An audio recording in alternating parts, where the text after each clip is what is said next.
Hello, everyone. Welcome to our podcast. My name is Anna, and I am so glad you are here with us today. This podcast is made for beginner English learners, and every episode is simple, warm, and useful. Today, we have a very important and meaningful topic. We are going to talk about how to stay positive during hard times. Life is not always easy.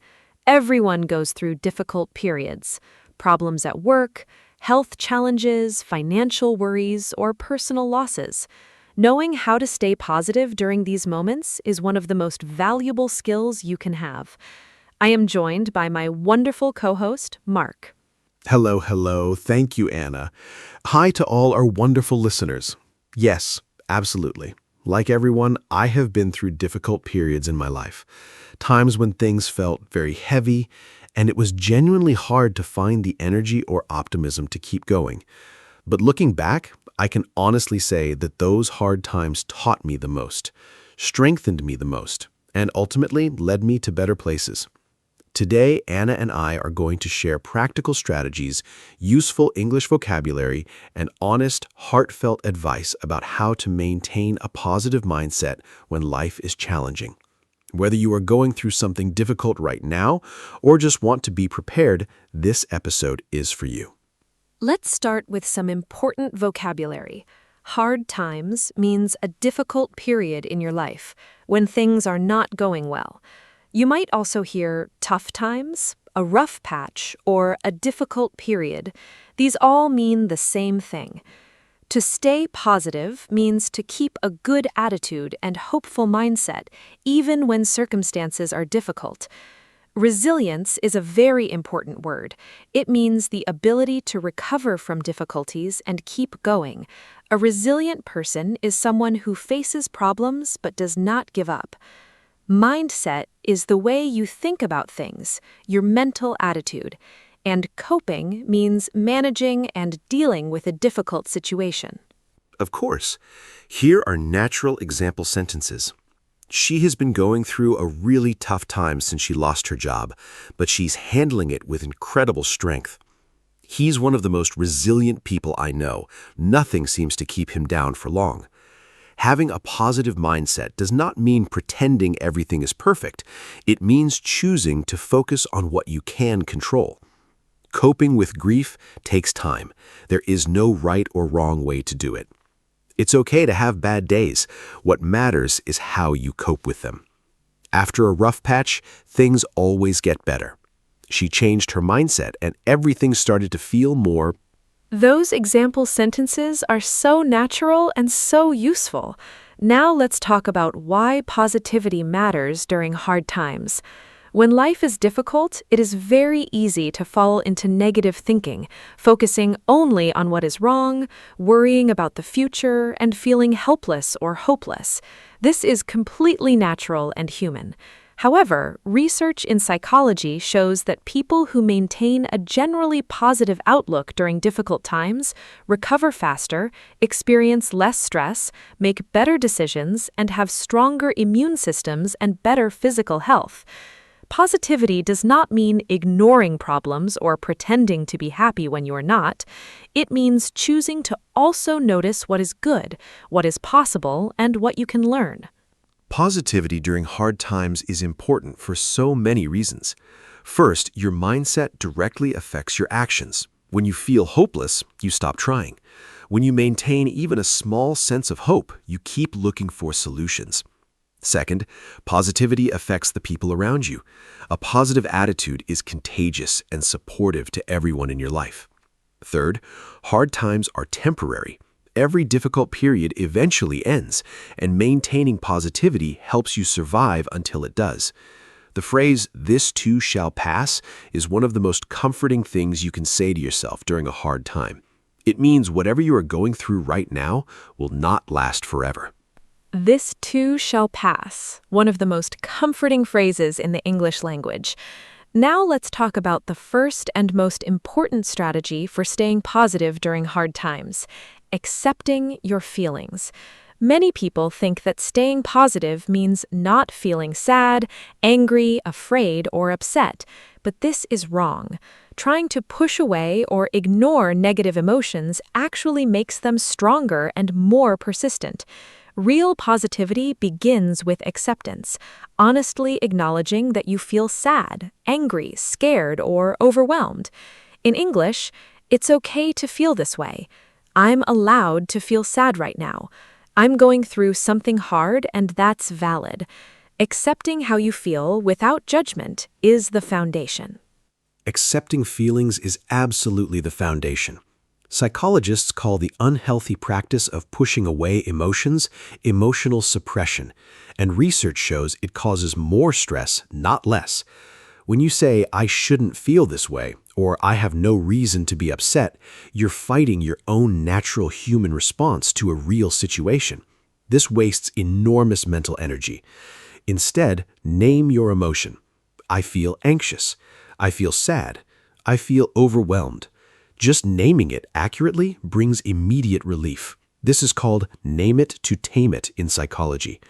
Accepting a feeling doesn't mean staying in it forever.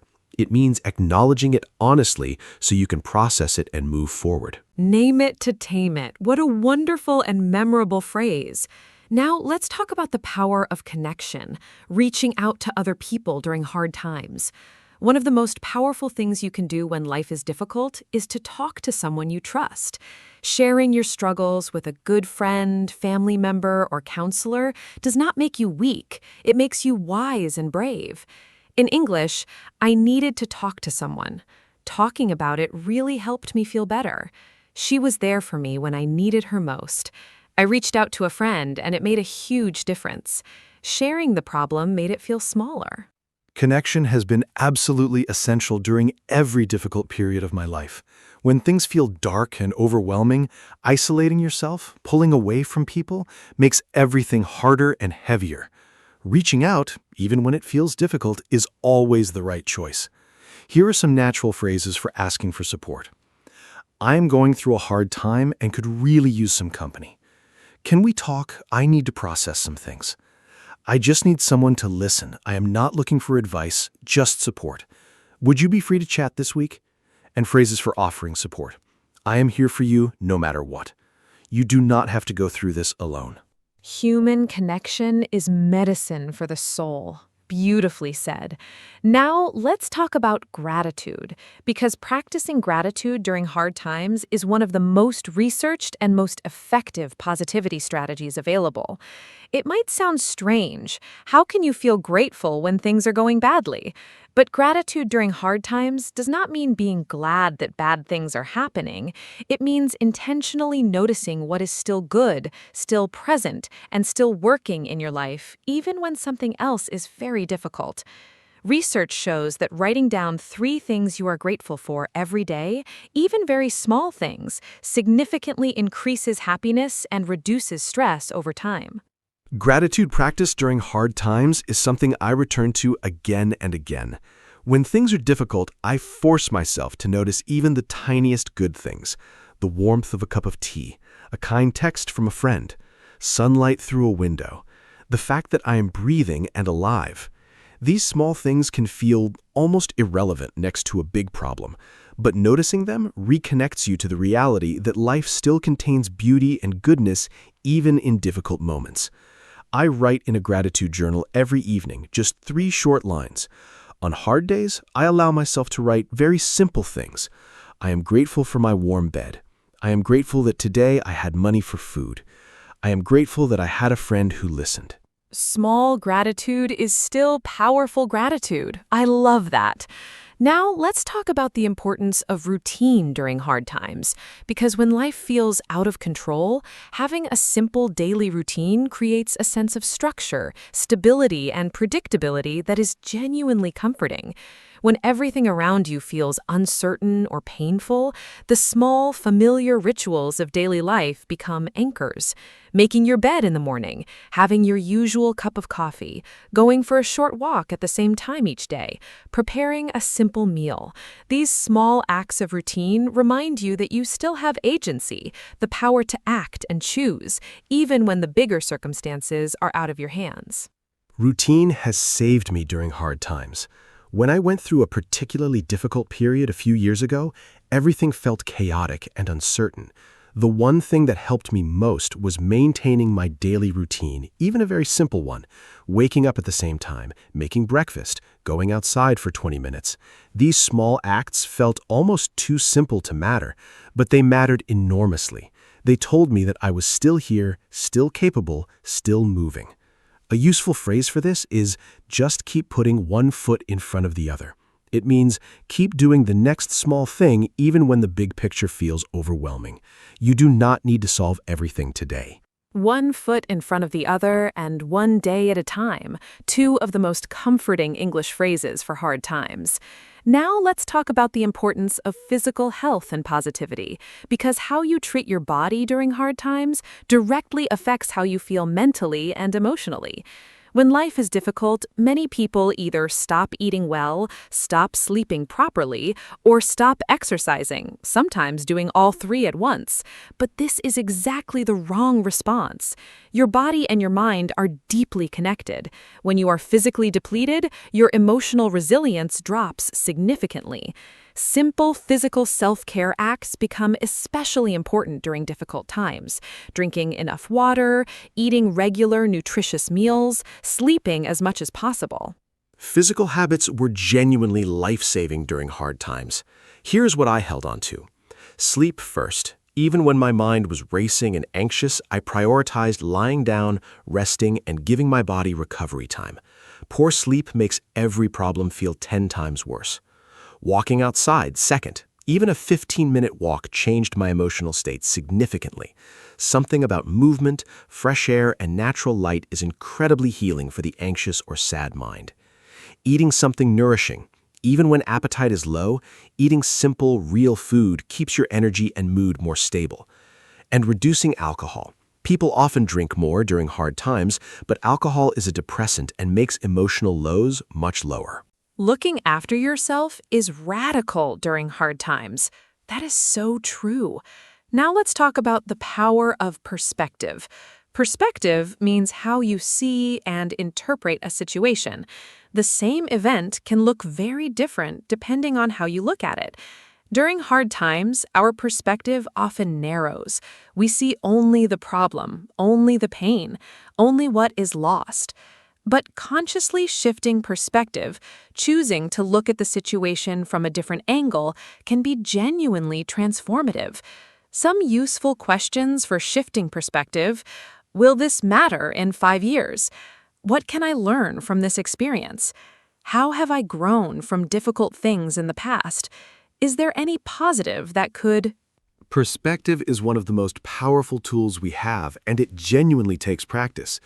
A technique I use is called zooming out, stepping back mentally from the immediate difficulty and seeing it in a bigger context. For example, if I lose a job, the immediate feeling is panic and failure. But zoomed out, many people have lost jobs and found better ones. This could open a new door. My worth is not my job. This is one chapter, not the whole story.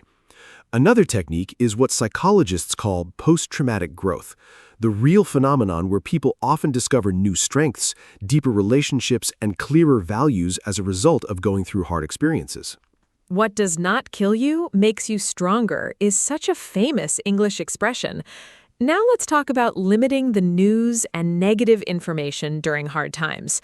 When you are already struggling emotionally, consuming large amounts of negative news, social media, or toxic conversations can make your mental state significantly worse. In English, we have the phrase garbage in, garbage out, meaning that the information you put into your mind affects what comes out. If you fill your mind with fear and negativity, you will feel fearful and negative. During hard times especially, it is important to be mindful of what information you allow into your mental space. Managing information input is so important during hard times. Here's what I do. First, I check the news once a day, not constantly throughout the day. Constant news creates constant anxiety without adding much extra knowledge. Second, I limit or pause social media during difficult periods. Seeing other people's highlight reels when you are struggling is genuinely harmful to your mental state. Third, I'm selective about what conversations I have and with whom. During hard times, I prioritize conversations with supportive, kind, and constructive people, and limit time with those who are negative or draining. Curating your information environment? What a smart and modern concept. Now let's talk about something very powerful, helping others.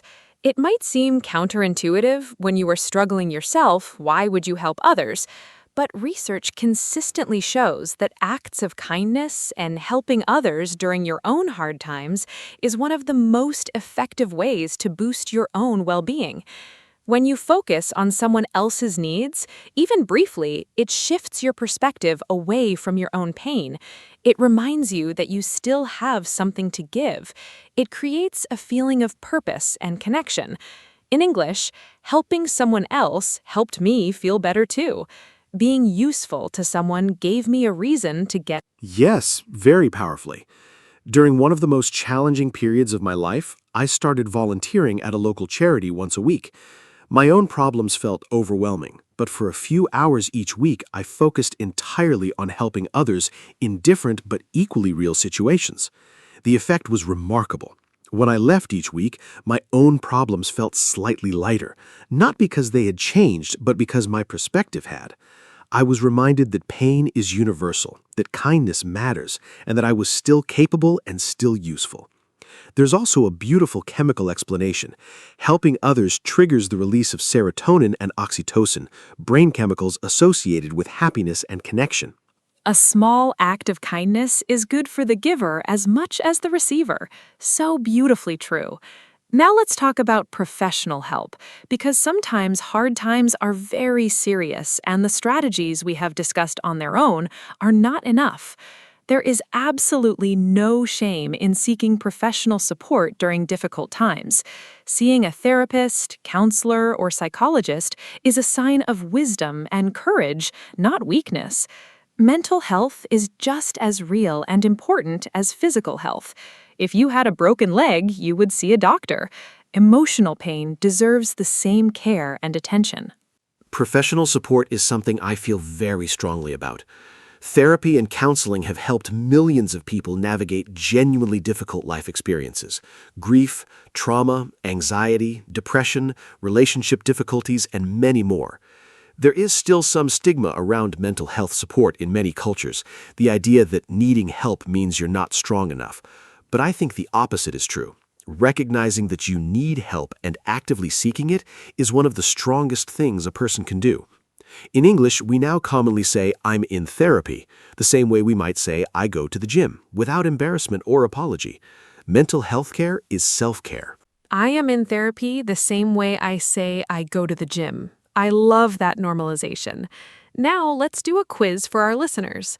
I will describe someone going through a hard time and how they are coping, and Mark will say whether their approach is helpful or unhelpful and why. Ready? Here is the first situation. Lisa has just lost her job. She feels very sad and scared. She calls her best friend and says, "I need to talk. I am going through something hard." Her friend comes over and just listens for an hour. Lisa cries. She feels a little better afterward. Mark, is Lisa coping well with this situation? Lisa is coping really well. Let me explain what she is doing right. First, she acknowledged her feelings. She did not pretend to be fine or push her emotions away. She allowed herself to feel sad and scared, which is healthy. Second, she reached out for connection. She called a friend instead of isolating herself. This took courage. Third, she was specific about what she needed. She said, "I need to talk," which is clear and honest communication. Fourth, she allowed herself to cry. Emotional release is healthy and physically beneficial. And fifth, she noticed that she felt better afterward. She's paying attention to what helps her cope. Excellent analysis of Lisa's situation. Now let's look at the second quiz scenario. This one is quite different. James has been going through serious financial difficulties for several months now. Instead of talking to anyone about it, he stays at home completely alone every evening, watches negative news for hours, stops exercising sometimes, and drinks more alcohol than usual to cope. He tells himself he just needs to figure it all out on his own. He feels worse every single week. Mark, what exactly is James doing wrong, and what specific changes would you recommend for him to start feeling better? Poor James. He is making several common but harmful mistakes. First, isolating himself. Going through hard times alone makes everything heavier. He needs connection. Second, consuming negative news for hours. This amplifies anxiety without helping. He should limit news to once a day. Third, stopping exercise and skipping meals. Physically depleting himself is making his emotional state much worse. Fourth, drinking more alcohol. This is a depressant that will deepen his lows significantly. And fifth, the figure it out alone mentality. Pride is stopping him from getting help he genuinely needs. My specific recommendations: call one trusted friend today. Go for one walk outside. Eat one proper meal. Turn off the news. Perfect advice for James. Small steps in the right direction make a huge difference over time. Now, I want to share some beautiful and comforting English phrases that you can say to yourself or to someone else during hard times. These are phrases that bring comfort, hope, and perspective. You are stronger than you think. This will not last forever. You have survived hard things before. One day at a time. It is okay to not be okay. You are not alone in this. Better days are coming. You are doing the best you can. This is a chapter, not your whole story. And one of my personal favorites, after the storm comes the rainbow. Mark, what are your favorites? I love this collection. Here are some more of my favorites. Every day may not be good, but there is something good in every day, reminding us to look for small lights even in dark times. Tough times never last, but tough people do. Very empowering and motivating. Fall 7 times, stand up 8. The Japanese proverb, meaning resilience is about getting up one more time than you fall. The darkest hour is just before dawn. When things seem at their worst, improvement may be very close. You cannot pour from an empty cup, reminding us to take care of ourselves. Everything will be all right in the end. If it is not okay, it is not the end. I think that might be the most comforting sentence in the English language. Now, let's talk about something that many people overlook during hard times. Rest. Real rest.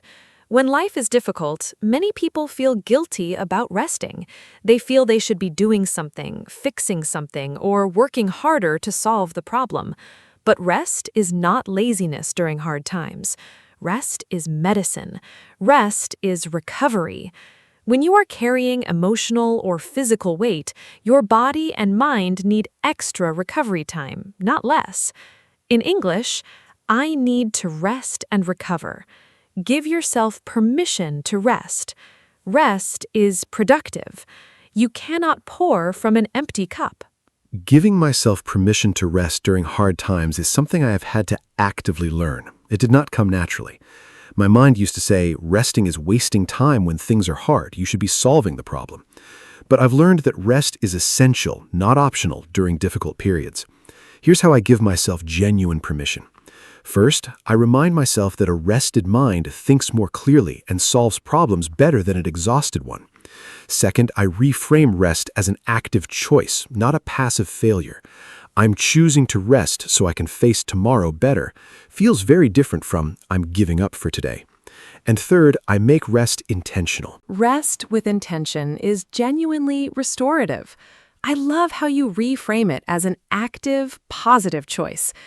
Now let's talk about creativity and expression as tools for staying positive.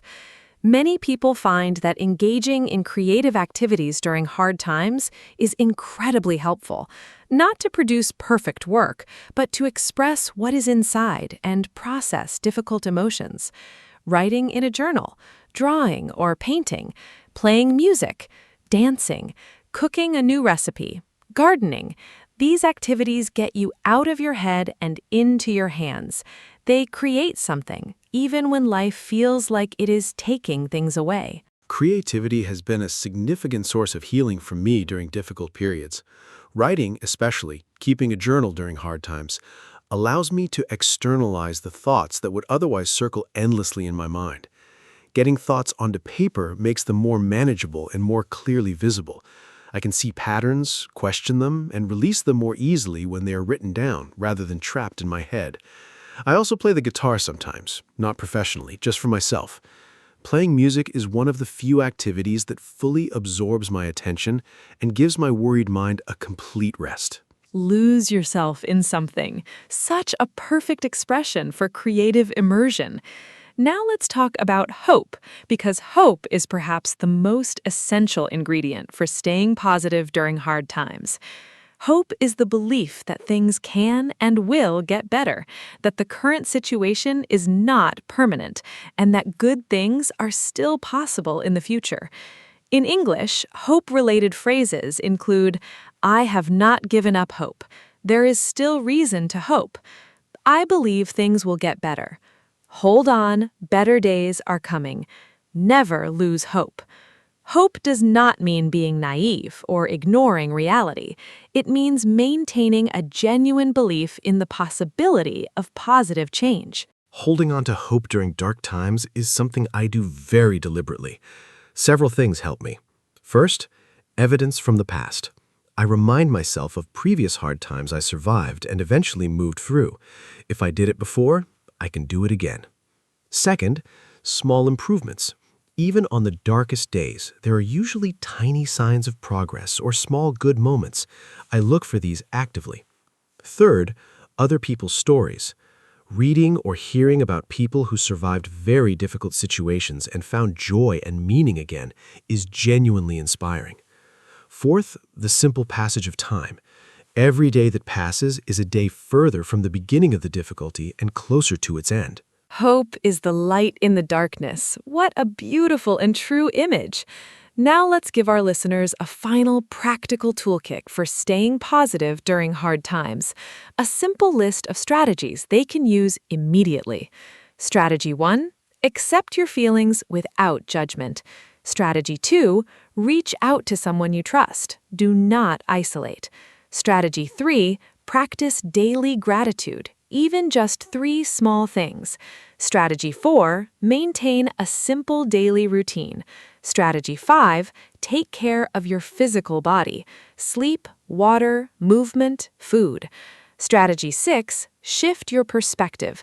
Ask, what can I learn? Strategy 7, limit negative information and curate your mental environment. Continuing the toolkit. Strategy 10, use creativity and expression. Write, draw, play, create. Strategy 11, hold on to hope, even the smallest kind. Strategy 12, seek professional support if needed. There is no shame in this. Strategy 13, remind yourself that this is temporary. This too shall pass. Strategy 14, find meaning. Ask yourself what this experience might be teaching you or building in you. Strategy 15, be gentle with yourself. Do not add self-criticism to an already heavy load. And strategy 16, celebrate small victories. Getting through a hard day is a real achievement worth acknowledging. What a comprehensive and compassionate toolkit. I feel genuinely comforted just reading through that list. Let me now give a final summary of today's episode. We talked about what positivity during hard times really means, not pretending to be happy, but choosing to also notice what is good and possible. We discussed accepting feelings, the power of connection, gratitude practice, and the importance of routine. We talked about physical health, perspective, managing information, and helping others. We explored professional support, rest, creativity, hope, and comforting English phrases. We did a quiz about Lisa and James, and we built a complete 16-step toolkit for staying positive during hard times. Thank you so much to every listener who joined us today. Thank you so much, Anna. This was one of the most meaningful episodes we have ever created. And a very big thank you to every single listener who was here with us today. If you are going through a hard time right now, I want to say directly to you, I am proud of you for still showing up, still learning, still trying. That takes real courage. Hard times are part of every human life. They do not make you broken, they make you human, and they will pass. Use the strategies we shared today. Reach out to someone. Be kind to yourself. Hold on to hope. Hello, everyone. Welcome to our podcast. My name is Anna, and I am so happy you are here with us today. This podcast is made for beginner English learners, and every episode is simple, friendly, and very useful. Today, we have a really exciting and practical topic. We are going to talk about how to study smart, not hard. Many people spend hours and hours studying, but do not see good results. The problem is often not how much they study, but how they study. I am joined by my wonderful co-host, Mark. Mark, say hello and tell us, were you a smart studier when you were at school? Hello. Thank you, Anna. Hi to all our wonderful listeners. Was I a smart studier at school? Honestly, no, not at first. I used to sit at my desk for many hours, rereading the same pages over and over, and wondering why I could not remember anything. It was frustrating and exhausting. But over time, I discovered that there are much smarter and more effective ways to study. Today, Anna and I are going to share the best techniques, strategies, and habits that science has proven actually work. By the end of this episode, you will know exactly how to get better results in less time. Let's get started. Let's start with some important vocabulary for today's topic. To study smart means to use effective, efficient methods that produce the best results in the least amount of time. To study hard simply means to spend a lot of time and effort studying, often without a clear strategy. These are very different things.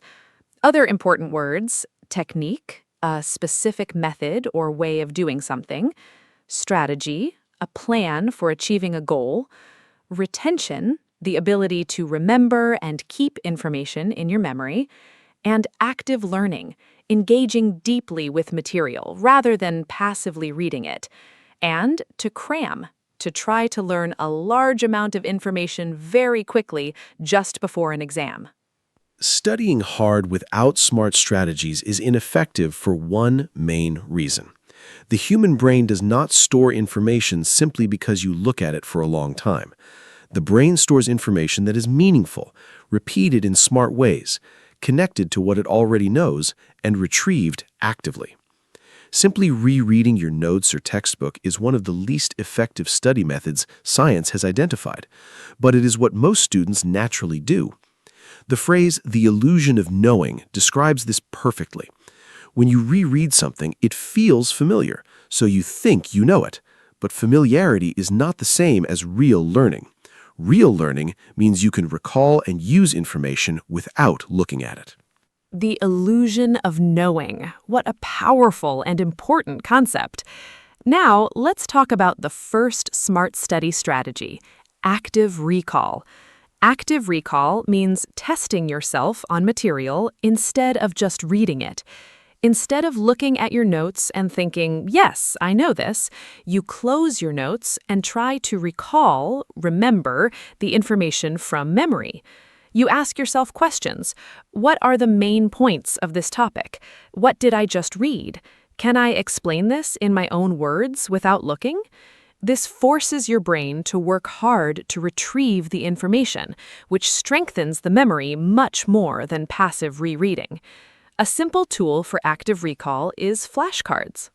Active recall is one of the most powerful study techniques ever researched. Here's why it works so well. Every time you try to retrieve a piece of information from memory, even if you struggle and cannot remember it perfectly, your brain strengthens the connection to that information. The struggle to remember is not a sign that you are failing. It is actually the learning happening. Psychologists call this the testing effect, or retrieval practice effect. The simple act of testing yourself on material dramatically improves how well you remember it long term, compared to rereading the same material. Practical ways to use active recall: close your book and write everything you remember. Teaching the material to an imaginary student. I love that idea. Now, let's talk about the second powerful strategy: spaced repetition. Spaced repetition means reviewing information at gradually increasing intervals over time, rather than studying everything on the same day. For example, you learn something new today, you review it tomorrow, then 3 days later, then a week later, then a month later. Each time you review, the memory gets stronger and lasts longer. This matches the natural way human memory works. Our memories fade over time. Scientists call this the forgetting curve. But each time you review information just before you're about to forget it, the forgetting curve resets and becomes flatter. Spaced repetition is beautifully simple once you understand it. Imagine you're building a wall with bricks. If you lay all the bricks in one day and never come back, the wall might collapse. But if you add bricks regularly over many days, checking that each layer is solid before adding the next, the wall becomes strong and permanent. Memory works the same way. Trying to learn everything about a topic in one long session, called massed practice or cramming, creates weak temporary memories. Reviewing the same material spread over multiple sessions creates strong, lasting memories. The brilliant thing is, spaced repetition actually requires less total study time than cramming to achieve better long-term results. What a perfect analogy, building a wall of knowledge brick by brick. Now let's talk about the third strategy, the Pomodoro technique, because this one is specifically about how to manage your study time. The Pomodoro technique was created by Francesco Cirillo in the 1980s. It is very simple. You work with complete focus for 25 minutes. This is called one pomodoro, the Italian word for tomato, because Cirillo used a tomato-shaped kitchen timer. After 25 minutes, you take a 5-minute break. After completing 4 pomodoros, you take a longer break of 15 to 30 minutes. This method works because it creates focused work blocks, prevents mental fatigue, and makes large tasks feel manageable. Yes, the Pomodoro technique has been genuinely transformative for my productivity.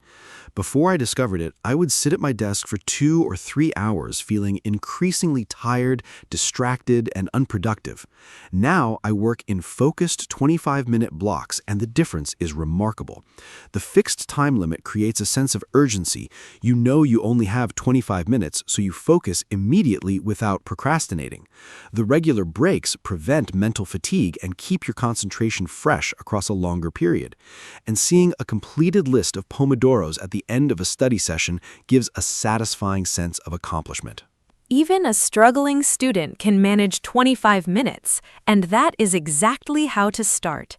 Now let's talk about the fourth SMART strategy, interleaving. Interleaving means mixing different subjects or types of problems within a single study session, rather than studying one subject completely before moving to the next. For example, instead of spending 1 hour only on mathematics, you might do 20 minutes of mathematics, then 20 minutes of history, then 20 minutes of biology. This feels less comfortable than studying one subject at a time, but research shows it actually produces much better long-term learning. The slight difficulty and confusion you feel when switching between topics forces your brain to work harder and make connections. Interleaving works better because of something called desirable difficulty. When studying feels slightly hard and uncomfortable, your brain is actually working more deeply with the material. Studying one subject in one big block feels comfortable and efficient, but it creates an illusion of mastery. You were just warming up to the material. When you switch subjects, you have to start fresh, re-engage your brain, and actively recall what you were working on when you return. This active re-engagement is the real learning happening. Research studies comparing blocked practice, one subject at a time, with interleaved practice consistently find that interleaved learners perform significantly better on tests, even though they often feel less confident during studying. Desirable difficulty. What a wonderful concept. The slight discomfort is actually the learning. Now let's talk about the environment, because where and how you study has a significant impact on the quality and effectiveness of your studying. A good study environment has several key features. It is free from distractions, especially your phone and social media. It is comfortable, but not too comfortable. Studying in bed, for example, makes many people sleepy. It has good lighting, natural light is best, it is quiet or has only non-distracting background sound, and it is associated in your mind with studying. If you always study at the same desk, your brain begins to automatically shift into My ideal study environment has a few non-negotiables. First, my phone is in another room or on airplane mode, completely out of sight. Notifications are the #1 enemy of focused study. Research shows that even having your phone visible on your desk, even face down, reduces your cognitive capacity. Just seeing it makes you think about it. Second, I sit at a proper desk with good lighting, not on a sofa or in bed. Third, I use noise-canceling headphones, either with silence or instrumental music without lyrics. Lyrics are very distracting when reading or thinking. Fourth, I keep my desk clear of unnecessary objects. Clutter creates mental noise. a prepared environment is a productive environment. I love that. Now let's talk about something many students do wrong, highlighting and underlining. Many students use colored highlighters on their textbooks and feel very productive while doing it. The page looks neat and colorful, and it feels like studying. But research consistently shows that highlighting and underlining are among the least effective study techniques available. Why? Because they are passive. You are just marking text, not deeply engaging with it. And because students tend to highlight too much, which does not help them identify the most important information. Marking your textbook in yellow does not make your brain remember it better. Instead of highlighting, students should annotate and engage actively. Here is what effective reading looks like. As you read, ask yourself questions. Why is this important? How does this connect to what I already know? Can I think of an example? Write these thoughts in the margins. This is called annotation. Summarize each section in your own words in the margin or in a separate notebook. This forces active processing. Create a simple outline of the main points without looking at the text. And after finishing a section, close the book and try to write everything you remember. Then check what you missed. These active reading strategies produce dramatically better retention than any amount of highlighting. Annotation and summarizing in your own words, so much more powerful than highlighting. Now let's talk about the importance of sleep for learning, because many students make the serious mistake of staying up very late to study more, but this is counterproductive. During sleep, especially during the deep sleep and REM stages, your brain actively consolidates memories. It sorts, organizes, and strengthens everything you learned during the day, moving information from short-term to long-term memory. If you deprive yourself of sleep to study more, you are actually undermining the very process that makes your studying effective. The phrase "sleep on it" has real scientific meaning. Sleeping after learning significantly improves how well you remember. Sleep is possibly the single most important study tool that almost no student talks about. Here is what happens neurologically. During deep sleep, your brain replays and strengthens the neural pathways formed during the day's learning. During REM sleep, your brain makes creative connections between new information and things you already know. This is why you sometimes wake up with a new understanding of something you were confused about the day before. Studies show that sleeping between a learning session and a test dramatically improves test performance compared to staying awake from more study time. The practical advice? Do your studying, then sleep. Do not cram at the expense of sleep. Sleep is studying. Every student needs to hear that. Now let's talk about exercise and its relationship to learning, because this surprises many people. Physical exercise is not just good for your body, it is directly beneficial for your brain and your ability to learn. Exercise increases blood flow to the brain, promotes the growth of new brain cells, and releases chemicals like BDNF, brain-derived neurotrophic factor, which scientists sometimes call miracle grow for the brain because it helps neurons connect and memories form. Studies consistently show that students who exercise regularly have better memory, better concentration, and better academic performance than those who do not. The difference in my mental performance after exercise is remarkable. On days when I go for a morning run or do even a short workout before studying, my concentration is sharper, my thinking is clearer, and I learn new information much more quickly. On days when I sit at my desk all day without moving, my mind feels foggy and slow by the afternoon. The research strongly supports this personal experience. A study from Harvard found that aerobic exercise, activities that raise your heart rate, actually causes new brain cells to grow in the hippocampus, the area of the brain most responsible for learning and memory. Move your body to improve your mind. Such a simple and powerful message. Now let's talk about something very important for all learners, the importance of breaks. Many students feel guilty about taking breaks. They think every minute not studying is a minute wasted. But this is wrong. Regular, planned breaks are essential for effective studying. Your brain cannot maintain deep focus indefinitely. After a period of concentrated work, typically 20 to 45 minutes, the quality of your attention decreases significantly. Working through this fatigue does not produce more learning, it produces less. Planned breaks allow your brain to consolidate recent learning, reset your attention, and approach the next session with fresh focus. Effective study breaks are those that genuinely rest your brain, not those that simply replace one screen with another. Here is what I recommend. Stand up and move. Even walking to the kitchen and back gets blood flowing. Go outside briefly if possible. Fresh air and natural light are genuinely restorative for mental energy. Do a few minutes of gentle stretching. Your body gets stiff from sitting. Have a healthy snack and drink water. Hydration significantly affects cognitive performance. Or simply sit quietly for a few minutes without any screens. What I do not recommend for breaks: checking social media, watching videos, or playing phone games. A real break means stepping away from all screens. So important and so often ignored. Now let's talk about goal setting for studying, because studying without a clear goal is like driving without a destination. Effective study goals are specific and measurable. Not, I will study English today, but I will learn and review 20 new English vocabulary words with flashcards for 30 minutes today. Not, I will study for my exam, but I will complete and self-test on chapters 3 and 4 today. When your study goal is specific, you know exactly when you have achieved it. This creates motivation, focus, and a satisfying sense of completion when you finish.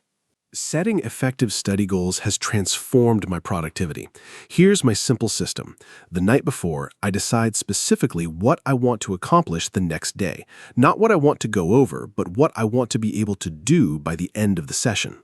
For example, by the end of this session, I will be able to recall all 50 vocabulary words without looking at my notes. Or I will complete 10 practice problems and check my answers. Notice that the goal describes a result, something I can verify, not just an activity. I also estimate how long each task will take and plan my sessions accordingly. Specific outcomes make studying more effective and more satisfying. Perfectly said.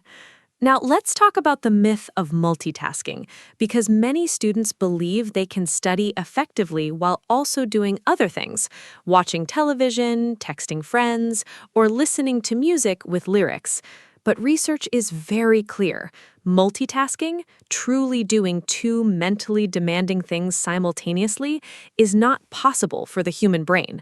What we call multitasking is actually task switching, rapidly moving attention between tasks. And every time you switch, there is a cost, called switching cost, where your attention takes time to fully engage with the new task. This makes every individual task slower and less accurate. The impact of distractions during studying is much greater than most people realize. Research by Gloria Mark at the University of California found that after being interrupted, even briefly, it takes an average of 23 minutes to fully return to the original task. So one quick check of your phone does not cost you 30 seconds. It potentially costs you more than 20 minutes of full concentration. This means that students who study for 2 hours with frequent phone checks may achieve far less deep learning than students who study with complete focus for just 45 minutes. Protect your focus fiercely. It is your most precious resource. I want to write that on every student's desk. Now, let's talk about the importance of understanding rather than memorization. Many students try to memorize information without truly understanding it. This creates fragile knowledge. You might remember facts for an exam, but quickly forget them afterward, and you cannot apply them flexibly in new situations. True learning means understanding the underlying concepts, principles, and connections. When you understand something deeply, you can remember it more easily, apply it in different contexts, and transfer it to new situations. In English, I understand why this works, not just that it works. I can explain this in my own words. Building understanding rather than memorizing is one of the most important learning principles. A powerful technique for this is called the Feynman technique, named after Nobel Prize-winning physicist Richard Feynman. It works in 4 steps. First, choose a concept you want to understand. Second, explain it as simply and clearly as possible, as if you were teaching a 10-year-old child. Use plain language, no jargon. Third, identify the gaps. Where did your explanation break down? Where did you struggle to explain clearly? Those are the areas you do not truly understand yet. Fourth, go back to your source material and fill those gaps, then repeat. Simplicity is the sign of true understanding. That is such a powerful principle. Now, let's do a quick quiz for our listeners. I will describe a student's study behavior, and Mark will say whether this student is studying smart and suggest a better approach if needed. Ready? Situation 1. Mia has an exam in 3 days. She opens her textbook and spends 2 hours reading all her notes from the beginning, using a yellow highlighter to mark sentences she thinks are important. She reads everything twice and feels confident she knows it well. Listeners, is Mia studying smart? Think about what we have discussed today. Mark, what is your verdict, and what should Mia do instead? Mia is unfortunately not studying smart. She is using 2 of the least effective study techniques, passive rereading and highlighting. Rereading creates the illusion of knowing. Because the material looks familiar, she feels confident, but this familiarity is not the same as real memory or understanding. And highlighting is passive. It does not make her brain work hard to remember anything. Here's what Mia should do instead. After one reading, she should close the book and write down everything she can remember. Active recall. She should use flashcards to test herself on key facts. She should spread her review over 3 days, 1 solid session today, a review tomorrow, and a final review. Perfect advice for Mia. Now let's look at situation 2. Daniel studies for 30 minutes with complete focus. No phone, no music, at his desk. He uses flashcards to test himself on vocabulary. After 30 minutes, he takes a 10-minute walk outside, then he returns and studies a different subject for 25 minutes using the Pomodoro technique. In the evening, he reviews his earlier flashcards briefly and goes to bed at 10:30 to ensure 8 hours of sleep. Listeners, is Daniel studying smart? What is he doing well? I am very curious to hear Mark's analysis of Daniel's study session. Daniel is studying brilliantly. Let me go through everything he's doing right. First, 30 minutes of complete distraction-free focus. This protects his concentration and ensures deep learning. Second, using flashcards for vocabulary. This is active recall, one of the best study techniques available. Third, a 10-minute walk for a break. This genuinely restores his brain and increases blood flow. Fourth, switching to a different subject. This is interleaving, which again, research produces better long-term retention. Fifth, a brief evening review of earlier flashcards. This is spaced repetition, consolidating his earlier learning. And sixth, getting 8 hours of sleep, allowing his brain to fully consolidate everything he learned during the day. Daniel is my new study hero. Now let's talk about something that often gets overlooked, the physical act of writing by hand. In our digital world, many students take notes on laptops or tablets, but research suggests that handwriting notes, physically writing by hand, leads to better learning than typing. The reason is fascinating. When you type, you can transcribe information very quickly, which means you often write down words almost verbatim without deeply processing them. When you write by hand, the process is slower, which forces you to listen more carefully, select the most important information, and put it into your own words.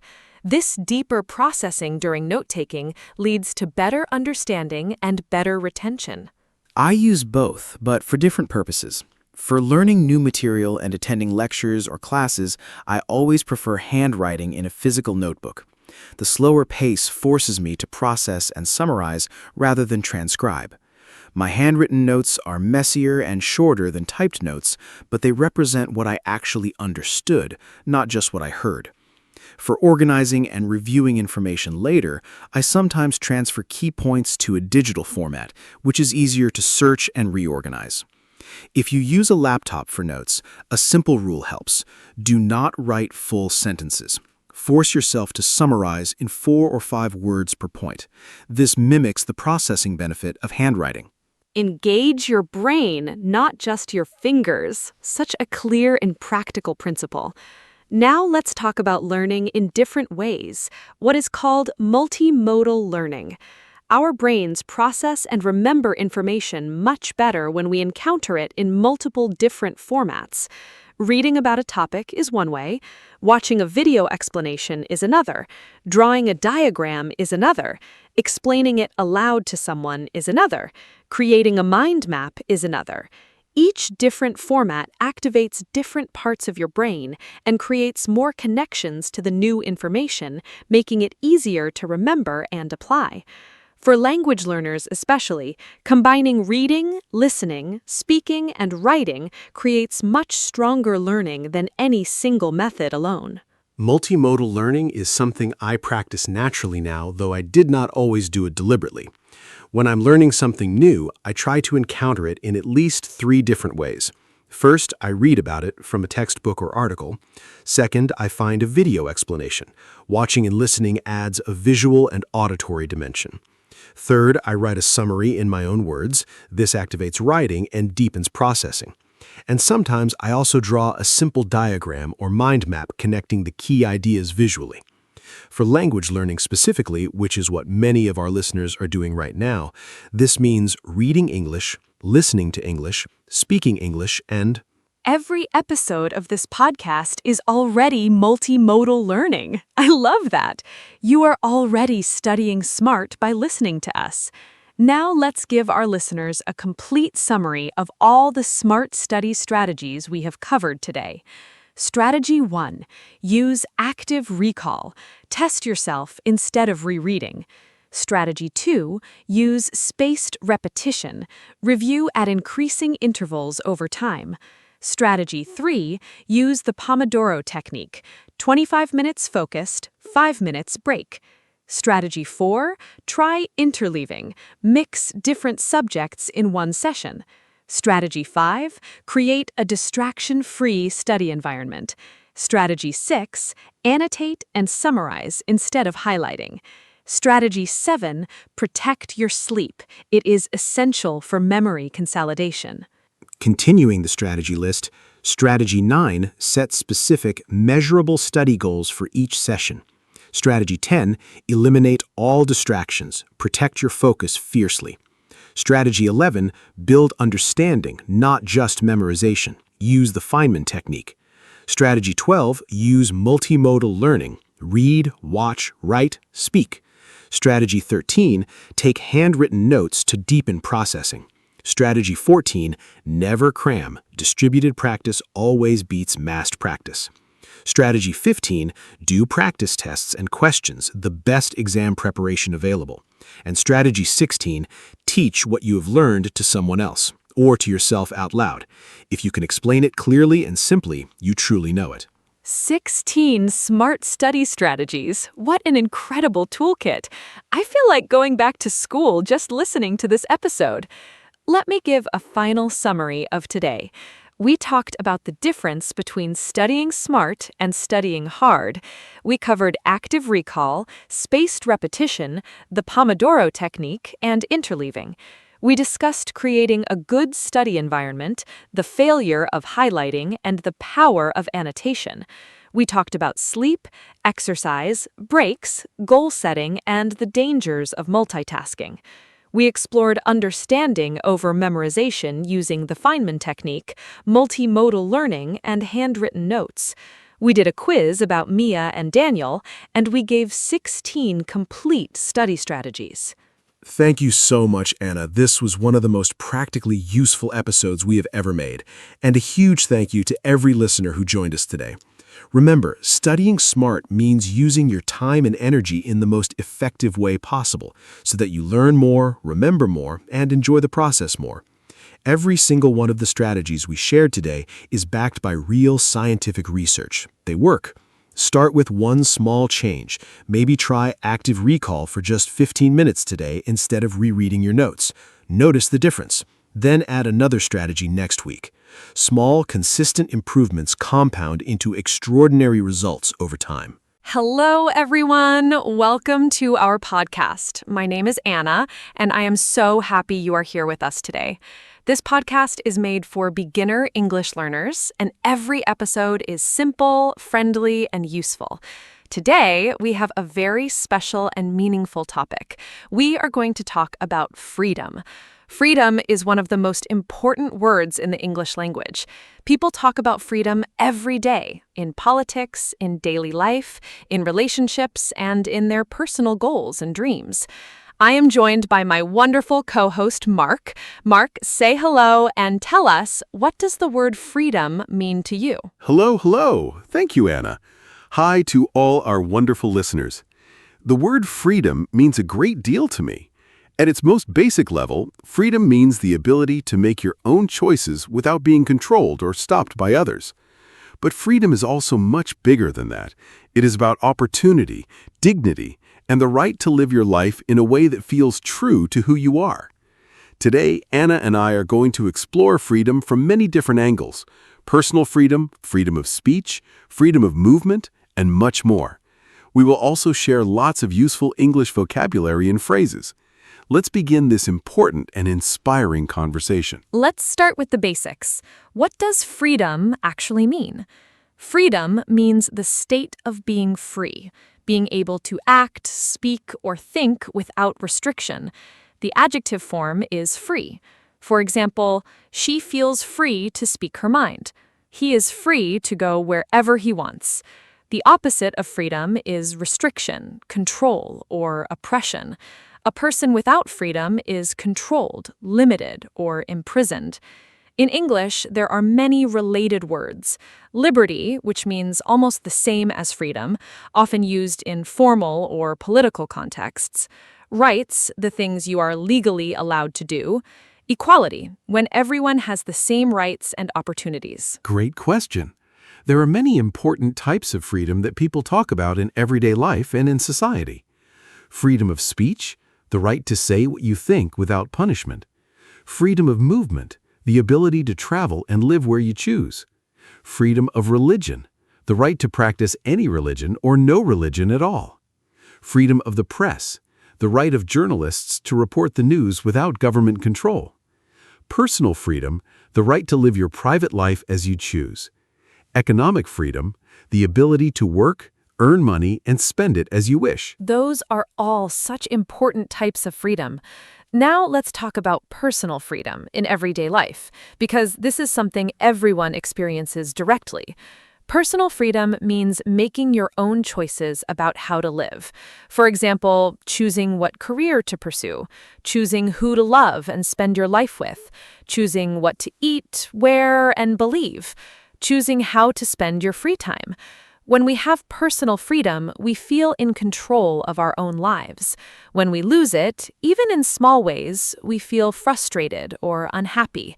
In English, we use phrases like, I want to make my own decisions. I do not want anyone to tell me what to do. I feel, That is a really interesting question. I feel very fortunate to have a great degree of personal freedom in my daily life. I can choose my work, my friends, my home, and how I spend my time. I can speak my opinions openly and practice whatever beliefs I hold. But I also recognize that true freedom requires responsibility. Freedom does not mean doing whatever you want without thinking about others. As the saying goes, your freedom ends where another person's freedom begins. This means that we must exercise our own freedom in a way that respects the rights and well-being of others. your freedom ends where another person's freedom begins. What a powerful and wise saying. Now let's talk about freedom of speech, because this is one of the most discussed and debated freedoms in the modern world. Freedom of speech means you have the right to express your opinions, ideas, and beliefs in conversation, in writing, in art, and in public. In democratic countries, freedom of speech is protected by law. However, even in countries with this protection, there are limits. For example, you cannot use speech to incite violence or spread dangerous lies that harm others. In English, useful phrases related to speech and expression: I have the right to say what I think. Everyone is free. Freedom of speech is essential for so many reasons. First, it allows people to criticize their government and powerful institutions without fear. This is the foundation of a healthy democracy. Leaders who cannot be criticized tend to become corrupt and dangerous. Second, freedom of speech allows new ideas to be shared and debated.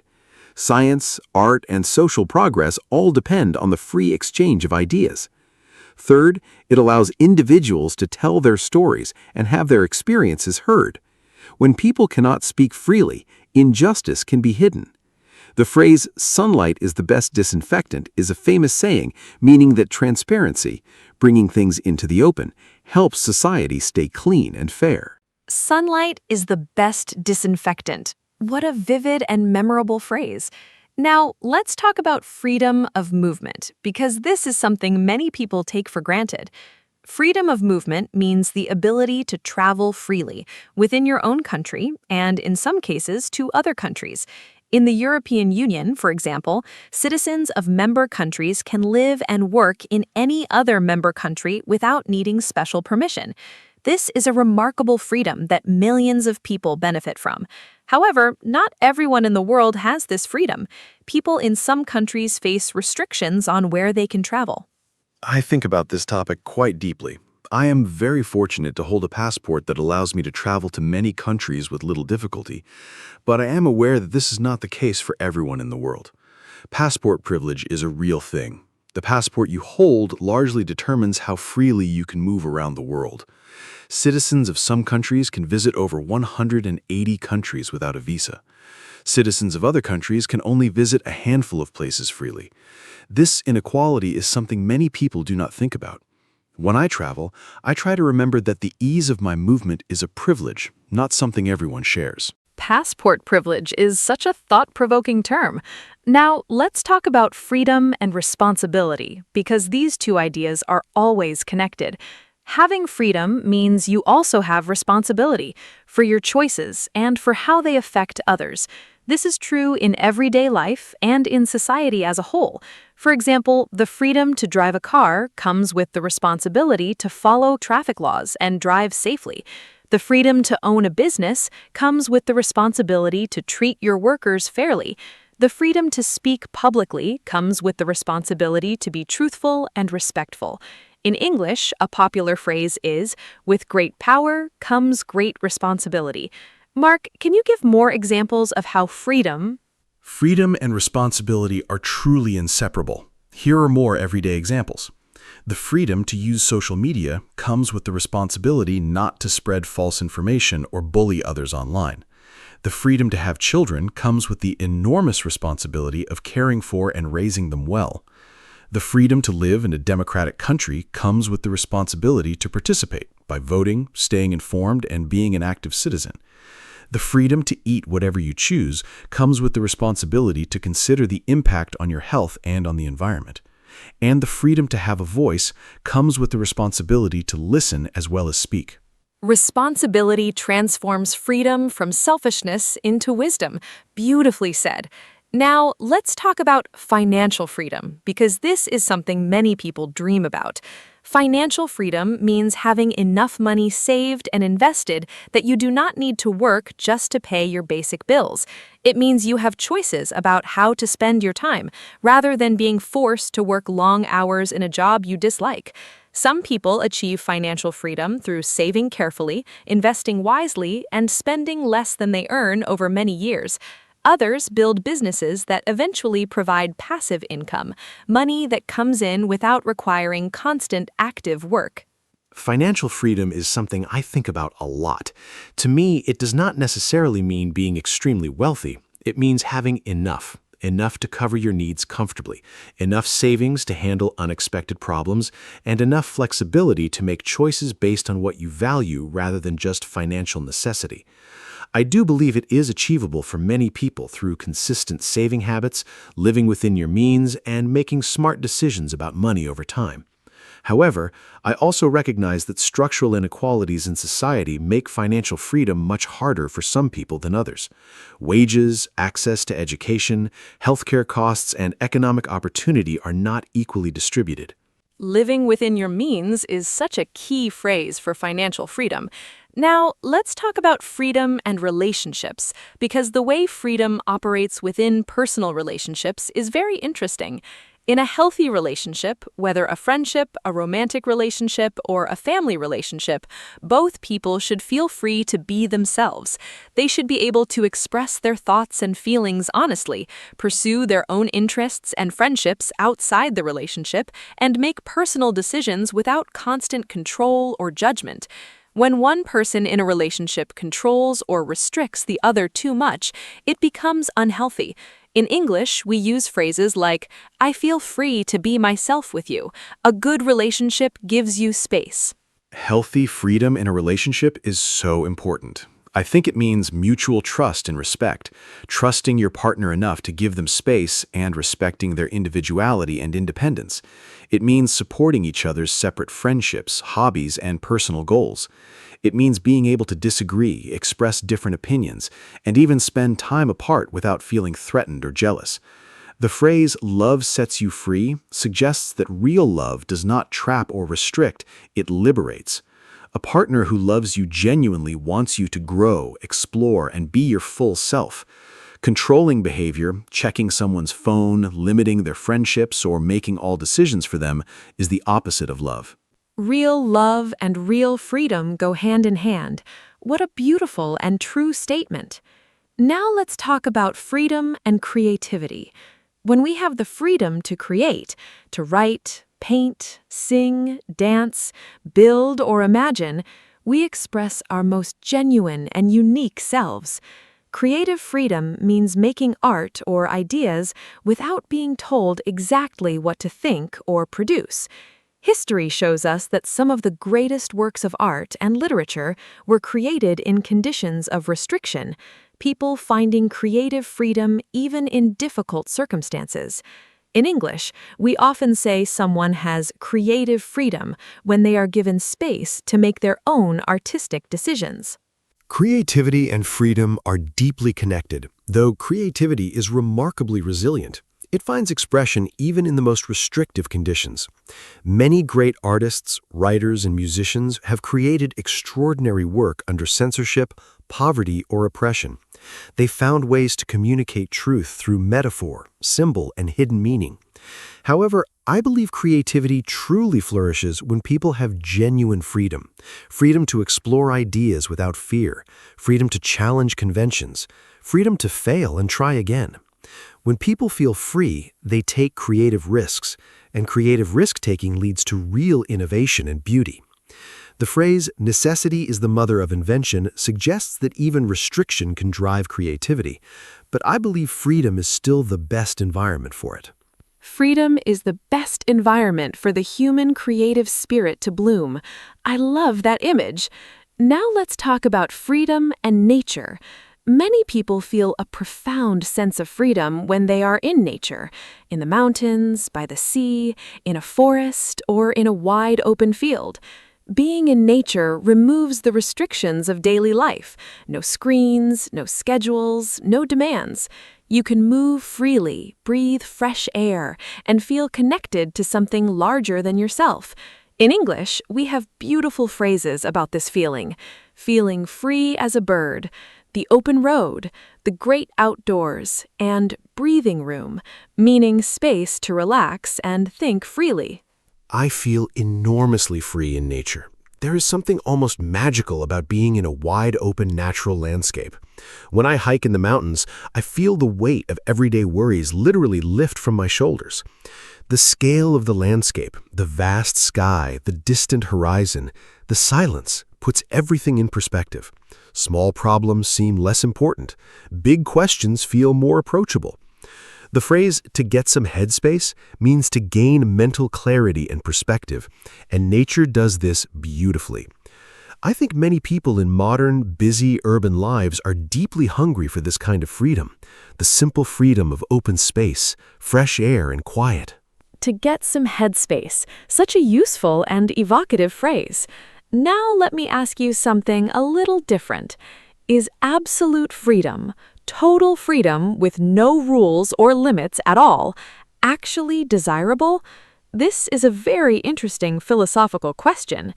If there were absolutely no rules, no laws, and no limits on what anyone could do, would people be more free, or would life become dangerous and chaotic? Many philosophers have thought about this question. Thomas Hobbes, a famous English philosopher, argued that without rules, life would be nasty, brutish, and short. Others argue that freedom requires some structure to protect everyone's rights. Mark, what do you think? Is total, unlimited freedom actually a good thing? This is a fascinating question. I do not think total, unlimited freedom is truly desirable or even possible in a society. Here's why. If one person has total freedom to do absolutely anything, then other people lose their freedom because they become victims of that person's unchecked actions. True freedom for everyone requires a social agreement, rules and laws that protect each person's rights and prevent one person from violating another's. This is the idea behind the social contract in political philosophy. We give up some absolute freedoms, like the freedom to harm others without consequence, in exchange for living safely and cooperatively in society. Structured freedom is the most meaningful kind. What a clear and wise conclusion. Now let's talk about freedom and education. Education is one of the most powerful tools for creating genuine freedom. When you have knowledge, when you can read, think critically, understand the world, and communicate effectively, you have more choices in life. You are less likely to be manipulated or deceived.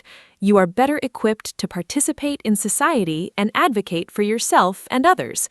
In English, the phrase "knowledge is power" directly connects learning to freedom and empowerment. Nelson Mandela, one of the world's most famous advocates for freedom, said, "Education is the most powerful weapon which you can use to change the world." Education creates freedom in so many ways. First, it opens economic doors. People with education generally have more career options, higher earning potential, and greater financial security. Second, it develops critical thinking, the ability to analyze information, question assumptions, and form your own opinions rather than simply accepting what others tell you. This is essential for personal and political freedom. Third, it builds communication skills. Being able to speak and write clearly and persuasively gives you a powerful voice in the world. Fourth, it expands your understanding of different cultures, perspectives, and possibilities, broadening your sense of what's possible for your own life. Education truly is liberation. I love that. And for our listeners learning English, this podcast is part of your educational freedom journey. Now let's talk about freedom and technology. In many ways, technology has given people extraordinary new freedoms. The internet allows free access to information from anywhere in the world. Social media gives ordinary people a global voice. Remote work allows people to work from any location. Online learning removes geographical barriers to education. Translation technology breaks down language barriers. These are remarkable freedoms that did not exist for most of human history. However, technology also brings new restrictions and risks. Mark, do you think technology makes us more free or less free overall? Technology is a genuinely double-edged sword when it comes to freedom. On the positive side, the internet has democratized information, giving billions of people access to knowledge that was previously only available to the privileged few. It has given voices to marginalized communities. It has connected people across borders and cultures. On the negative side, technology can reduce freedom in serious ways. Governments can use technology for surveillance, tracking citizens' movements and communications. Social media algorithms can create information bubbles, limiting the range of ideas people are exposed to. And constant connectivity can create a sense of never being truly free from work, news, or social obligations. Technology amplifies both freedom and restriction. Such an insightful and balanced observation. Now, let's talk about some important people in history who fought for freedom. The world has been shaped by remarkable individuals who sacrificed enormously to expand freedom for others. Nelson Mandela spent 27 years in prison fighting against apartheid, the system of racial separation and inequality in South Africa. He became a global symbol of courage and the struggle for equality. Mahatma Gandhi led India's peaceful independence movement against British colonial rule. Rosa Parks refused to give up her seat on a bus in Alabama in 1955, becoming a symbol of the American civil rights movement. So many incredible people have fought for freedom throughout history. Harriet Tubman escaped slavery in the United States and then led many others to freedom through a secret network of safe houses called the Underground Railroad, one of the most courageous acts of resistance in American history. Malala Yousafzai, still young today, has fought for girls' right to education in Pakistan and around the world, surviving a serious attack for speaking out. Aung San Suu Kyi spent many years under house arrest in Myanmar for advocating democracy. Frederick Douglass escaped slavery and became one of the most powerful voices against it through his writing and speeches. What an inspiring list of extraordinary people. Freedom is not given, it must often be fought for. That sentence gives me goosebumps. Now let's talk about a very simple but meaningful question. What does freedom feel like in everyday life? Not the big political or philosophical kind, but the small, daily feeling of being free. The feeling when you finish work on a Friday evening and have a whole weekend ahead. The feeling when you finish an exam or a difficult project. The feeling when you step outside on a beautiful morning with nowhere specific to be. The feeling of being completely understood by a good friend. Oh, I love this question. The everyday moments of freedom are some of the most precious. My favorites, the feeling of finishing a challenging piece of work and closing my laptop, knowing the task is done and I am free. The moment I step off a plane in a new country and feel the air of a different place, pure freedom of possibility. Sunday morning with no schedule, drinking coffee slowly, reading a book with nowhere to be. A long walk with no destination, just walking where curiosity leads me. And the wonderful feeling of laughing deeply with close friends. Being so comfortable and accepted that you can be completely yourself. Being fully yourself with no pretense. That is such a profound definition of freedom. Now let's talk about inner freedom, freedom of the mind and spirit. This is perhaps the deepest kind of freedom. You can be physically restricted in a difficult job, in a difficult place, in a difficult situation, and still have inner freedom. Inner freedom is the freedom to choose how you think, what you value, and how you respond to your circumstances. Viktor Frankl, an Austrian psychiatrist who survived Nazi concentration camps, wrote about this beautifully in his book, Man's Search for Meaning. He said that even in the most terrible circumstances, the last human freedom is the freedom to choose. Viktor Frankl's idea of inner freedom is one of the most powerful and moving concepts I have ever encountered. He demonstrated that even in conditions of extreme suffering and total physical restriction, a person can maintain their dignity and their inner life. They can choose to find meaning, to maintain hope, to act with love and courage. This is an extraordinary and inspiring insight. Stoic philosophy, an ancient Greek and Roman tradition, also emphasizes inner freedom. The Stoics taught that we cannot always control external events, but we can always control our response to them. The phrase respond, do not react, captures this idea. Respond, do not react. Such a powerful phrase for daily life. Now let's give our listeners some useful English expressions and idioms related to freedom. Free as a bird, completely free with no restrictions. Break free, to escape from something that was holding you back. Set someone free, to release someone from restriction. Give someone free rein, to allow them to do whatever they choose. Footloose and fancy-free, having no responsibilities or commitments, completely free. The world is your oyster. You have complete freedom and many opportunities in front of you. Cut loose, to become free from something, often to relax and have fun. More wonderful freedom expressions. Born free, a famous phrase from a song and film about a wild lion, meaning freedom is a natural state. Fly the nest, when young adults leave home and become independent for the first time. Spread your wings, to explore new opportunities and become more independent. No strings attached, complete freedom with no hidden conditions or obligations.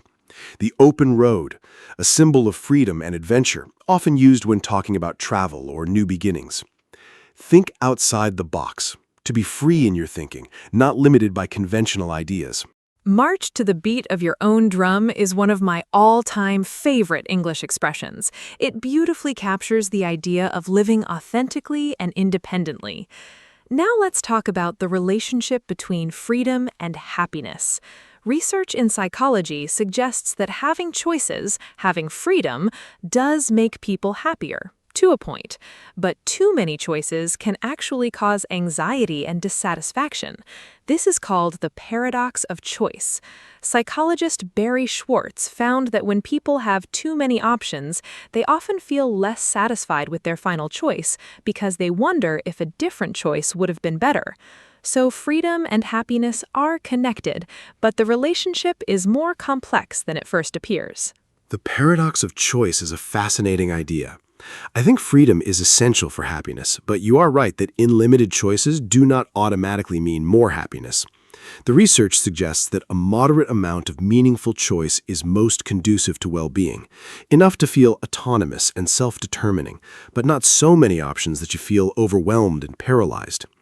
I also think the kind of freedom matters enormously.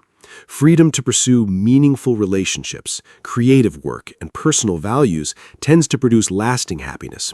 Freedom to simply consume endlessly, choosing between hundreds of products or entertainment options, tends to produce only temporary satisfaction.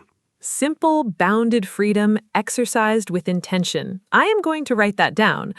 Now let's do a quick and fun quiz for our listeners. I will give a definition, and Mark will tell us the correct word or phrase. Listeners, try to answer before Mark speaks. First, this is the freedom to say what you think without punishment. What is the correct term in English? Think about it. We talked about this earlier in today's episode.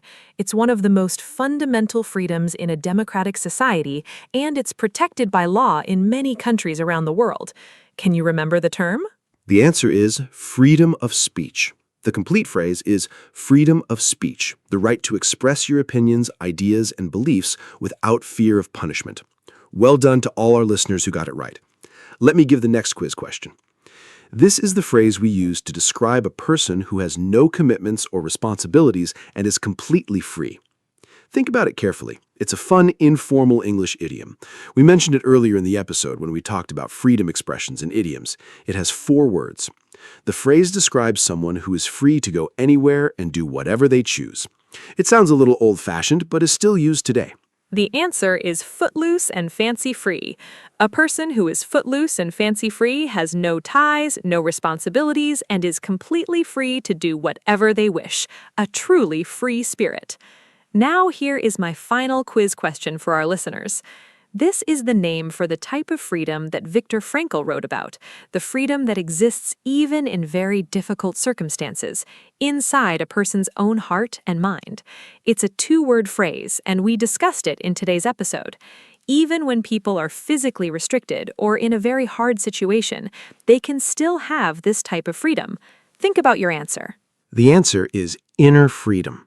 Viktor Frankl wrote about inner freedom, the freedom to choose your attitude, your values, and your response to any situation, no matter how difficult. Even when external circumstances are beyond our control, inner freedom remains available to everyone. This idea is profoundly hopeful and empowering. It means that true freedom is never completely taken from a person. Something essential always remains. 3 for 3 on the quiz. I hope our listeners enjoyed testing their knowledge. This topic is so rich and so important. Freedom is not just a political concept, it's something every person experiences, thinks about, and seeks in their own life every single day. What a rich, deep, and inspiring episode this has been. I feel genuinely moved by everything we discussed today. Let me give a final summary. We talked about the many types of freedom. Freedom of speech, movement, religion, and personal freedom. We discussed freedom and responsibility, financial freedom, and freedom in relationships. We explored creative freedom, the feeling of freedom in nature, and the philosophical question of absolute freedom. We talked about education as a path to freedom, technology and freedom, and great historical freedom fighters. We shared beautiful idioms and expressions about freedom, and we explored inner freedom, perhaps the most profound kind of all. Freedom is one of the most beautiful and important human values. Thank you so much, Anna. This was one of the most meaningful and thought-provoking episodes we have ever made together. And a huge thank you to every single listener who spent this special time with us. Freedom is not something to take for granted. It is precious, complex, and worth thinking about deeply. Whether your freedom is political, personal, financial, creative, or inner, it matters. Use today's English vocabulary and phrases in your real conversations. Talk about what freedom means to you. Ask a friend what makes them feel free. Discuss the freedoms you value most. Language and freedom are connected. Every word you learn in English gives you more freedom to understand and engage. Hello, everyone. Welcome to our podcast. My name is Anna, and I am so happy you are here with us today. This podcast is made for beginner English learners, and every episode is simple, fun, and useful. Today, we have a really important and motivating topic. We're going to talk about not wasting your time. Time is the one thing we all have equally. Everyone gets 24 hours in a day, but how we use those hours makes a huge difference in our lives. I am joined by my wonderful co-host, Mark. Mark, say hello and tell us, do you ever feel like you are wasting time? Hello. Thank you, Anna. Hi to all our wonderful listeners. Do I ever feel like I'm wasting time? Honestly, yes, sometimes. I think everyone does. But over the years, I've learned a lot about how to use time more wisely and how to recognize when I'm letting it slip away. Today, Anna and I are going to talk about what it means to waste time, why we do it, how to stop, and how to use your time in ways that make you feel happy, productive, and fulfilled. We will also give you lots of useful English vocabulary and phrases. Let's start with the basics. What does it mean to waste time? To waste time means to spend time on things that are not useful, important, or meaningful, things that do not help you grow, achieve your goals, or make you happy. The opposite of wasting time is using time well, or spending time productively. Some useful English vocabulary for this topic: productive, doing something useful and getting good results; efficient, completing tasks with the least amount of time or effort wasted; priority, something that is more important than other things; procrastinate, to delay doing something, especially something you should do. Great vocabulary to start with. The most common ways people waste time are quite relatable. Scrolling endlessly through social media, watching videos and reading posts without any clear purpose, sometimes for hours. Watching TV programs you do not even really enjoy just because the TV is on. Doing small, easy tasks to avoid a bigger, more difficult one. This is called procrastination. Saying yes to things you do not want to do and spending time on other people's priorities instead of your own. Overthinking, spending so much time worrying about decisions that you never actually make them, and waiting for the perfect moment, the perfect plan, or the perfect conditions before starting something important. Waiting for the perfect moment. I definitely recognize that one. Now let's talk about why we waste time, because understanding the reason is the first step to changing the habit. There are several common reasons. First, fear. When we are afraid of failure or of not doing something perfectly, we avoid starting. Second, lack of clear goals. If you do not know what you want to achieve, it is very easy to fill your time with unimportant activities. Third, low energy. When we are tired, we tend to choose easy, passive activities rather than meaningful ones. Fourth, distractions. Our phones, notifications, and the internet are designed to grab and hold our attention. The psychology of wasting time is very interesting. One important reason is what psychologists call instant gratification, choosing something that feels good right now even if it doesn't help you long term. Watching a funny video feels good instantly. Working on a difficult project feels hard now but rewarding later. Our brains are naturally attracted to the easy, immediate reward. Another reason is mental fatigue. When your brain is tired from working hard, it seeks rest through distraction rather than productive rest. Also, lack of structure means without a plan or routine, time easily disappears. And finally, some people waste time because they are simply not aware of how much time they are losing. Tracking your time? That sounds both scary and extremely useful. Now let's talk about the phrase, "don't waste your time," more directly. This phrase can be used in different ways in English. Sometimes we say it as encouragement. Don't waste your time worrying about things you cannot change. Sometimes we say it as advice. Don't waste your time with people who do not appreciate you. And sometimes we say it to warn someone. Don't waste your time on that project. It will never work. The phrase is very flexible and comes up in many different conversations. Mark, can you give our listeners more examples of how we use this phrase naturally in everyday English conversations? Sure, here are many natural examples of don't waste your time in everyday use. Don't waste your time watching that show. It is really not good. Don't waste your time explaining it to him. He has already made up his mind. I realized I was wasting my time at that job. He was going nowhere. Stop wasting time on social media and do your homework. She doesn't waste any time. She always gets straight to the point. This is actually a compliment, meaning she's very efficient.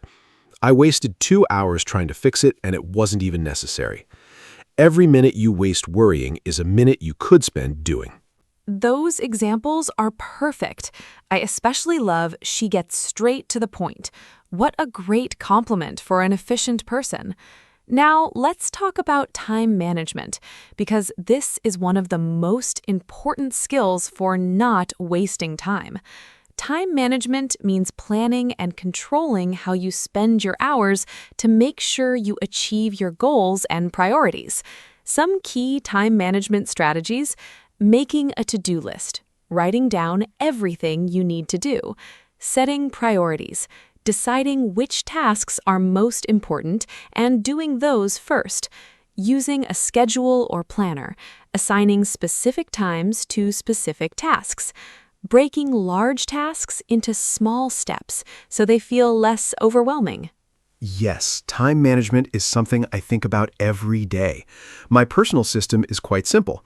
Every evening, I write a short list of the 3 most important things I want to achieve the next day. Just 3, not 20. Keeping the list short forces me to think carefully about what really matters. In the morning, I do the most difficult or most important task first, before I check emails or social media. This is called eating the frog, doing the hardest thing first so everything else feels easy afterward. I also use a simple timer technique, working for 25 minutes without distraction, then taking a 5-minute break. This is called the Pomodoro technique. Eating the frog. What a vivid and memorable phrase. Now, let's talk about the difference between being busy and being productive, because these are not the same thing. Many people are very busy all day, but do not actually achieve much that is truly important or meaningful. Being busy means your time is full of activity. Being productive means your activity is leading to real results and progress toward your goals. In English, we have a useful expression, working smarter, not harder. This means focusing your effort on the things that actually matter, rather than filling your day with tasks that keep you busy but do not move you forward. The difference is so important. Here is a clear example. Imagine two students. Student A studies for 5 hours, but spends most of that time looking at her phone, reorganizing her notes, and making her workspace look nice. She feels very busy, but she does not learn much. Student B studies for 2 hours with complete focus, no phone, clear goals, active reading. She feels less busy, but she learns much more. Student B is productive. Student A is just busy. Another example. A person who attends many meetings at work all day long might feel very busy, but if those meetings do not lead to decisions or progress, they are not productive.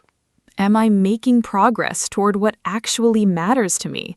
What a powerful question to ask yourself. Now, let's talk about procrastination in more detail, because this is one of the biggest reasons people waste time. Procrastination means delaying or postponing tasks, especially important ones, in favor of easier or more enjoyable activities. Almost everyone procrastinates sometimes, but chronic procrastination, doing it all the time, can seriously harm your productivity, your career, and even your mental health. The feeling of having unfinished tasks hanging over you is very stressful. In English, common procrastination phrases include, "I will do it later," "I will start tomorrow," "I'm not in the mood right now," "I will wait until..." Procrastination is such a common struggle. The main reason people procrastinate is that the task feels uncomfortable, too difficult, too boring, too overwhelming, or too connected to a fear of failure or judgment. The brain avoids discomfort instinctively. The trick is to make starting easier, not finishing. The hardest part of any task is almost always the beginning, so one powerful strategy is commit to doing just 2 minutes of the task, just 2 minutes. Often, once you start, momentum builds and you continue naturally. Another strategy is to remove temptations. Put your phone in another room, close unnecessary browser tabs, and create a distraction-free environment. And remind yourself how good it feels to finish something. Commit to just 2 minutes. Such a clever and practical strategy. Just starting is often the hardest part, and once you begin, it becomes much easier to continue. Now, let's talk about something many people find difficult: saying no. One of the biggest ways people waste time is by saying yes to things they do not want to do, helping with tasks that are not their responsibility, attending events they don't enjoy, or taking on extra work when they are already too busy. Learning to say no kindly but clearly is an essential skill for protecting your time.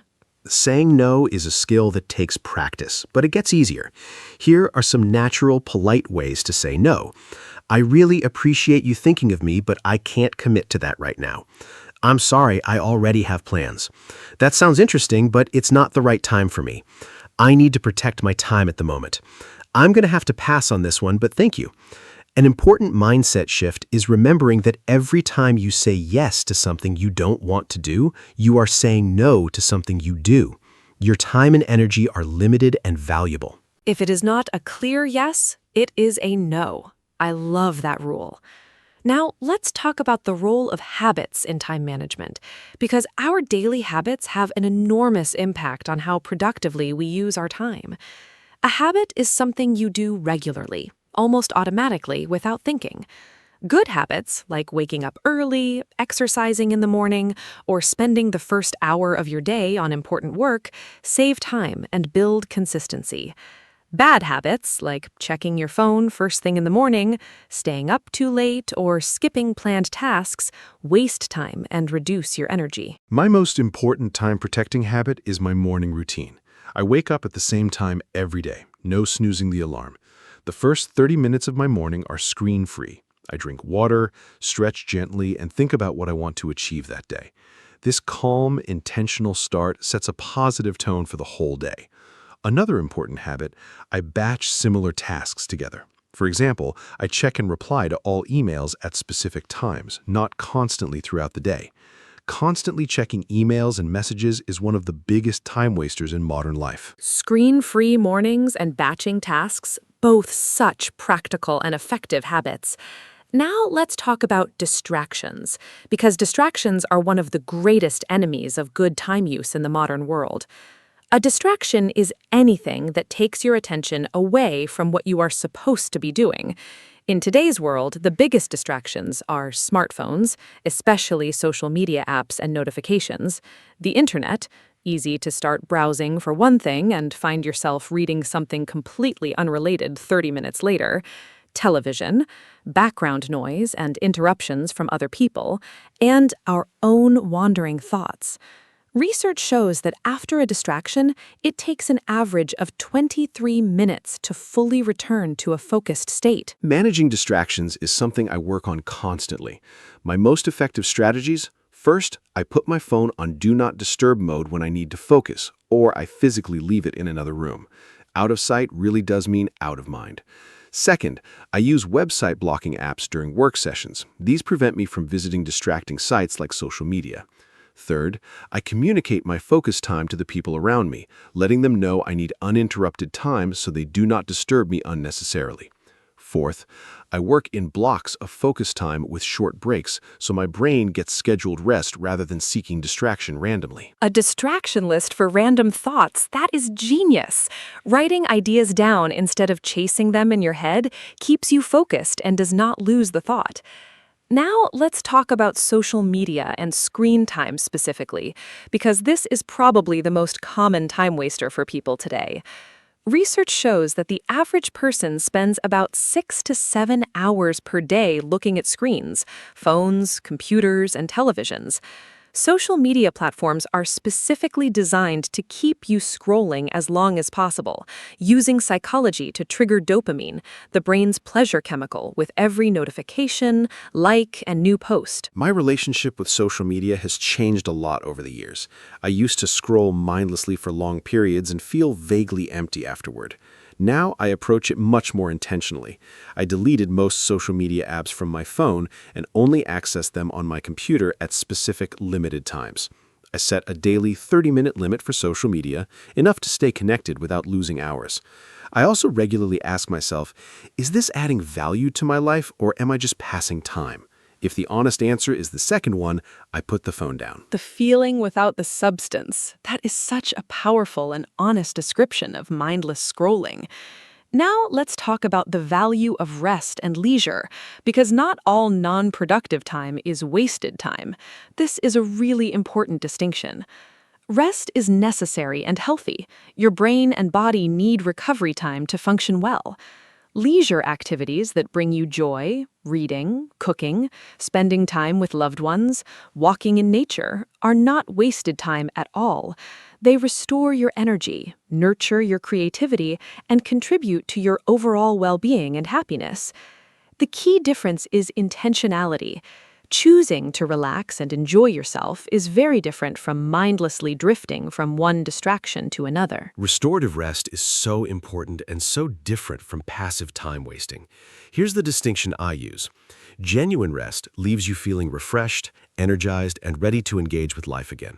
True leisure activities are ones you actively choose because they bring you real joy or restoration.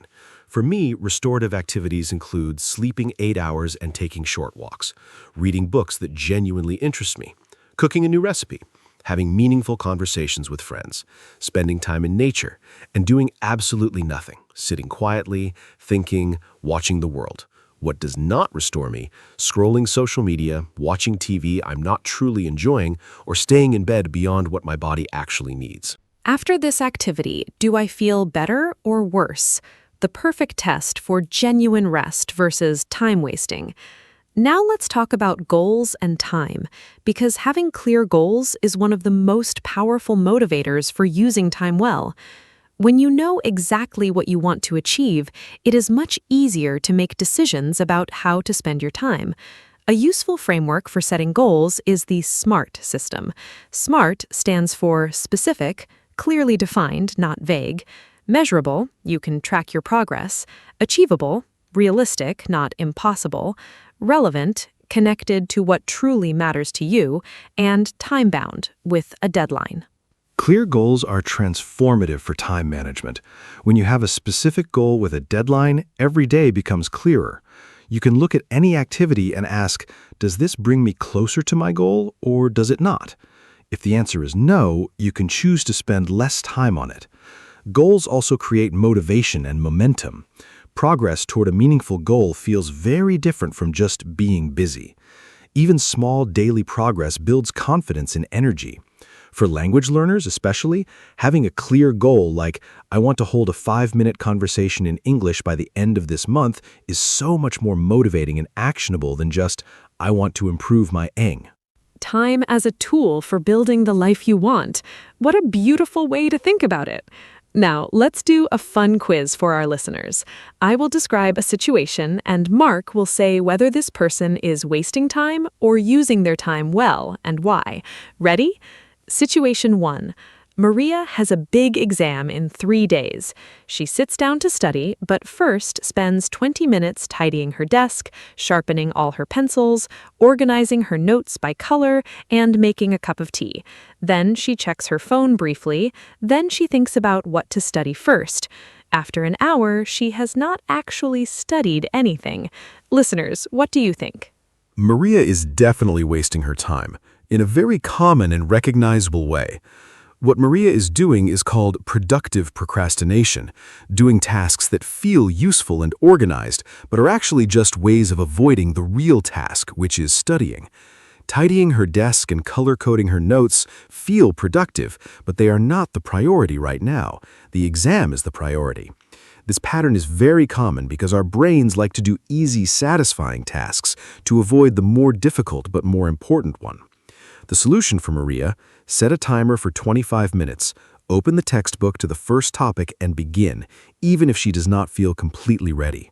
Starting imperfectly is always better than waiting perfectly and never beginning. Perfect advice for Maria and for all of us. Now, situation 2 for our quiz. James finishes work at 6 in the evening. He comes home, changes his clothes, and goes for a 30-minute run. Then he cooks a simple dinner while listening to an English podcast. After dinner, he reads a book for 45 minutes. Then he calls his mother for 20 minutes. At 9:30, he puts his phone away and goes to bed at 10:30. Listeners, is James wasting his time?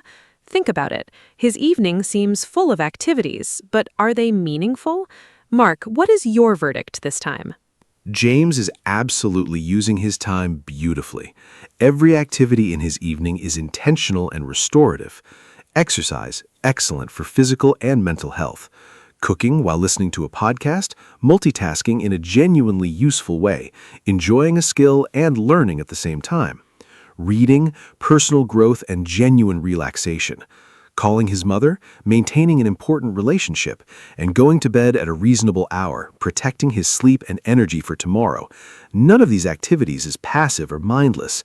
James is choosing activities that serve his health, his learning, his relationships, and his well-being. This is the ideal evening, not because it is perfect, but because every choice is deliberate and meaningful. James is my new role model for evenings. Now let's talk about something that many people struggle with: the fear of missing out, or FOMO. FOMO is a common modern feeling, the anxiety that other people are doing exciting things and you're missing out by not being there or not being involved. FOMO often drives people to waste enormous amounts of time on social media, checking what others are doing, attending events they do not truly want to attend, or constantly looking at their phone. The solution to FOMO is sometimes called JOMO, the joy of missing out. This means finding genuine contentment and peace in your own choices, even when others are doing something different. FOMO is very real, and I have definitely experienced it. The turning point for me was realizing that social media only shows the highlights of people's lives, the best moments, the most exciting experiences. It's never the full picture. So comparing your ordinary Tuesday to someone else's curated holiday photos is always going to make your life seem less interesting, even when your life is actually wonderful. I now practice JOMO very deliberately. When I choose to stay home and read instead of going to a loud party, I enjoy that choice fully, rather than wondering what I'm missing. Comparison is the thief of joy. That is one of my favorite English expressions. And presence is the antidote to FOMO. What a beautiful and wise thought. Now let's talk about the relationship between time and energy, because managing your energy is just as important as managing your time. You might have 24 hours in a day, but if you spend them exhausted and unfocused, you will not use them well. Understanding when your energy is highest, when you feel most alert, creative, and motivated, is very useful for scheduling your most important tasks at those times. For most people, energy is highest in the morning. Energy management is something I think about a lot. I have noticed clear patterns in my own energy. My mental energy is highest in the morning. This is when I do my most creative and demanding work. I protect this time fiercely. No emails, no social media, no meetings if possible. Mid-afternoon, around 2 or 3 o'clock, my energy naturally dips. This is normal. Our bodies have a biological tendency toward a rest period in early afternoon. Instead of fighting it with caffeine, I use this time for lighter tasks, responding to emails, attending meetings, or doing administrative work. In the late afternoon, energy often rises again for several hours.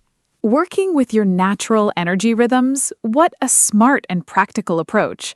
Now let's give our listeners some final practical tips for not wasting time. These are simple, actionable steps they can start using immediately. Tip 1. Start each day by identifying your top 3 priorities. Tip 2. Do the most important task first before distractions begin. Tip 3. Put your phone away during focused work time.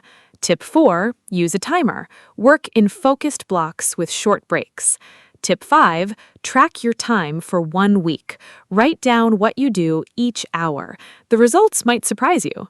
Tip 6. Learn to say no kindly but clearly.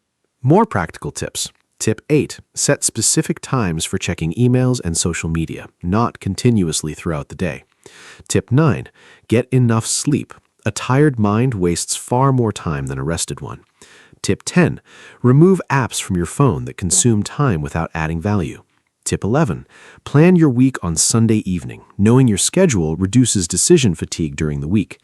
Tip 12. Stop multitasking. Research shows that doing 2 things at once means doing them both worse. Focus on one thing at a time. Tip 13. Celebrate progress, not perfection. Getting 80% of something done is far better than planning a perfect version forever. Every hour is an hour of your one precious life. That is perhaps the most important reminder of the entire episode. Let me now give a final summary of everything we talked about today. We discussed what it means to waste time and why people do it: fear, lack of goals, distractions, and procrastination. We talked about the difference between being busy and being productive. We explored procrastination and practical strategies to overcome it. We discussed saying no, daily habits, distractions, social media, and the value of true rest. We talked about SMART goals, energy management, FOMO and JOMO, and we did a fun quiz with Maria and James. Thank you so much, Anna. This was one of my favorite episodes. And a huge thank you to every single listener who spent this time with us today. And what an appropriate topic that is. You chose to spend time listening to this podcast, learning English, and thinking about how to live more intentionally. That is already an excellent use of your time. Take today's ideas and try just one or two of them this week. Put your phone away for 1 hour. Write your top 3 priorities tomorrow morning. Say no to one thing that does not serve you. Small changes made consistently create enormous transformations over time. Hello, everyone. Welcome to our podcast. My name is Anna, and I am so happy you are here with us today. This podcast is made for beginner English learners, and every episode is simple, fun, and useful. Today, we have a really important topic. We are going to talk about health. Health is one of the most important things in our lives, and we talk about it every day in English. How do you feel? What do you eat? Do you exercise? These are all very common questions. I am joined by my wonderful co-host, Mark. Mark, say hello and tell us, how is your health these days? Hello. Thank you, Anna. Hi to all our fantastic listeners. How is my health? I am happy to say I feel great. I have been making good choices lately, sleeping well, exercising regularly, and eating more vegetables. Today's topic is really important because your health affects every single part of your life. When you feel good, everything is better. Your mood, your work, your relationships. Anna and I are going to talk about different aspects of health: healthy eating, exercise, sleep, mental health, and much more. We will also give you lots of useful English vocabulary and phrases. By the end of this episode, you will be able to talk about health confidently. Let's begin. Okay, so let's start with a very basic question. What does health mean? Health means the condition of your body and your mind. When we say someone is healthy, we mean their body and mind are working well and they feel good. The World Health Organization defines health as a state of complete physical, mental, and social well-being. That means health is not just about your body, it is also about how you feel emotionally and how you connect with other people. In English, we have a common saying, health is wealth. This means good health is the most valuable thing you can have. Mark, can you give our listeners some simple ways to say how you feel in English? Sure. Here are some common and useful phrases for talking about how you feel. I feel great. You feel very good. I feel fine. You feel okay, not bad. I do not feel well. Something is wrong with you. I feel under the weather. This is a common idiom meaning you feel slightly sick. I have a cold, a common illness with a runny nose and sore throat. I have a headache, pain in your head. My back hurts. You have pain in your back. I feel tired. You lack energy. I feel energetic. You have a lot of energy. I feel stressed. You feel worried and under pressure. These simple phrases are used all the time in everyday English conversations about health. Those phrases are so useful. I feel under the weather is one I hear all the time. Now, let's talk about healthy eating, because food is one of the most important things for our health. The food you eat gives your body energy and the nutrients it needs to function properly. Nutrients are things like vitamins, minerals, protein, carbohydrates, and fats, all essential for a healthy body. A balanced diet means eating a variety of different foods in the right amounts. Fruits and vegetables are especially important. Health experts recommend eating at least 5 portions of fruit and vegetables every day. Mark, what does a healthy diet look like? Can you describe what you eat in a typical day? A healthy diet varies from person to person, but the general principles are similar for everyone.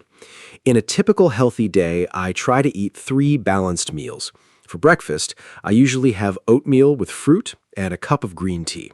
For lunch, I often make a salad with protein, like chicken, eggs, or beans, plus plenty of vegetables.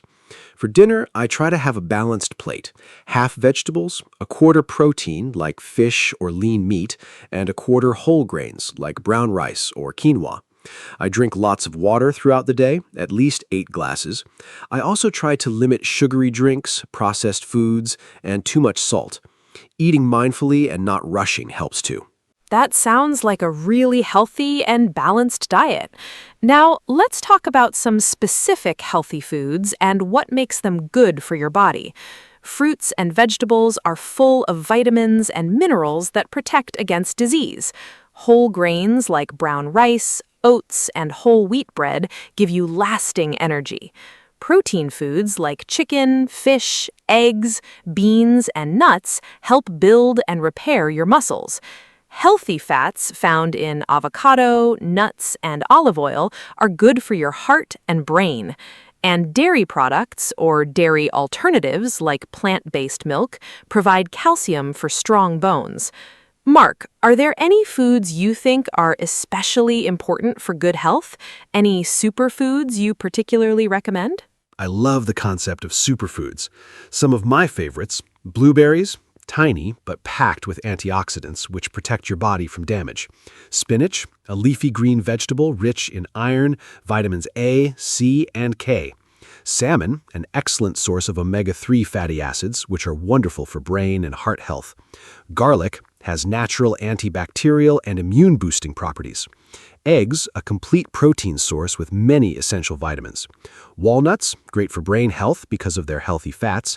And sweet potatoes, rich in beta-carotene, which your body converts to vitamin A, important for eye health and immunity. The key is not to eat just one or two superfoods, but to eat a wide variety of colorful, natural whole foods every day. Blueberries, spinach, salmon, eggs, walnuts, such a wonderful list. Now let's talk about foods and habits that are not so good for our health, because understanding what to avoid is just as important as knowing what to eat. Some things to limit or avoid: sugary drinks like soda and juice. They have a lot of sugar but almost no nutritional value. Ultra-processed foods like chips, packaged cookies, and instant noodles, these often contain unhealthy fats, too much salt, and artificial additives. Too much red and processed meat linked to higher risk of heart disease and certain cancers. And too much alcohol. This damages the liver and many other organs. Mark, what other unhealthy habits affect people's health? Beyond food, there are many other unhealthy habits to be aware of. Smoking is one of the most harmful things you can do to your health. It causes lung cancer, heart disease, and many other serious conditions.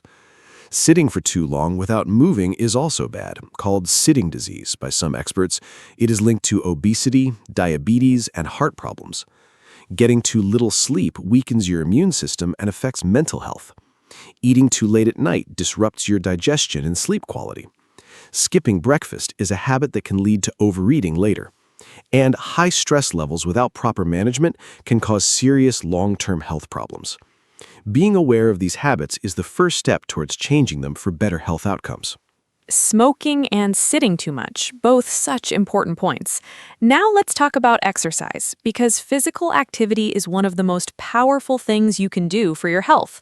Regular exercise helps control your weight, strengthens your heart, builds muscles and bones, improves your mood, and reduces the risk of many diseases. The World Health Organization recommends that adults do at least 150 minutes of moderate exercise per week. That is about 30 minutes 5 days a week. Moderate exercise means things like walking briskly, cycling, swimming, or dancing. Activities that raise your heart rate but still allow you to hold a conversation. Mark, do you exercise regularly? What kind of exercise do you do? Yes, I exercise regularly and I really enjoy it. My main activities are running and cycling. I run 3 times a week, usually 30 to 40 minutes per session. I find running incredibly good for both my body and my mind. After a good run, I always feel clear-headed and positive. On weekends, I like to go for longer cycle rides in the countryside. I also do some strength training twice a week, exercises using weights or my own body weight to build muscle strength. And I try to walk as much as possible in daily life, taking the stairs instead of the lift, walking to the shops, and taking short walks during lunch breaks. Even small amounts of movement throughout the day add up. Running, cycling, strength training, and walking more in daily life. What a great combination. Now let's talk about some simple types of exercise for our listeners who are just starting out. You do not need a gym or special equipment to be more active. Walking is the simplest and most accessible form of exercise. It's free, you can do it anywhere, and it's gentle on your joints. Swimming is another excellent whole-body exercise that is kind to your joints. Yoga improves flexibility, strength, and mental calmness. Dancing is fun and a great workout. And home exercises like squats, push-ups, and planks require no equipment at all. Mark, what advice would you give to someone who wants to start exercising but doesn't know where to begin? Great question. My top advice for beginners, start very small and be consistent. Do not try to do too much on the first day. You'll feel exhausted and discouraged. Start with just 10 or 15 minutes of walking every day. Then gradually increase the time and intensity. Find an activity you genuinely enjoy. If you love dancing, dance. If you love being in nature, hike or walk in the park. Enjoyment is the key to consistency.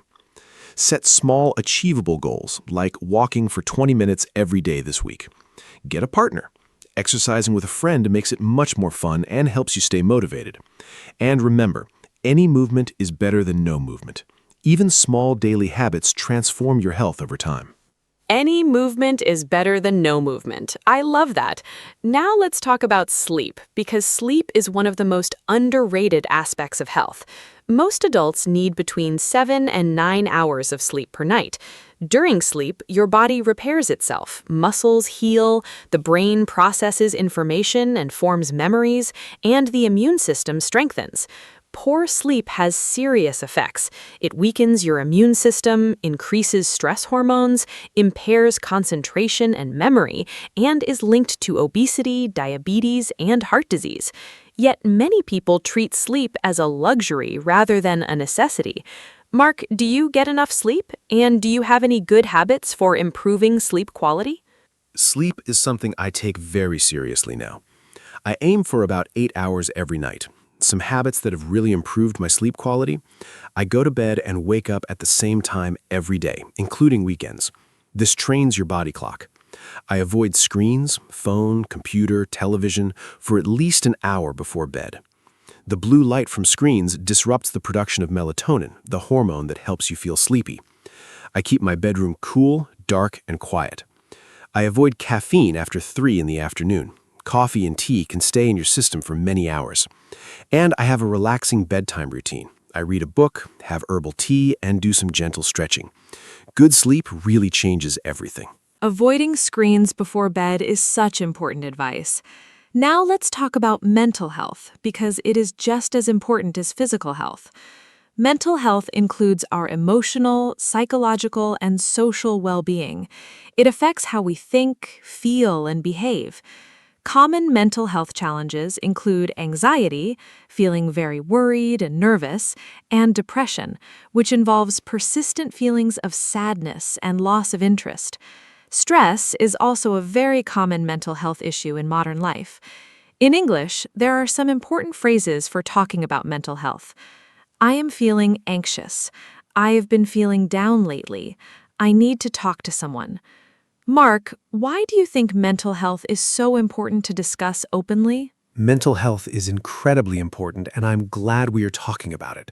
For a long time, mental health was a taboo subject. People did not talk about it because they felt ashamed or weak. But the truth is that mental health problems are very common. 1 in 4 people will experience a mental health issue at some point in their life.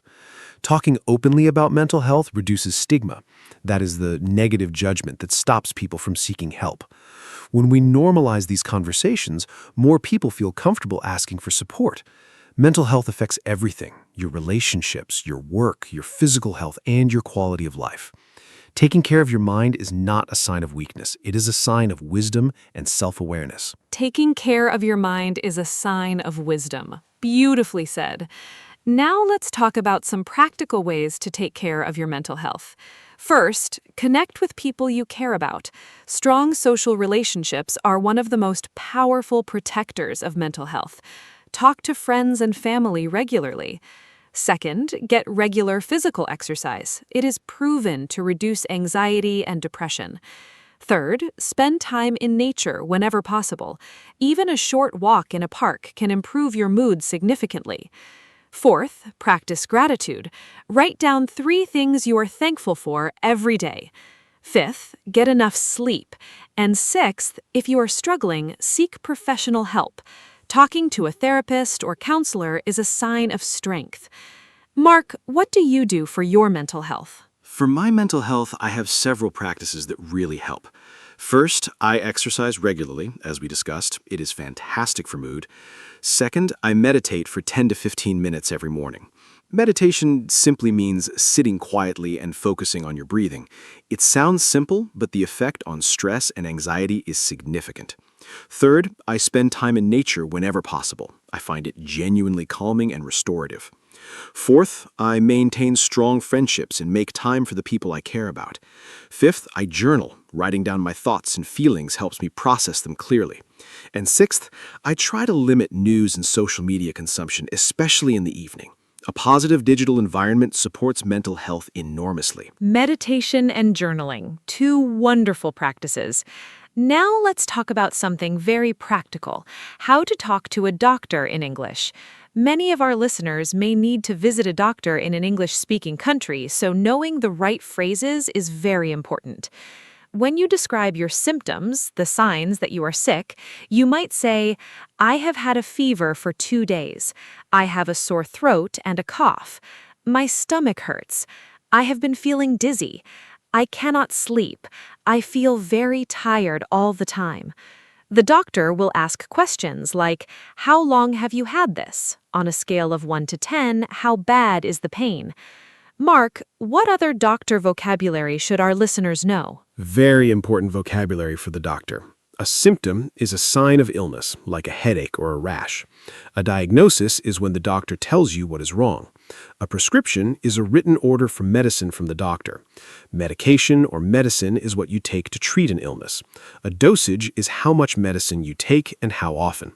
Side effects are unwanted effects of a medicine. An appointment is a scheduled time to see the doctor. Emergency room, or A&E, is where you go for serious, sudden illness or injury. And health insurance is a policy that helps pay for medical costs.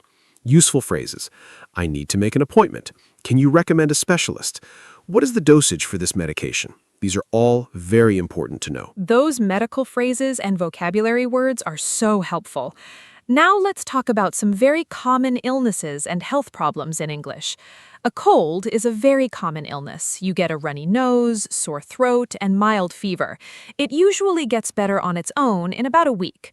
The flu, or influenza, is more serious than a cold. You feel very unwell, have a high fever, body aches, and extreme tiredness. Allergies happen when your immune system overreacts to something harmless, like pollen, pet hair, or certain foods. High blood pressure is very common and can lead to heart disease if untreated. And diabetes is a condition where the body cannot manage blood sugar properly. Mark, what are some important ways to prevent these common illnesses? Prevention is always better than cure. Here are some key prevention strategies. Washing your hands regularly is one of the simplest and most effective ways to prevent spread of illness. Wash with soap for at least 20 seconds.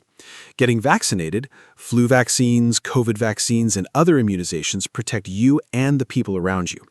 Eating well and exercising strengthens your immune system so your body can fight off illness more effectively.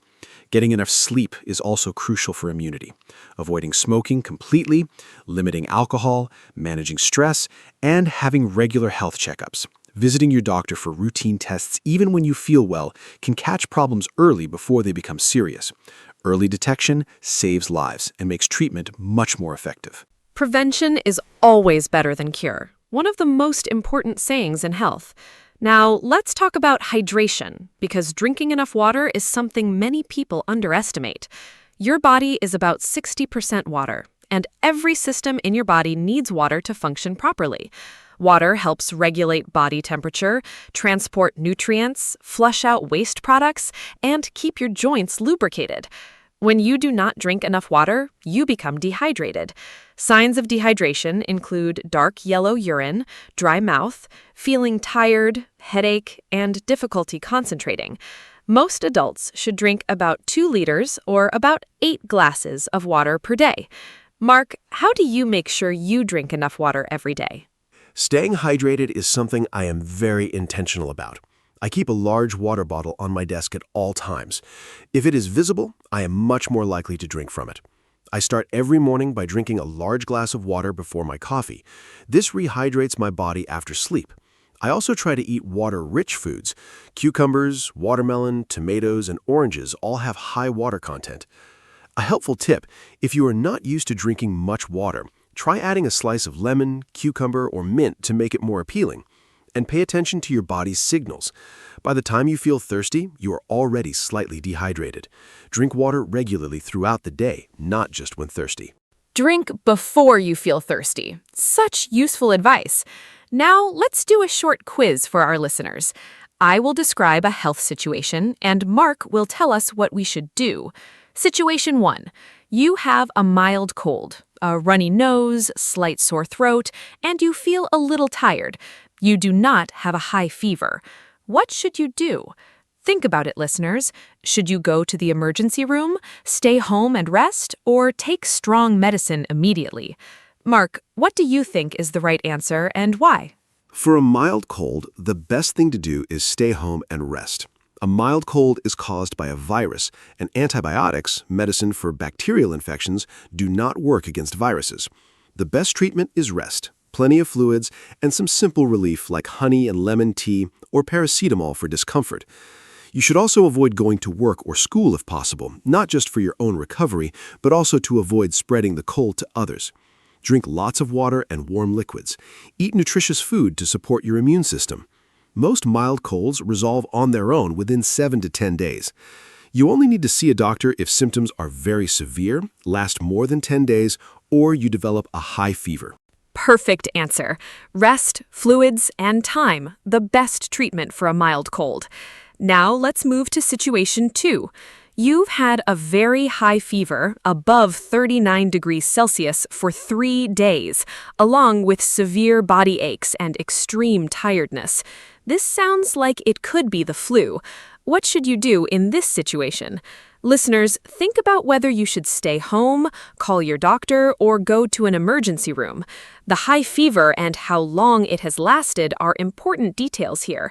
Mark, what is the right advice for someone experiencing these more serious symptoms? With a high fever above 39 degrees Celsius for 3 days, you should definitely contact your doctor. This is more serious than a common cold. Your doctor may recommend antiviral medication for flu if you are in a high-risk group. For example, elderly people, young children, pregnant women, or people with chronic health conditions. You should still rest, drink plenty of fluids, and take appropriate fever-reducing medicine. Watch for warning signs that mean you need emergency help: difficulty breathing, chest pain, confusion, or very severe headache. If you have these symptoms, go to the emergency room immediately. And remember, next year, get your flu vaccine. Vaccination is the best protection against serious influenza and its complications. Stay safe and know when to seek help. Knowing when to see a doctor versus when to rest at home is such a valuable skill. Now let's talk about the importance of regular health checkups or preventative care. Many serious diseases can be caught early through regular tests and screenings when they're much easier to treat. For example, a blood pressure check can detect high blood pressure early before it causes a heart attack or stroke. A blood sugar test can detect pre-diabetes when you can still reverse the condition through diet and lifestyle changes. Cancer screenings like mammograms, cervical smear tests, and colonoscopies can detect cancer at an early and treatable stage.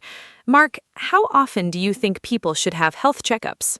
Regular health checkups are really important. How often you need them depends on your age, health history, and risk factors. Generally, adults should have a basic health check, including blood pressure, blood sugar, cholesterol, and weight, at least once a year. Dental checkups are recommended every 6 months. Eye tests are recommended every 1 to 2 years. For specific cancer screenings, doctors usually recommend them from a certain age. For example, regular mammograms for women from around 50 years old, and colonoscopies from around 50 as well. The most important thing is to know your family health history. If your parents or grandparents had certain conditions, you may be at risk higher. Regular checkups and open communication with your doctor are your best tools for long-term health. Family health history is such an important point. Now let's talk about some healthy habits that are easy to start and make a big difference over time. Habit 1, drink a glass of water first thing every morning. Habit 2, take a short walk every day, even 15 minutes helps. Habit 3, eat at least one piece of fruit or one serving of vegetables with every meal. Habit 4, go to bed at the same time every night to regulate your sleep. Habit 5, wash your hands before eating and after using the bathroom. And habit 6, take the stairs instead of the lift or elevator whenever possible. These are all small, simple habits, but together they make a significant difference. Mark, what healthy habits do you practice daily? I practice most of the habits you mentioned. A few more I would add for my personal routine. Every morning, I do 5 minutes of light stretching. It wakes up my body and reduces muscle stiffness. I take a few deep breaths whenever I feel stressed during the day. Just 3 slow, deep breaths can significantly reduce tension. I try to eat lunch away from my computer. Stepping away from screens for meals is good for both digestion and mental rest. I limit my coffee to 1 or 2 cups per day and switch to herbal tea in the afternoon. And every evening, I write down 3 good things that happened that day. This simple gratitude practice has genuinely improved my overall mood and sense of well-being over time. Deep breathing and gratitude, such simple but powerful practices. Now let's talk about something many people wonder about, vitamins and supplements. A supplement is a product, usually a tablet, capsule, or powder, that you take to add nutrients to your diet. Common supplements include vitamin D, especially important in countries with little sunshine, vitamin C, popular for supporting the immune system, omega-3 fish oil, good for heart and brain health, probiotics, these are beneficial bacteria that support gut health, iron, important for people who are anemic or do not eat much red meat. Mark, do you take any supplements, and what do you think about the role of supplements in a healthy lifestyle?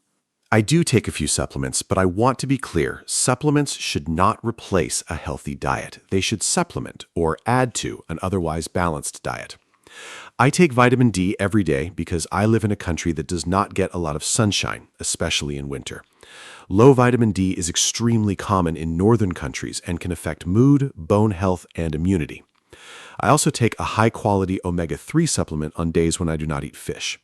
My advice, before taking any supplement, speak to a doctor or pharmacist. Some supplements interact with medications or are not appropriate for everyone. Food is always the best source of nutrition, but targeted supplements can fill real gaps in many people's diets.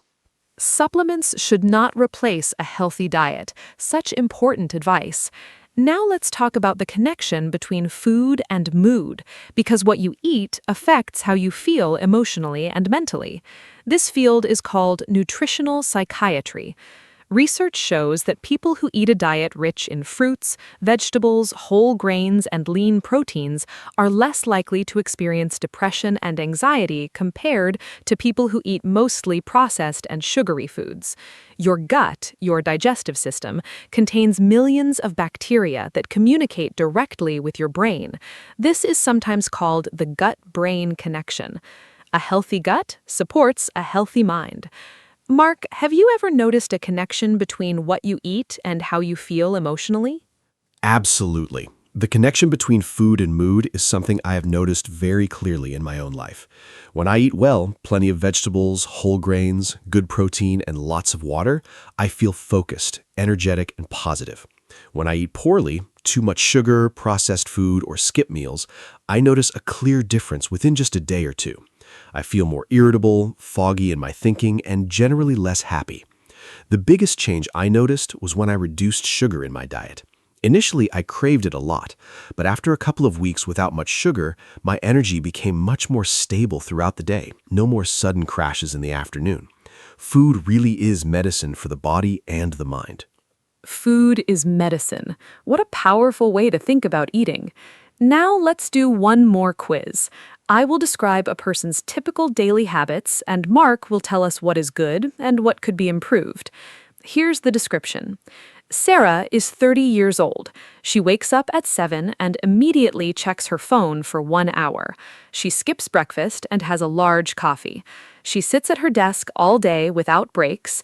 She eats a sandwich for lunch while working. After work, she goes home and has a ready meal for dinner. She watches television until midnight and sleeps for 6 hours. She does not exercise. She feels tired and stressed most of the time. Mark, what health advice would you give Sarah? Sarah has several habits that are affecting her health significantly. Let me go through them. Checking her phone immediately on waking increases stress before the day even starts. A better start is light stretching and a glass of water. Skipping breakfast leads to low energy and overeating later. Having a proper breakfast would help. Sitting all day is dangerous. She should set a reminder to stand up and move for 5 minutes every hour. Eating while working prevents mindful eating and increases stress. She should take a real lunch break. Ready meals for dinner are often high in salt and low in nutrients. Simple home cooking would be much better. Watching television until midnight is disrupting her sleep. 6 hours of sleep is not enough for most adults. And daily movement, even a short walk, would transform her energy and mood. Wow, every single one of Sarah's habits needs improvement. But the encouraging thing is that she does not need to change everything at once. Even changing 1 or 2 habits can make a noticeable difference. Now I want to share some very useful vocabulary for talking about health and fitness in English. Here are some important words. Cardiovascular, relating to the heart and blood vessels. For example, running is great for cardiovascular health. Immunity, your body's ability to fight disease. Flexibility, how far your body can bend and stretch. Stamina, the ability to exercise for a long time without tiring. BMI, body mass index, a measure of body weight relative to height. And wellness, a general state of good health and positive lifestyle. Mark, can you add a few more health vocabulary words? More useful health vocabulary. Metabolism, the process by which your body converts food into energy. A fast metabolism means your body burns energy quickly. Chronic, lasting a long time. A chronic condition is one that continues for months or years, like diabetes or asthma. Acute, sudden and severe, but not usually lasting long, like an acute infection. Inflammation, the body's natural response to injury or infection, redness, swelling, and heat. Antioxidants, substances found in fruits and vegetables that protect cells from damage. Hydration, the process of maintaining the right amount of water in your body. Sedentary, describing a lifestyle with very little physical activity. And longevity, living a long, healthy life. These words will help you read and understand health articles in English with much more confidence. Those vocabulary words are excellent. Now let's talk about something very current and important: the difference between reliable health information and misinformation. Today, the internet is full of health advice, but not all of it is accurate or trustworthy. Some websites and social media posts spread false health information, sometimes called fake news in the health context. For example, claims that certain foods cure serious diseases, or that vaccines cause harm, or that miracle supplements can make you lose weight without effort. These claims are not supported by science. Mark, how can people identify reliable health information? How do you know if something you read about health is true? Identifying reliable health information is a really important skill. Here are some guidelines. First, check the source. Reliable health information comes from established medical organizations like the World Health Organization, government health departments, or university research institutions. Second, look for evidence. Good health advice is based on multiple scientific studies, not just one person's experience. Third, be skeptical of extreme claims. If something promises miraculous results with no effort, it is probably not true. Fourth, check the date. Health research evolves, so look for recent information. Fifth, consult a real doctor or pharmacist for personal health questions rather than relying on internet searches alone. And sixth, be especially careful about health advice on social media. Always verify before you believe or share it. Verify before you believe or share it. Such important advice for the digital age. Now let's talk about something positive, the role of happiness and positive emotions in physical health. Research shows that positive emotions like joy, gratitude, and love actually have measurable benefits for physical health. People who report higher levels of happiness tend to have stronger immune systems, lower blood pressure, and live longer than people who experience chronic stress and negative emotions. Laughter has genuine health benefits. It reduces stress hormones, relaxes muscles, and boosts the immune system. This is sometimes called the mind-body connection. Mark, do you believe that being happy makes you physically healthier? I absolutely believe in the mind-body connection. The research on this is really compelling. Studies show that optimistic people, those who generally expect positive outcomes, have better cardiovascular health and recover from illness more quickly than pessimistic people. Chronic stress and negative emotions increase cortisol and other stress hormones, which damage the immune system and contribute to inflammation in the body. On the other hand, laughter, strong social connections, and feelings of purpose and meaning in life have measurable protective effects on physical health. I think this means that investing in your happiness, nurturing your relationships, finding purpose, practicing gratitude, and having fun is genuinely a form of healthcare. Health truly is holistic, body and mind together. Health is holistic, body and mind together. What a perfect summary. Now, let's give our listeners some final health tips before we wrap up. Tip 1. Eat more fruits, vegetables, whole grains, and lean protein. Limit processed food, sugar, and alcohol. Tip 2. Move your body every day. Aim for 30 minutes of moderate exercise 5 days a week. Tip 3. Sleep 7 to 9 hours per night. Create a good sleep routine. Tip 4. Drink enough water, at least 8 glasses a day. Tip 5. Take care of your mental health. Connect with people, manage stress, and seek help if you need it. Tip 6. Have regular health checkups. Mark, can you add the final tips? Continuing the tips. Tip 7. Do not smoke. If you currently smoke, seek help to stop. It is one of the best health decisions you will ever make. Tip 8. Limit alcohol. The safest amount is as little as possible. Tip 9. Wash your hands regularly to prevent illness. Tip 10. Know your body. Pay attention to changes and see a doctor if something doesn't feel right. Tip 11. Get vaccinated. Vaccines protect you and the people around you. And tip 12. Be patient with yourself. Good health is built through consistent daily habits over time. Small improvements made consistently lead to remarkable results. You don't need to be perfect, you just need to keep making small positive choices every day. Your health is worth it. What a wonderful and comprehensive episode. I hope every listener feels inspired to make at least one positive change for their health after today. Let me give a final summary. We talked about what health means: physical, mental, and social well-being. We discussed healthy eating and hydration. We covered exercise, sleep, and mental health. We learned useful phrases for talking to a doctor and describing symptoms.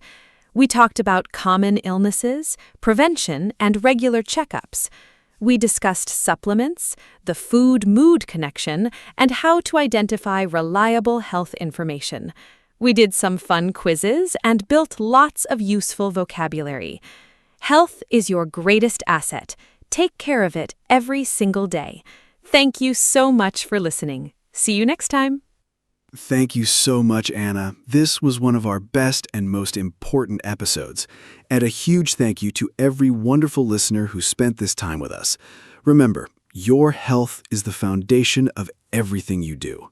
When you are healthy, you have energy, clarity, and the ability to enjoy life fully. The good news is that small, consistent, healthy habits, drinking more water, sleeping better, moving a little more, and eating more vegetables add up to a big positive difference over time. Do not try to change everything at once. Start with one small thing today. and use the English vocabulary and phrases from today's episode to talk about health with confidence. Take great care of yourselves. Be kind to your body and mind, and goodbye, everyone. Hello, everyone, and welcome to our podcast. My name is Anna, and I am so happy you are here today. Today's topic is very special to me. We are going to talk about self-care. Maybe you have heard this word before. Self-care means taking care of yourself, your body, your mind, and your feelings. It is not selfish. It is necessary. I am joined today by my wonderful co-host, Mark. Together, we will share ideas, personal stories, and simple tips about self-care. We use easy English in this podcast, so it is perfect for beginners. I hope you enjoy our conversation and learn something helpful today. Hi, Mark. How are you? And are you ready to talk about self-care? Hi, Anna. I'm very well, thank you. And hello to all our wonderful listeners. Welcome. Yes, I am absolutely ready. Self-care is a topic I love. I think many people hear self-care and imagine expensive things like spa days or fancy holidays. But real self-care is much simpler than that. It's about small, daily habits that keep you healthy and happy. It's about listening to your body and your mind. I think this topic is very important for everyone. Young people, adults, busy parents, students. Everyone needs self-care. And using simple English makes it easy for our beginners to follow along and learn. Let's start with the basics, Anna. What exactly is self-care to you? To me, self-care is anything you do on purpose to feel better, physically, emotionally, or mentally. I like to think of it in 3 parts. First, there's body care, sleeping enough, eating well, moving your body. Second, there's mind care, resting your thoughts, reading, learning, or doing creative things. Third, there's emotional care, talking about your feelings, spending time with people you love, and allowing yourself to feel both happy and sad. All 3 parts are important. When one part is not cared for, the others suffer too. For example, when I don't sleep enough, I feel sad and I can't think clearly. Self-care keeps all 3 parts balanced. Mark, how would you describe self-care in one simple sentence? In one sentence, I would say self-care means giving yourself what you need to feel well and function in daily life. Simple but powerful. I think many people confuse self-care with being lazy or selfish, but that is completely wrong. Self-care is the opposite of laziness. Lazy means doing nothing because you don't want to try. Self-care means making an active choice to rest, to recover, or to do something that helps your well-being. And it is definitely not selfish. When you take care of yourself, you have more energy and patience for others, for your family, your friends, your work. Think of it like charging your phone. If your phone battery is at 0, it does nothing. You need to charge it to use it. Self-care is your daily charge. Do you agree, Anna? I love that comparison. Charging your phone is such a perfect way to explain it. And just like a phone needs regular charging, people need regular self-care. You cannot charge your phone once a month and expect it to work every day. The same is true for people. Self-care needs to be consistent. Small things every day are better than one big thing once a month. I think one reason people struggle with self-care is that they feel they don't have time. Life is very busy. Work, family, chores, everything takes time. But I believe self-care does not always need a lot of time. Even 5 or 10 minutes of something good for you can make a real difference. Mark, what are some quick self-care things people can do when they are very busy? Great question. When I'm very busy, I use small self-care moments during the day. For example, I take 3 slow, deep breaths before a meeting. It takes 30 seconds, but it calms my mind. I also drink a full glass of water in the morning before I check my phone. That one habit helps my body wake up. Another thing I do is take a 5-minute walk outside at lunchtime. Fresh air and a little movement really help my mood and focus. I also try to eat lunch away from my desk. Just changing the location and not looking at a screen for 20 minutes gives my brain a real rest. These are tiny things, but together they add up. What's your favorite quick self-care moment, Anna? My favorite quick self-care moment is what I call my morning 5 minutes. Every morning, before I do anything else, I sit quietly for 5 minutes. No phone, no news, no talking. I just sit with a warm cup of tea, look out the window, and breathe. It sounds very simple, but it sets a calm tone for my whole day. On the days I skip it, I notice the difference. I feel more rushed and more stressed. Those 5 minutes feel like an anchor. They remind me that I exist and that the day belongs to me, not to my to-do list. Even on very busy days, 5 minutes is possible. You just have to choose it. Let's talk about sleep now, Mark. How important is sleep for self-care? Sleep is absolutely the foundation of self-care. Everything else depends on it. When you sleep enough, your brain works better, your mood is more stable, your body heals, and you have more energy. When you don't sleep enough, everything feels harder. You get frustrated more easily. You make more mistakes. You feel low and tired all day. I used to be very proud of sleeping only 5 or 6 hours a night. I thought it made me productive and strong, but actually I was hurting myself. Now I protect my sleep like it is very precious, because it is. I go to bed at a similar time every night. I avoid caffeine after 3 in the afternoon. I turn off screens an hour before bed. My sleep improved a lot. How many hours do you sleep, Anna? I try to sleep 7 to 8 hours every night. For me, the quality of sleep matters as much as the quantity. Sometimes I sleep 8 hours, but wake up feeling tired because my sleep was not deep or restful. I found that my sleep quality improved when I created a bedtime routine. About 30 minutes before bed, I stop using my phone, I dim the lights in my room, I read a few pages of a book, a real paper book, not a screen. Sometimes I write a few lines in my journal.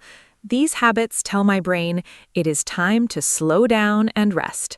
My body starts to relax naturally. A good bedtime routine is one of the best self-care gifts you can give yourself. Mark, let's talk about food. How does eating well connect to self-care? Food is a very important part of self-care.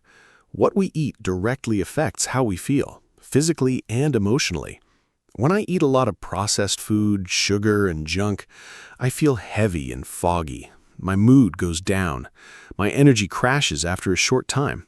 But when I eat fresh vegetables, fruits, proteins, and drink enough water, I feel lighter, clearer, and more energetic. I'm not a perfect eater. I love pizza and chocolate, but I try to make good choices most of the time. I also think how you eat matters, not just what you eat. Eating slowly, without distractions, and actually tasting your food is a form of self-care too. It is called mindful eating. Do you practice mindful eating, Anna? I try to. Mindful eating was hard for me at first because I was so used to eating while watching TV or scrolling on my phone. I would finish my whole meal and not even remember eating it. Now I try to eat at a table without screens, and I focus on the taste and texture of the food. It makes the meal more enjoyable, and I also notice when I am full, which means I eat less but feel more satisfied. I also notice which foods make me feel good and which make me feel bad. For example, too much coffee makes me anxious. Heavy food at night makes me sleep badly. Paying attention to your body is a form of self-care.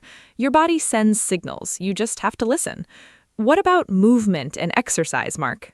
Movement is one of the most powerful forms of self-care, and it does not have to mean going to the gym every day.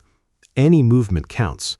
Walking, dancing, swimming, cycling, stretching, yoga, they all help your body and your mind. When I exercise, my brain releases chemicals that make me feel happier and more relaxed. It's a natural mood booster. I used to hate exercise. I thought it was boring and painful, but then I found activities I actually enjoy.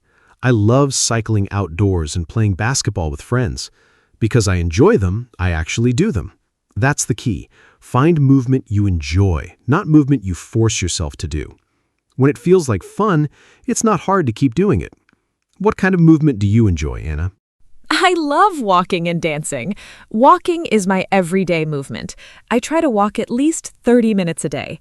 I often walk in the park near my home. I listen to music or a podcast while I walk, which makes it very enjoyable. Sometimes I walk with a friend and we talk the whole time, so I get exercise and social connection at the same time. Dancing I do at home, just for fun. I put on music I love and I just dance alone in my kitchen. It always makes me laugh and feel joyful. I think movement connected to joy is the best self-care. You don't need a perfect body or special equipment, you just need to move in a way that feels good. Let's talk about something different now. Rest and relaxation. Is rest the same as self-care? Absolutely. Rest is a vital part of self-care. And I think many people feel guilty about resting. They think resting means wasting time, but that is a harmful mindset. Rest is productive. When you rest, your body repairs itself, your brain processes information, and your creativity recovers. There are different types of rest, too. Physical rest means your body stops moving, sleeping, or lying down. Mental rest means your brain stops working hard. Maybe you listen to calm music or sit quietly. Social rest means you spend time alone, away from people. Creative rest means you stop creating and just enjoy other people's art or beauty. Most people only think of sleep when they hear rest, but we need all these types. Which type of rest do you find hardest, Anna? The hardest type of rest for me is mental rest. My brain is always thinking. Even when I lie down to relax, my mind is making lists, replaying conversations, planning tomorrow. It is very hard to switch it off. I've been practicing techniques to help with this. One thing that really works for me is a body scan. I lie down, close my eyes, and slowly bring my attention to each part of my body, from my feet up to my head. It takes about 10 minutes, and it usually quiets my mind. Another thing that helps is writing a brain dump in my journal before bed. I write down everything I'm thinking or worried about. Once it's on paper, my brain seems to relax. Have you found ways to quiet your mind, Mark? Yes. Meditation has been the biggest help for me. I know some people think meditation is strange or difficult, but it's actually very simple.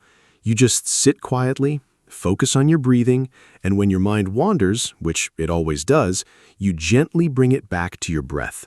I started with just 5 minutes a day using a free app on my phone. Now I meditate for 15 minutes every morning, and it has changed my life. I'm calmer, more patient, and better at handling stressful situations. I also spend time in nature to quiet my mind. Being outside, surrounded by trees or near water, helps me feel very peaceful.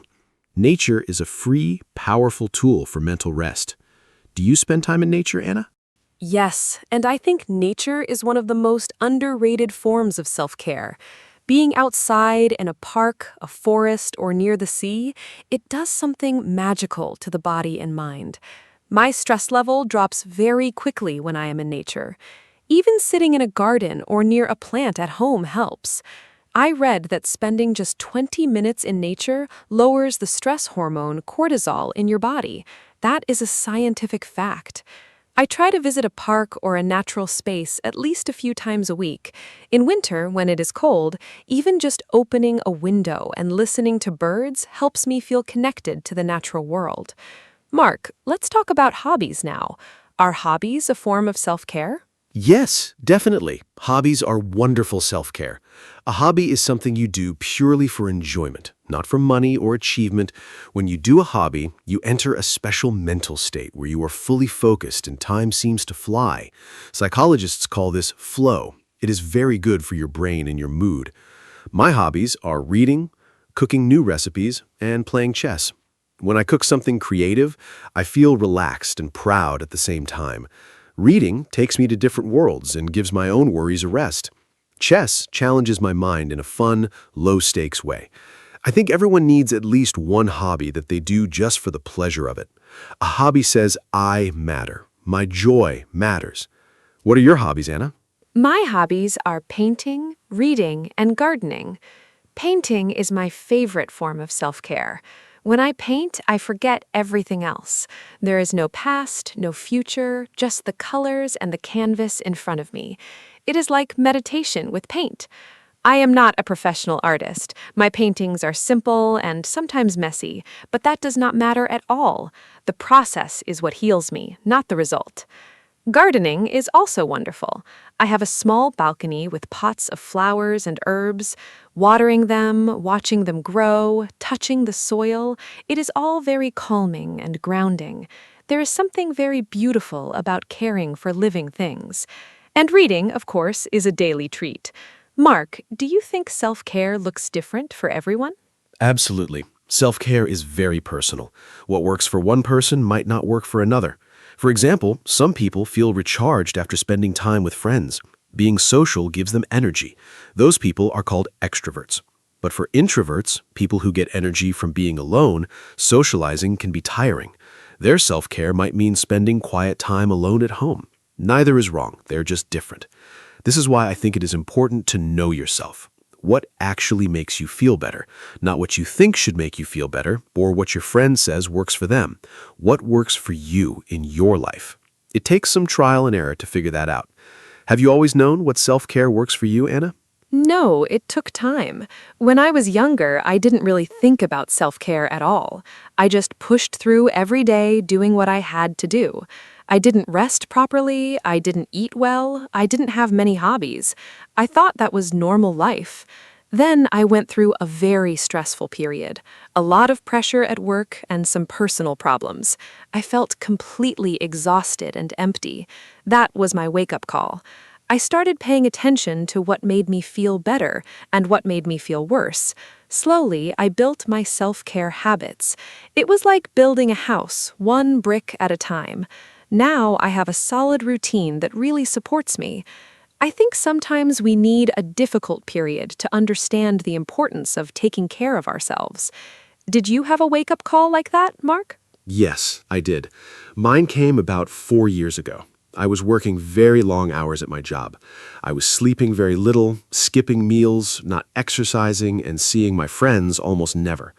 I thought I was being strong and dedicated, but one day I just broke down. I felt completely overwhelmed and I couldn't stop crying, and I didn't even know exactly why. I went to my doctor. She told me I was burned out. That was a new word for me then. Burnout means you are so exhausted, physically and emotionally, that your mind and body stop functioning well. My doctor said, "Mark, you cannot pour from an empty cup." That sentence changed everything for me. I started making self-care a real priority from that point. What does burnout feel like to you, Anna? Burnout feels like running on empty. You are awake, but not really present. You feel tired all the time, even after sleeping. Simple tasks that were easy before now feel huge and impossible. You lose interest in things you used to enjoy. You feel irritable and sometimes very sad or empty inside. I experienced a mild burnout once, and the scariest part was that I didn't even recognize it at first. I just thought I was tired. But the tiredness didn't go away with sleep. That is a key sign. When rest doesn't help, something deeper is wrong. The best thing you can do to prevent burnout is to practice self-care consistently before you reach that empty point. Prevention is always better than recovery. Mark, how do you prevent burnout now? Now I have a few rules I try not to break. First, I stop work at a fixed time every evening.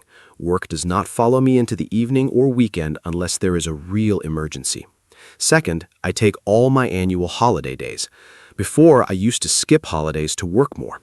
Now I know that rest and breaks make me more productive, not less. Third, I check in with myself every Sunday evening. I ask, how do I feel this week? Do I feel balanced? Is something bothering me? This short check-in helps me notice early warning signs before they become a big problem. Fourth, I say no to things that are not necessary when my energy is low. Protecting your energy is self-care. Do you also do regular check-ins with yourself, Anna? Yes, I do a quick daily check-in and a deeper weekly one. My daily check-in is very simple. Every evening, I ask myself 3 questions. What felt good today? What felt hard today? What do I need tomorrow? I write the answers in my journal. It takes about 5 minutes, but it helps me process my feelings and not let them pile up.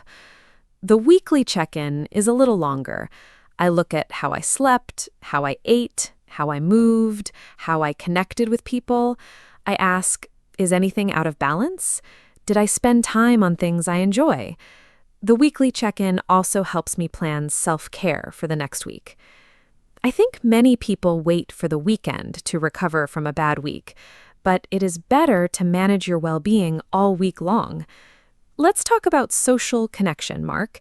Is that part of self-care? Yes, social connection is a very important part of self-care for most people. Humans are social animals. We need connection, belonging, and love to be healthy. Research shows that people with strong social connections live longer and are happier and healthier than people who are lonely. Loneliness is actually very bad for your health. Some scientists say it is as harmful as smoking. I try to invest time in my friendships and family relationships. I call a friend or family member at least once or twice a week. I try to meet people in person regularly, even just for a short coffee. These connections give me joy and support. When I go through a hard time, having good people around me makes everything more bearable. How do you maintain your social connections, Anna? I am quite intentional about my friendships.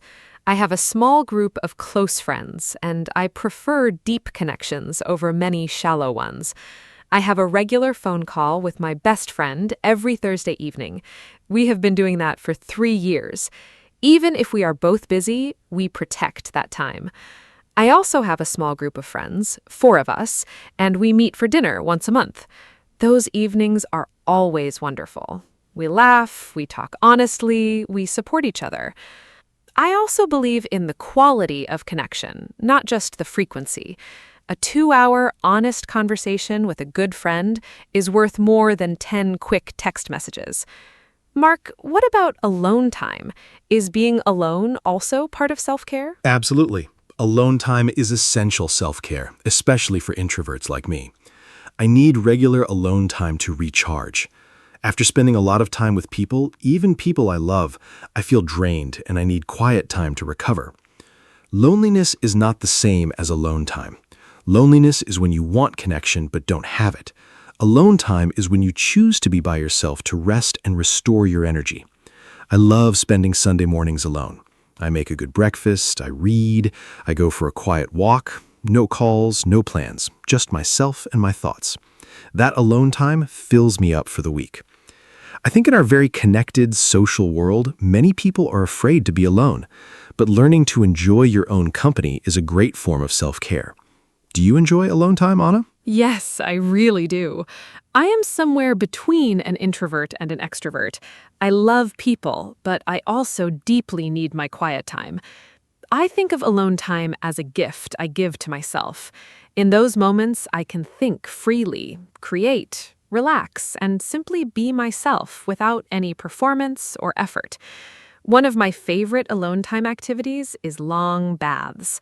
I fill the bath with warm water, put on calm music, light a candle, and stay there for 30 minutes. It is simple and inexpensive, but it feels very luxurious and deeply restorative. I come out feeling calm and renewed. I think self-care does not need to be expensive. Let's talk about that. Can self-care be free or low cost, Mark? This is so important to say. Self-care does not have to cost money. In fact, many of the most powerful self-care practices are completely free. Sleeping is free, breathing exercises are free, walking in nature is free, drinking enough water is free, calling a friend is free, writing in a journal is nearly free, stretching at home is free, watching the sunrise or sunset is free, laughing with someone you love is free. I get a little frustrated when I see advertisements for expensive self-care products. They make people feel that self-care is only for people with money, and that is simply not true. Yes, a massage or a spa day can be lovely, but the daily habits that truly support your health are available to everyone, regardless of money. What is your favorite free self-care activity, Anna? My favorite free self-care activity is walking in nature, especially in a park or a forest. It costs nothing, and the benefits are enormous. When I walk among trees, my mind becomes quiet. I pay attention to small, beautiful things, the sound of leaves, the color of the sky, a bird singing. It pulls me out of my head and into the present moment. That is another very important self-care skill, being present. So many people live in the past, replaying old memories, or in the future, worrying about things that haven't happened yet. Being present means you are here, now, in this moment. And the present moment is usually calm and manageable. Nature helps me do that. Mark, what do you think about digital detox as a form of self-care? Digital detox, taking a break from screens and technology, is one of the most needed forms of self-care today. We are surrounded by screens all day. Phones, computers, televisions, tablets. Our brains never get a break from information. This constant stimulation is very tiring for the nervous system. I try to have one screen-free hour every evening. I also try to have at least one screen-free morning on weekends. When I do that, I feel less anxious and more calm. I notice the world around me more. I have more creative thoughts. I'm more present in conversations. Even small digital breaks help. Leaving your phone in another room for an hour, or putting it face down on the table during meals. Do you do any kind of digital detox, Anna? Yes, I have a few digital rules that really help me. I don't look at my phone for the first 30 minutes after I wake up. That quiet time belongs to me, not to social media or the news. I also don't use my phone at the dinner table. Meals are for food and conversation, not screens. And on one day each month, I try to have a full, slow day. No social media, no news, minimal phone use. On those days, I read, cook, walk, or do craft activities. I always feel wonderfully refreshed afterward. I think we all need to remember that we control our technology. Technology should not control us. Mark, let's talk about something personal now. What is your favorite part of your self-care routine? My favorite part of my self-care routine is my morning. I wake up a little early, so I have time just for myself before the day begins. I drink a large glass of water first. This wakes up my body. Then I do 10 minutes of gentle stretching. Then I meditate for 15 minutes. After that, I make coffee and write 3 things I am grateful for in my journal. This whole morning routine takes about 45 minutes, but it sets up my entire day in a positive way. I feel calm, focused, and ready when I start work. The days I skip my morning routine, I feel the difference immediately. I am more reactive, more anxious, so I protect my mornings carefully. Morning routines are very popular in self-care.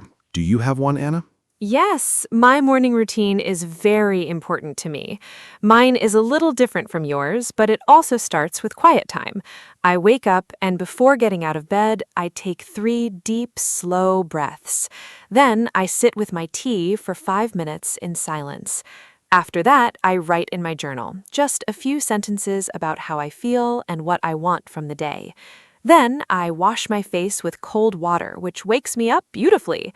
I get dressed, eat a simple, healthy breakfast, and then I am ready. The whole routine is about 40 minutes. Mornings used to be chaotic and rushed for me. Now they are calm and intentional. A good morning really does create a good day. Mark, let's talk about gratitude.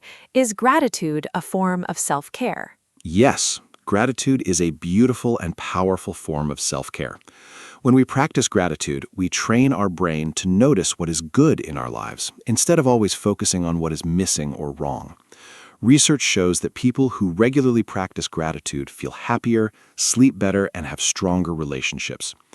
I write 3 things I am grateful for every morning. They don't have to be big things. Today, I wrote, I am grateful for hot coffee, for sunshine through my window, and for a good conversation with my brother yesterday. Small things count. When you do this every day, you start to notice more and more things to be grateful for. Your brain changes its default from what is wrong to what is good. That shift is life-changing. Do you practice gratitude, Anna? Yes, I do. I write in my gratitude journal every evening before bed. I write 3 things from my day that I am grateful for.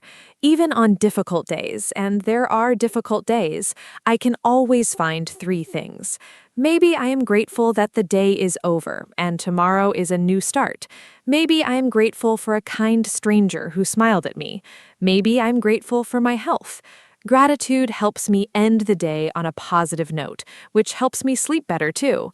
I also try to express gratitude to people, to actually say thank you and mean it, to write a kind message, to tell someone that I appreciate them.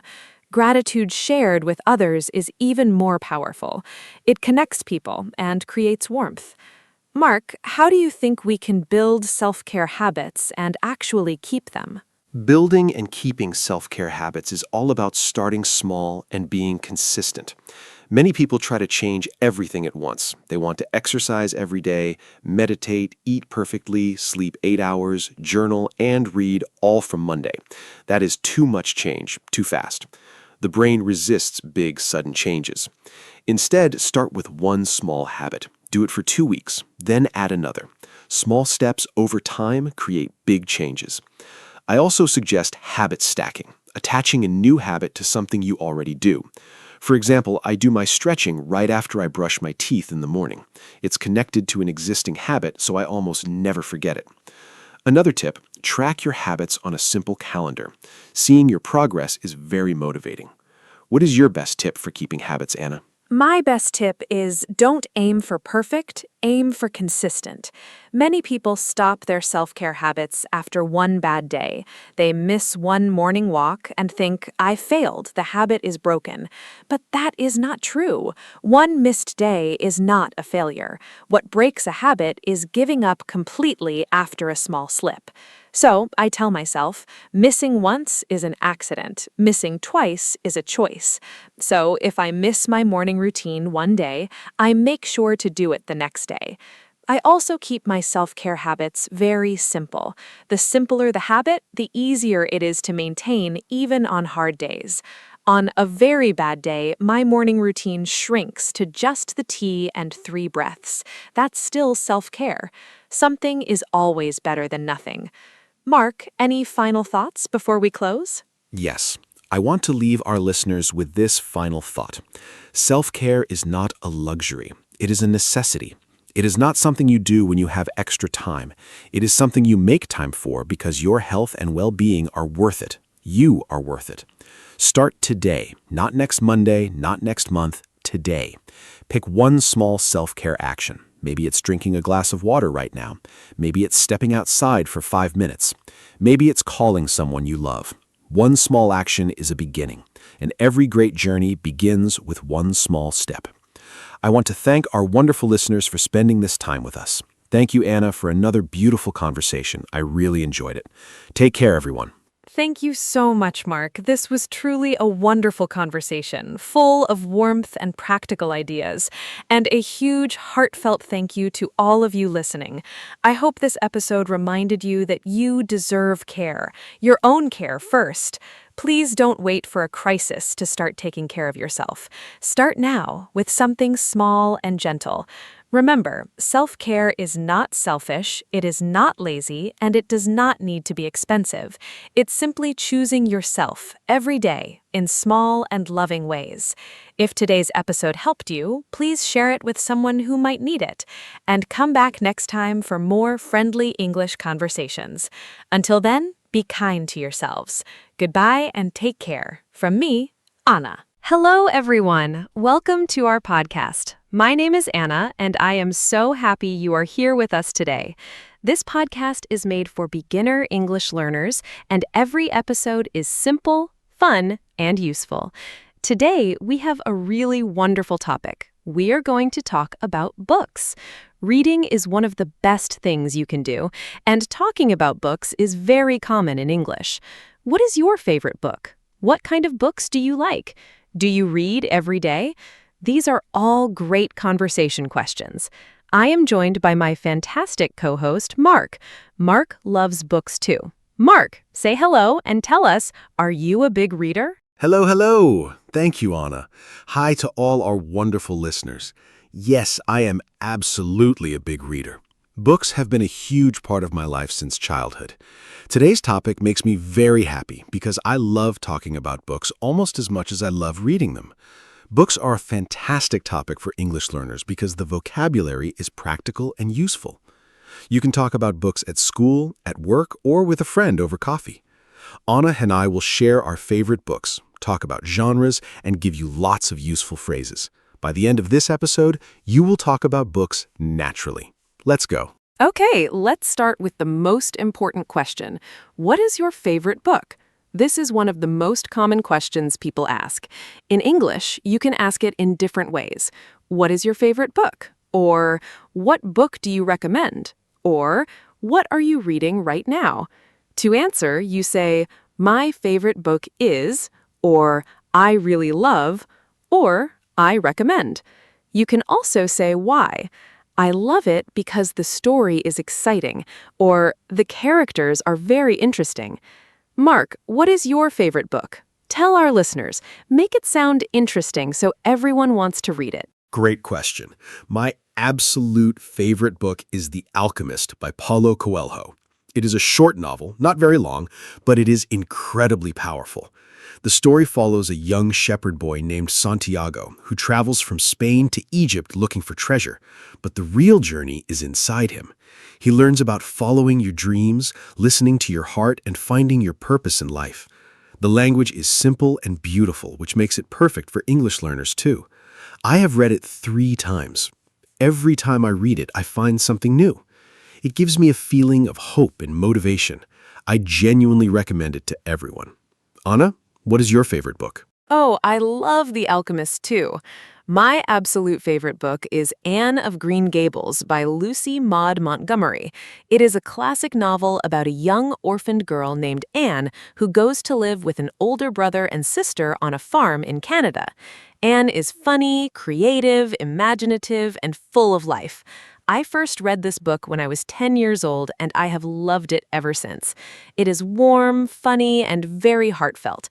It teaches about friendship, family, and finding your place in the world. I think Anne is one of the most lovable characters in all of literature. Have you read it, Mark? I have not read Anne of Green Gables, but now I really want to. I love books with memorable characters. Another favorite of mine is To Kill a Mockingbird by Harper Lee. It is set in the southern United States in the 1930s and told through the eyes of a young girl named Scout.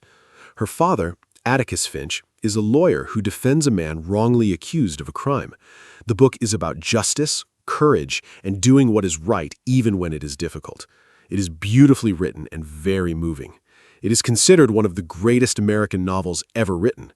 The themes are serious, but the story is very warm. To Kill a Mockingbird is a masterpiece.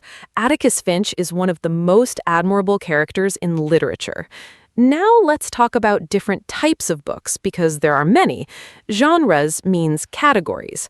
Fiction is a story that is not real. The author made it up. Nonfiction is writing about real events or real people. A novel is a long fiction story. A short story is a brief fiction story. A biography is the story of a real person's life written by someone else. An autobiography is written by the person themselves. A self-help book gives advice on improving your life. Mark, what types of books do you enjoy? I enjoy many different types. My favorite genre is literary fiction, serious, beautifully written fiction that explores deep themes about life. But I also love historical fiction, stories set in the past, mixing real events with invented characters. The Name of the Rose and Wolf Hall are incredible examples. I also enjoy nonfiction, especially books about science, philosophy, and history. And I love poetry. Short, beautiful language that captures a feeling in just a few words. Reading different types of books makes you a more well-rounded person. What about you, Anna? I love literary fiction too, but I also really enjoy mystery and detective novels. There is something so satisfying about following the clues and trying to solve the mystery before the detective does. My favorite mystery writer is Agatha Christie, a British author who wrote over 60 novels. Her most famous characters are Hercule Poirot, a brilliant detective, and Miss Marple, an elderly woman who solves crimes. Christie's writing is very clear and clever. I also love travel writing and memoirs, personal stories about someone's real experiences. They make me feel inspired and motivated to try new things. Mark, do you like mystery books? I enjoy mystery books, but I prefer something with more psychological depth. One genre I love is magical realism, when realistic stories have elements of magic treated as completely normal. Gabriel Garcia Marquez is the most famous example. His novel, 100 Years of Solitude, is one of the greatest novels ever written. It tells the story of a family over many generations, and magical things happen alongside ordinary life. It is dreamy, beautiful, and unlike anything else I have read. I also love science fiction, stories set in the future or in space. I grew up reading science fiction, and it expanded my imagination greatly. Anna, do you like fantasy or science fiction? I enjoy some fantasy, but I am more of a realistic fiction reader. However, I absolutely love the Harry Potter series by J.K. Rowling. I know many people consider it children's literature, but these books have something magical for readers of all ages. The story of Harry's friendship with Ron and Hermione is beautiful. The themes of love, friendship, and courage are universal. I first read the books as a teenager, and they completely captured my imagination. I also love The Hobbit by J.R.R. Tolkien, a fantastic adventure about a small creature who goes on a great journey. Do you like Harry Potter, Mark? I absolutely love Harry Potter. I read all 7 books, and each one got better. What I love most is how detailed the world is.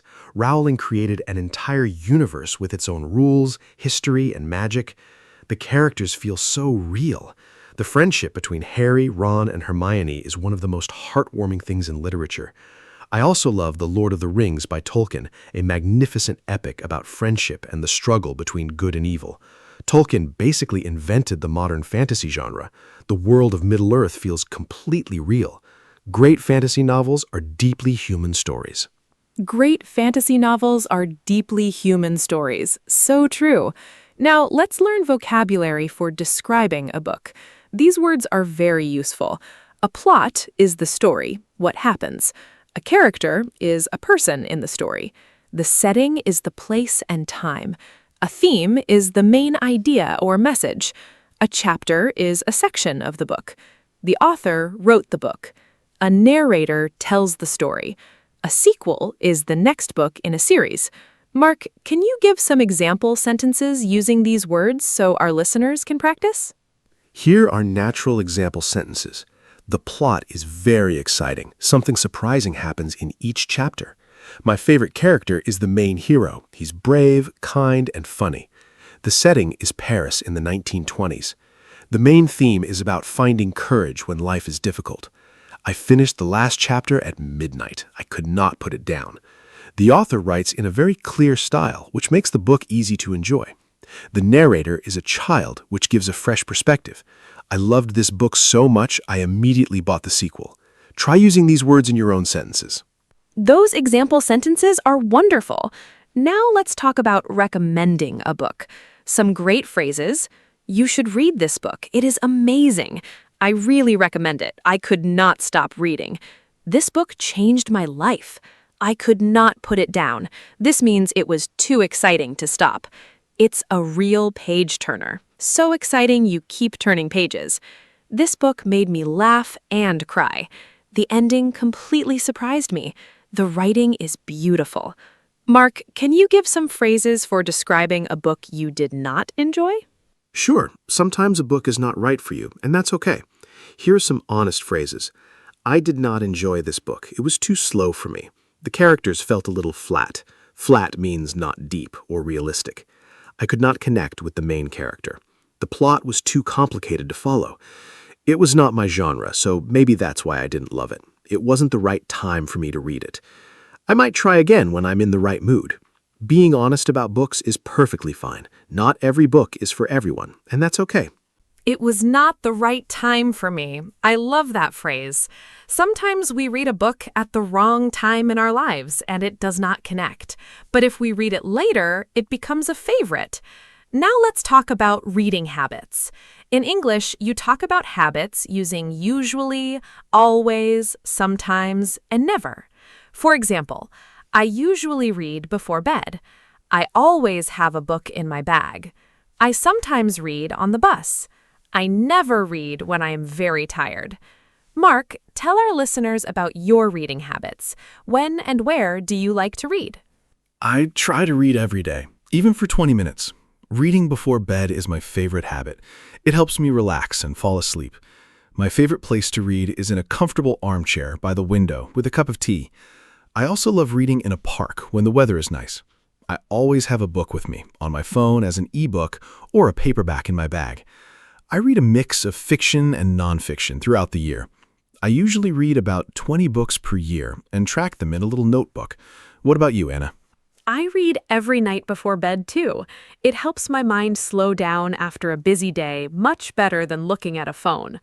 I love reading in cozy places, in bed with a warm blanket, or in a cafe on a rainy afternoon. I prefer physical books because I love turning the pages and the smell of a new book.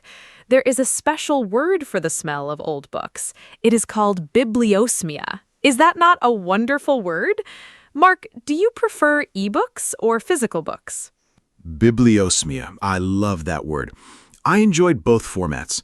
Physical books are special. You can write notes in the margins and they look beautiful on a bookshelf. But ebooks are incredibly convenient. I can carry 100 books on my phone and buy one instantly. I use ebooks for travel because physical books are heavy in a suitcase.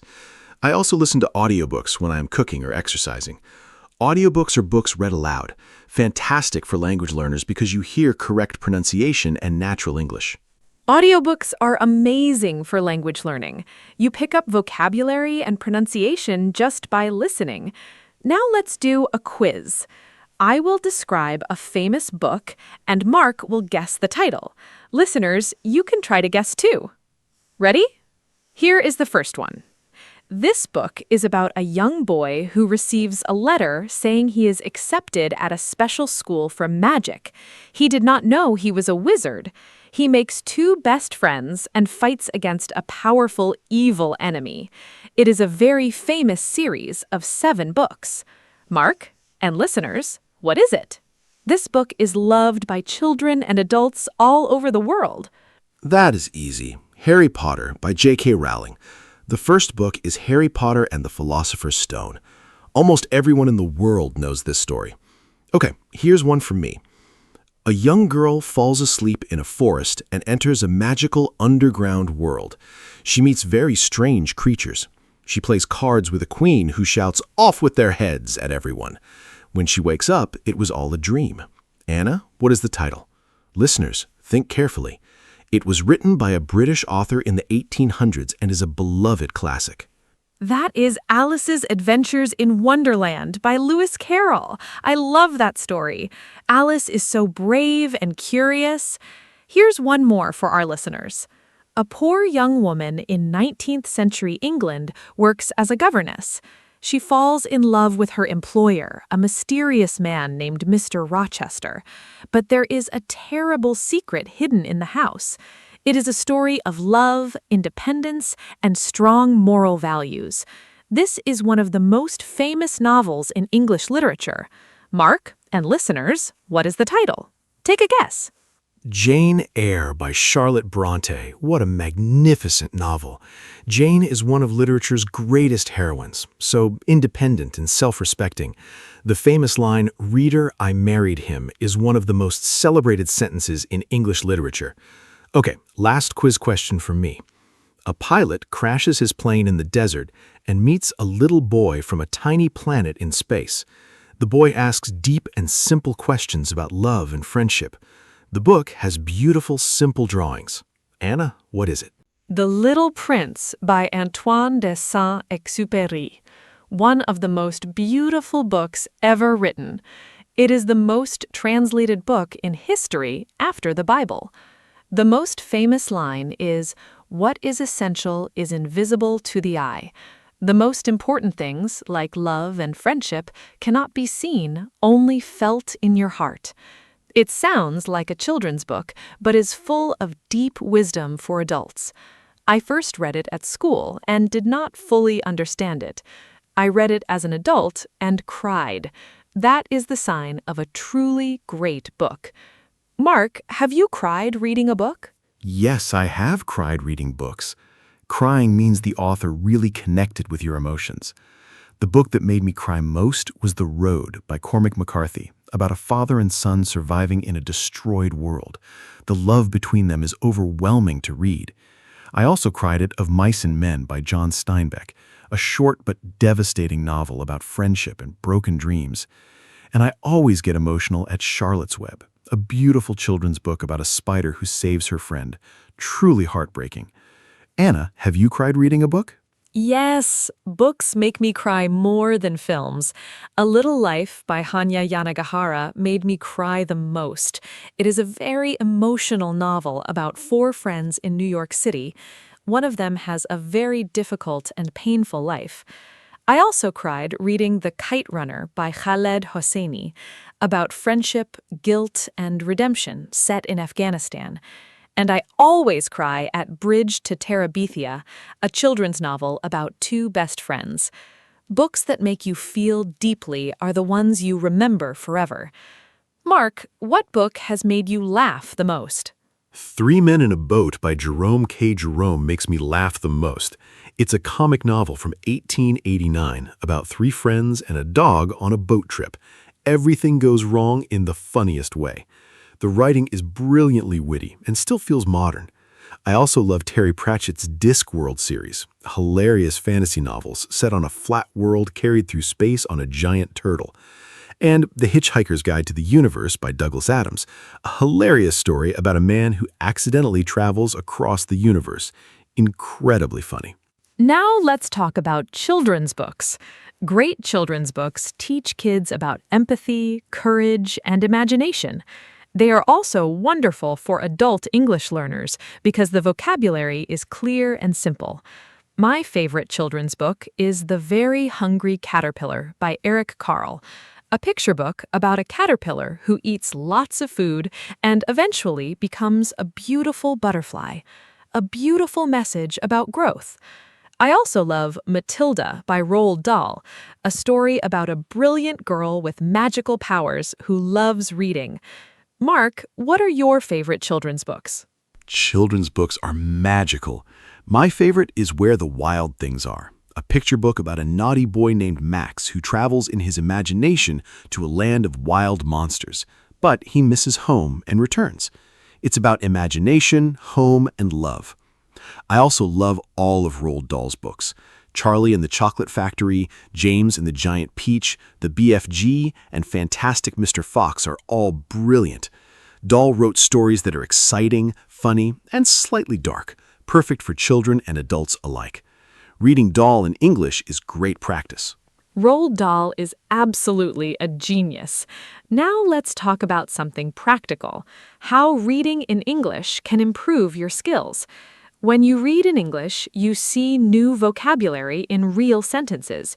You learn grammar naturally, you improve your spelling, and absorb different writing styles. For beginners, I recommend starting with graded readers, books simplified to different difficulty levels like A1, A2, or B1. They are perfect for building reading confidence gradually. Mark, can you give some more tips on reading in English as a language learner? Here are my top tips for reading in English. First, start easy. Choose books below your level so you enjoy the experience. A book you enjoy is better than a difficult one you put down.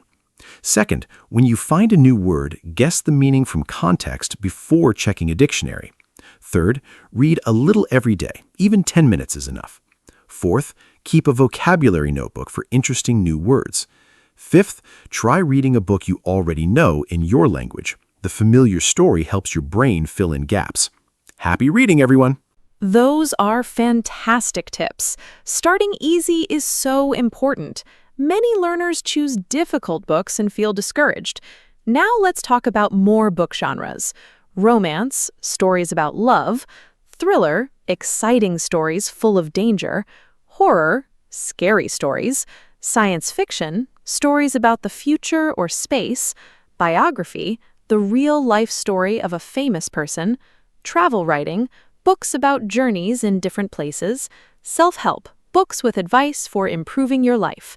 Mark, which genres do you read the most? I read mostly literary fiction and nonfiction.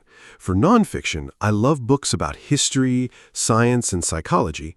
My favorites include Sapiens by Yuval Noah Harari, a fascinating history of humanity, and Thinking Fast and Slow by Daniel Kahneman, which explains how our brains work. I also love The Power of Now by Eckhart Tolle, about mindfulness. For fiction, I love beautiful language and interesting ideas. I prefer slower, more thoughtful books, but every genre has value. The most important thing is to find what you love and read it. Sapiens is incredible. I love nonfiction that feels like reading a great story. Now let's talk about famous authors English learners should know. William Shakespeare is the most famous writer in English. He wrote plays and poems in the 1500s and 1600s. Charles Dickens wrote wonderful novels about Victorian England, like Oliver Twist. Jane Austen wrote beautiful novels about society and romance, like Pride and Prejudice. Ernest Hemingway wrote short, powerful sentences about war and love. Mark, which author would you recommend to an English learner? I strongly recommend George Orwell to any English learner. Orwell is famous for Animal Farm and 1984. Animal Farm is about farm animals who take over their farm, but it is really about political power and how it can corrupt. It is short, easy to read, and very powerful. 1984 is about a future society where the government controls everything, including thoughts. Orwell's English is clear, precise, and beautiful. Reading Orwell will improve your writing and thinking. Start with Animal Farm. I highly recommend it. George Orwell is such an important author. Animal Farm is perfect for English learners, short, clear, and unforgettable. Now let's talk about book clubs, groups of people who read the same book and meet to discuss it. Useful phrases: I am in a book club. We meet once a month. This month we are reading. I really enjoyed this book. I disagreed with the main character. My favorite part was when... Book clubs are wonderful for sharing ideas and practicing English speaking skills. Mark, have you ever been in a book club? Yes, I was in a book club for 3 years and loved it. We had 8 people and met at someone's home every month. One person chose the book, then we all discussed it over dinner. It was wonderful. Everyone had different opinions about the same story. We read Gone Girl, Normal People, Pachinko, and many others. I learned so much about other people's perspectives and how to express opinions clearly. I would recommend a book club to anyone who loves reading. It makes reading a social and enjoyable activity. A book club sounds wonderful. Now let's practice phrases for talking about books. To recommend a book, you have to read this. This is one of the best books I have read. I think you would love this. The writing is beautiful. The story stays with you. To ask someone about a book, what is it about? Who is the main character? Is it part of a series? Is it easy to read? Did you enjoy it? Mark, can you show how to use these phrases in a natural, short conversation? Hey, what are you reading? I just finished The Midnight Library by Matt Haig. You have to read it. What is it about? A woman discovers a library between life and death. Each book shows a different version of her life.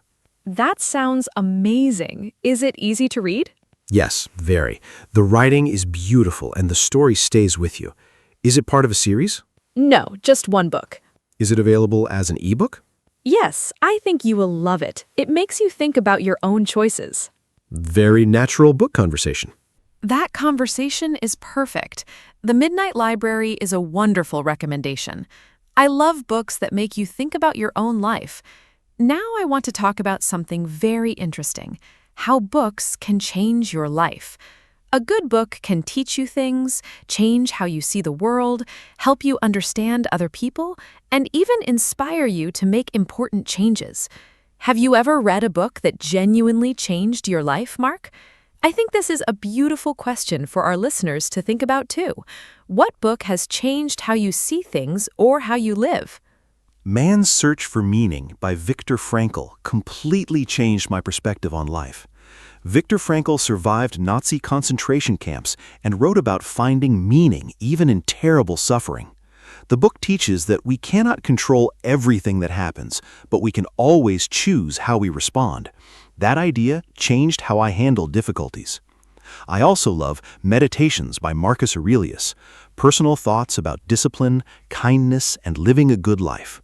Written nearly 2,000 years ago, but completely relevant today. Books can truly transform you. Now let's give our listeners some final tips. Tip 1. Make reading a daily habit. Even 10 minutes is enough. Tip 2. Choose books you genuinely enjoy. Tip 3. Use a dictionary app, but try to guess the meaning first. Tip 4. Talk about what you read. Tell a friend or write a short review. Talking about books helps you remember them. Tip 5. Do not give up on a book too quickly. Sometimes a story needs a few chapters to become interesting. But if you truly dislike a book, it is okay to stop. Life is too short for bad books. Mark, any final tips? Great tips. Here are a few more. Tip 6. Reread a book you loved as a child. You will often discover a completely different meaning as an adult. Tip 7. Read books about places you want to visit. Tip 8. Follow authors online or read interviews. It adds a personal connection to their books. Tip 9. Visit a library or secondhand bookshop. Wonderful places full of treasure. Tip 10. Trust your own taste. Some love classics, some love modern fiction, some love graphic novels. All reading is valuable. The best book is the one you want to pick up. Happy reading! What a wonderful episode! I hope our listeners feel excited about reading after today. A final summary, we discussed favorite books and authors from The Alchemist to Shakespeare and Orwell. We talked about genres, fiction, mystery, fantasy, romance, and more. We learned book vocabulary, plot, character, setting, theme. We practiced phrases for recommending books. We did a fun quiz and talked about books that made us cry, laugh, and think. Thank you for listening. Books are windows to the world. Keep reading, keep learning, and keep growing. See you next time. Thank you so much, Anna, and a huge thank you to every listener today. Books are truly one of life's greatest gifts. They cost very little or nothing at a library, but they give you so much.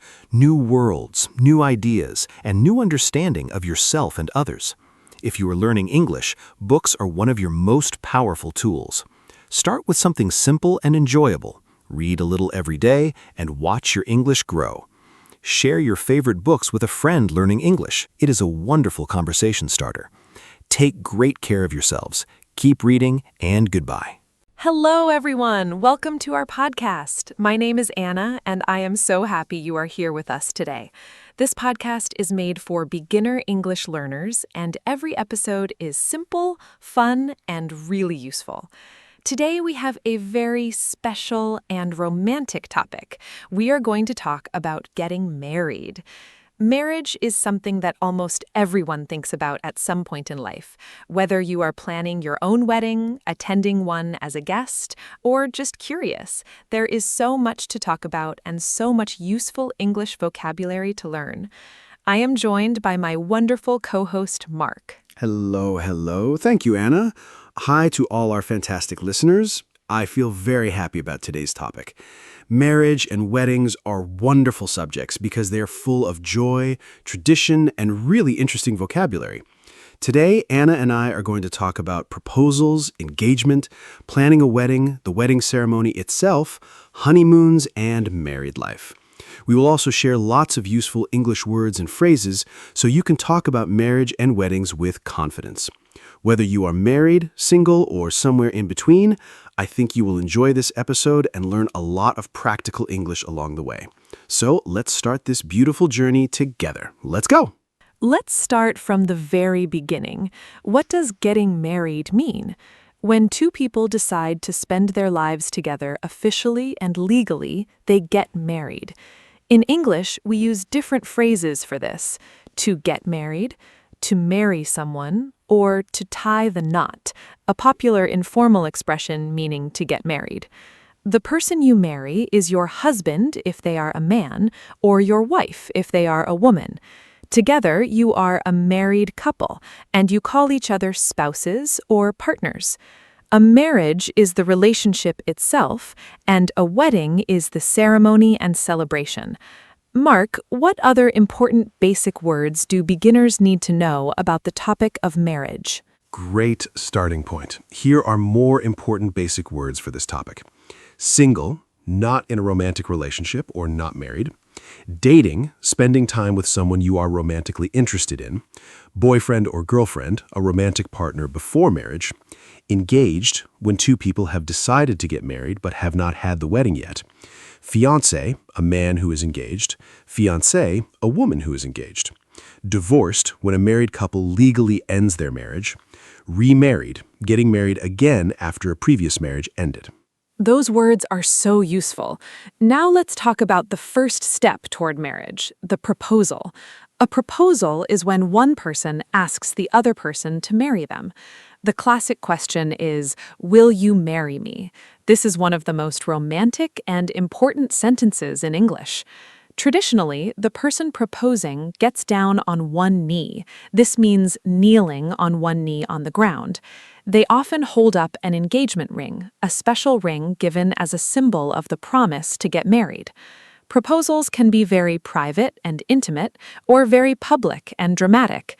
Some people propose at a restaurant, on a beach, or even at a sports stadium. I think the perfect proposal depends completely on the couple. For some people, a very private, intimate moment, just the two of them in a beautiful location, is perfect. For others, a grand public gesture with friends and family present is more meaningful. What I think matters most is that the proposal feels genuine and personal. It should reflect the couple's relationship and what is special to them. If they love the outdoors, a mountain proposal could be magical. If they love art, a museum could be perfect. The words matter too, not just, "Will you marry me?" but sharing why you love that person and why you want to spend your life with them. I completely agree that a heartfelt, personal message is so important. Now let's talk about the engagement period, the time between the proposal and the wedding. When someone says yes to a proposal, the couple becomes engaged. The man traditionally gives the woman an engagement ring to wear on her ring finger, usually the fourth finger of the left hand. The engagement period can last a few months or several years. There is no fixed time. During this time, the couple usually announces their engagement to family and friends, and they start planning the wedding. In English, you can say, "We got engaged last month," or "They are engaged and planning a spring wedding." Mark, what? During the engagement, couples are usually very busy and very excited. First, they announce the news, often by calling close family members personally, then sharing the news on social media. Second, they choose a wedding date. This is one of the first and most important decisions. Third, they start planning the wedding, which involves many details we will discuss. Couples also often attend an engagement party, a celebration organized by family or friends to congratulate the couple.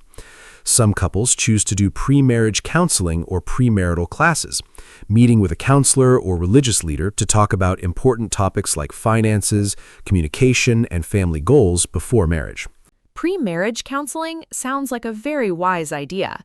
Now, let's talk about wedding planning, because planning a wedding involves many important decisions and a lot of work.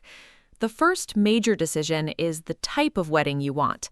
A traditional church wedding, a religious ceremony in a church, a civil ceremony, a non-religious legal ceremony at a registry office or courthouse, a beach wedding outside near the water, a destination wedding held in another city or country where the couple and guests travel to, a small, intimate wedding with just close family and friends, or a large wedding with hundreds of guests.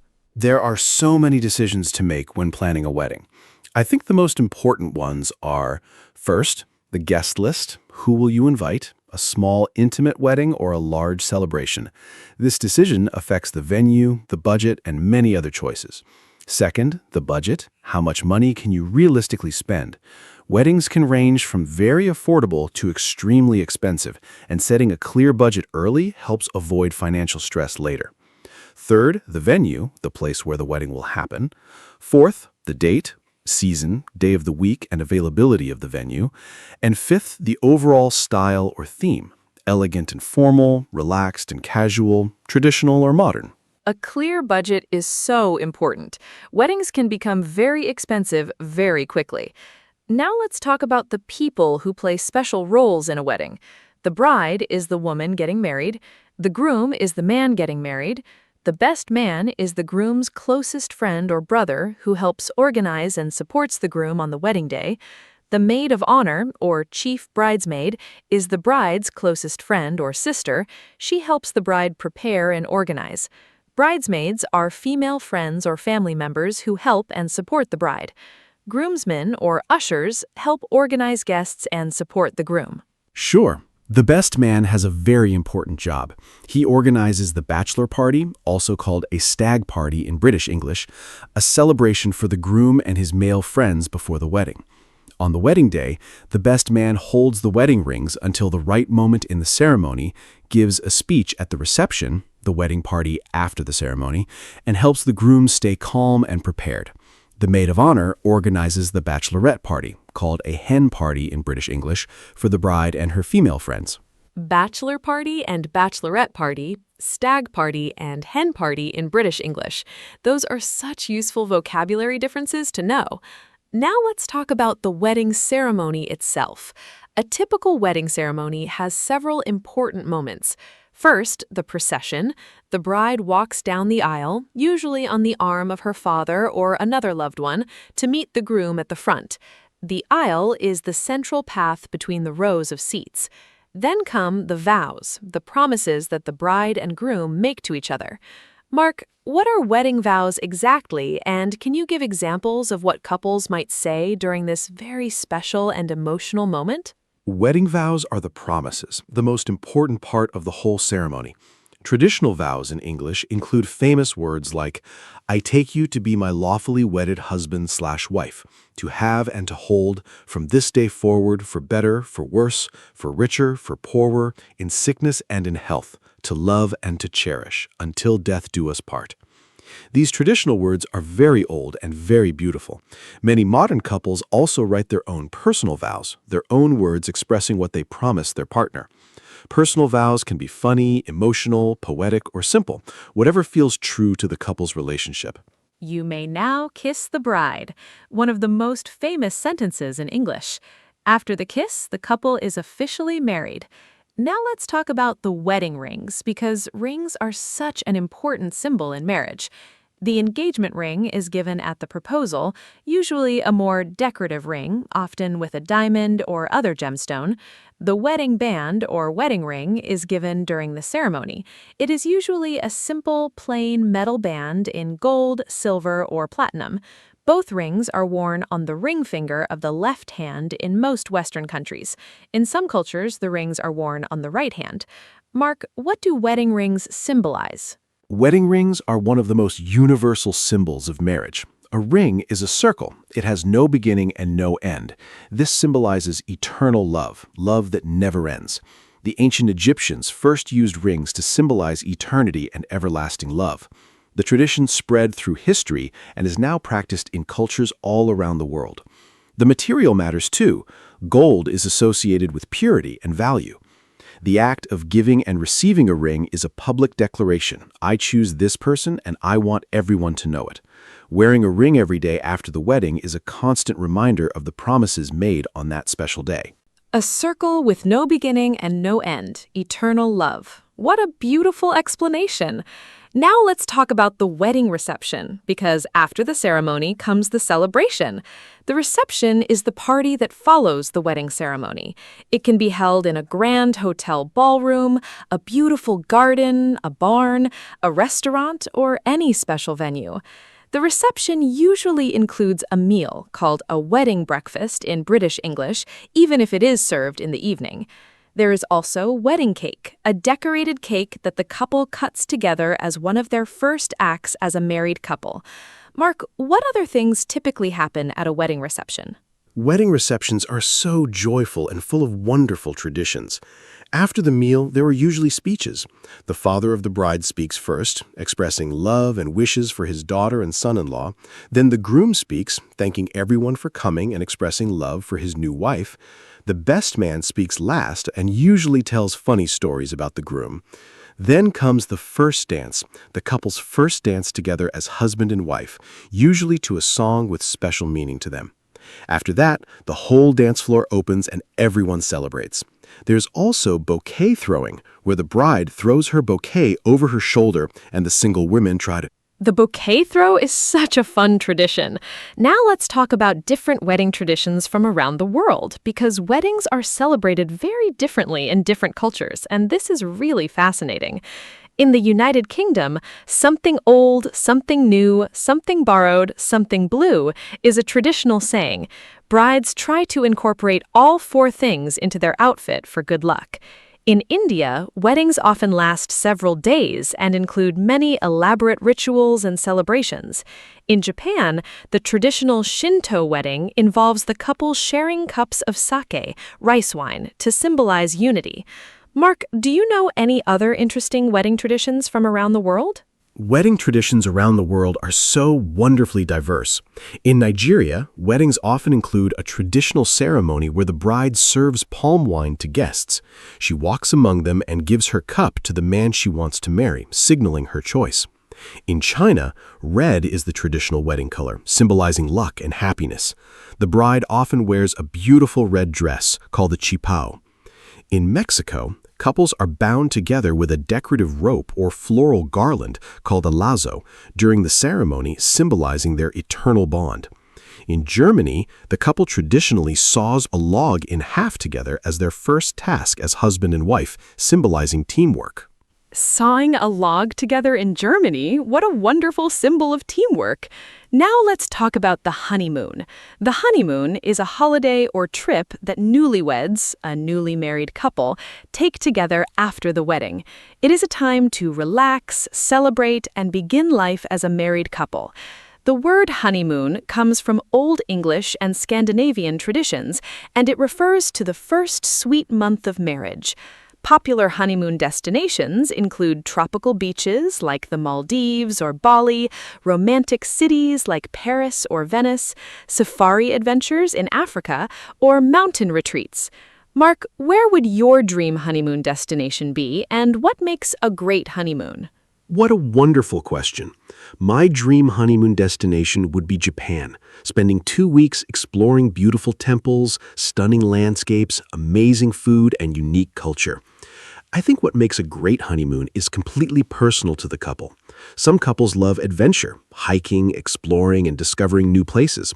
Others prefer pure relaxation, beach, sunshine, and no plans at all. Some couples love culture and history. Others prefer romance and luxury. The most important thing is that it suits both people's personalities and interests. It does not need to be expensive or exotic. Even a short road trip or a cozy cottage holiday can be a perfect honeymoon if you are with the right person. Being together is the most important element. So beautifully said. Now let's talk about some very useful English phrases for talking about weddings and marriage. If you want to congratulate a couple on their engagement, you can say, "Congratulations on your engagement," or "I am so happy for you both." When a couple gets married, common phrases include "Congratulations," "Wishing you a lifetime of happiness," "Best wishes to you and your new husband or wife." If you are invited to a wedding, you might say, "I am so honored to be invited. Your wedding was absolutely beautiful.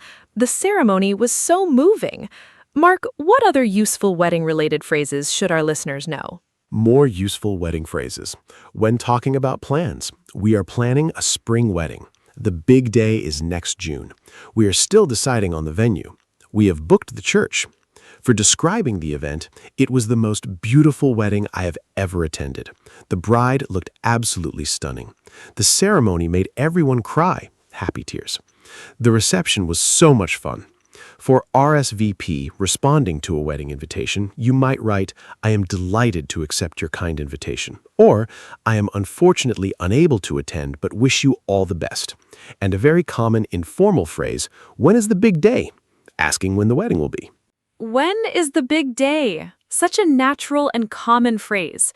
Now let's talk about wedding clothes and appearance, because how people dress for a wedding is very important in most cultures. The bride traditionally wears a white or ivory wedding dress, a long, formal gown. White has symbolized purity and celebration in Western weddings since the 19th century. The groom usually wears a formal suit, a morning suit, or sometimes a kilt in Scottish tradition.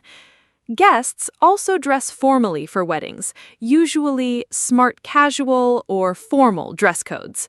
Women often wear elegant dresses or suits in bright colors. Wedding fashion is so interesting. Accessories matter a lot at weddings.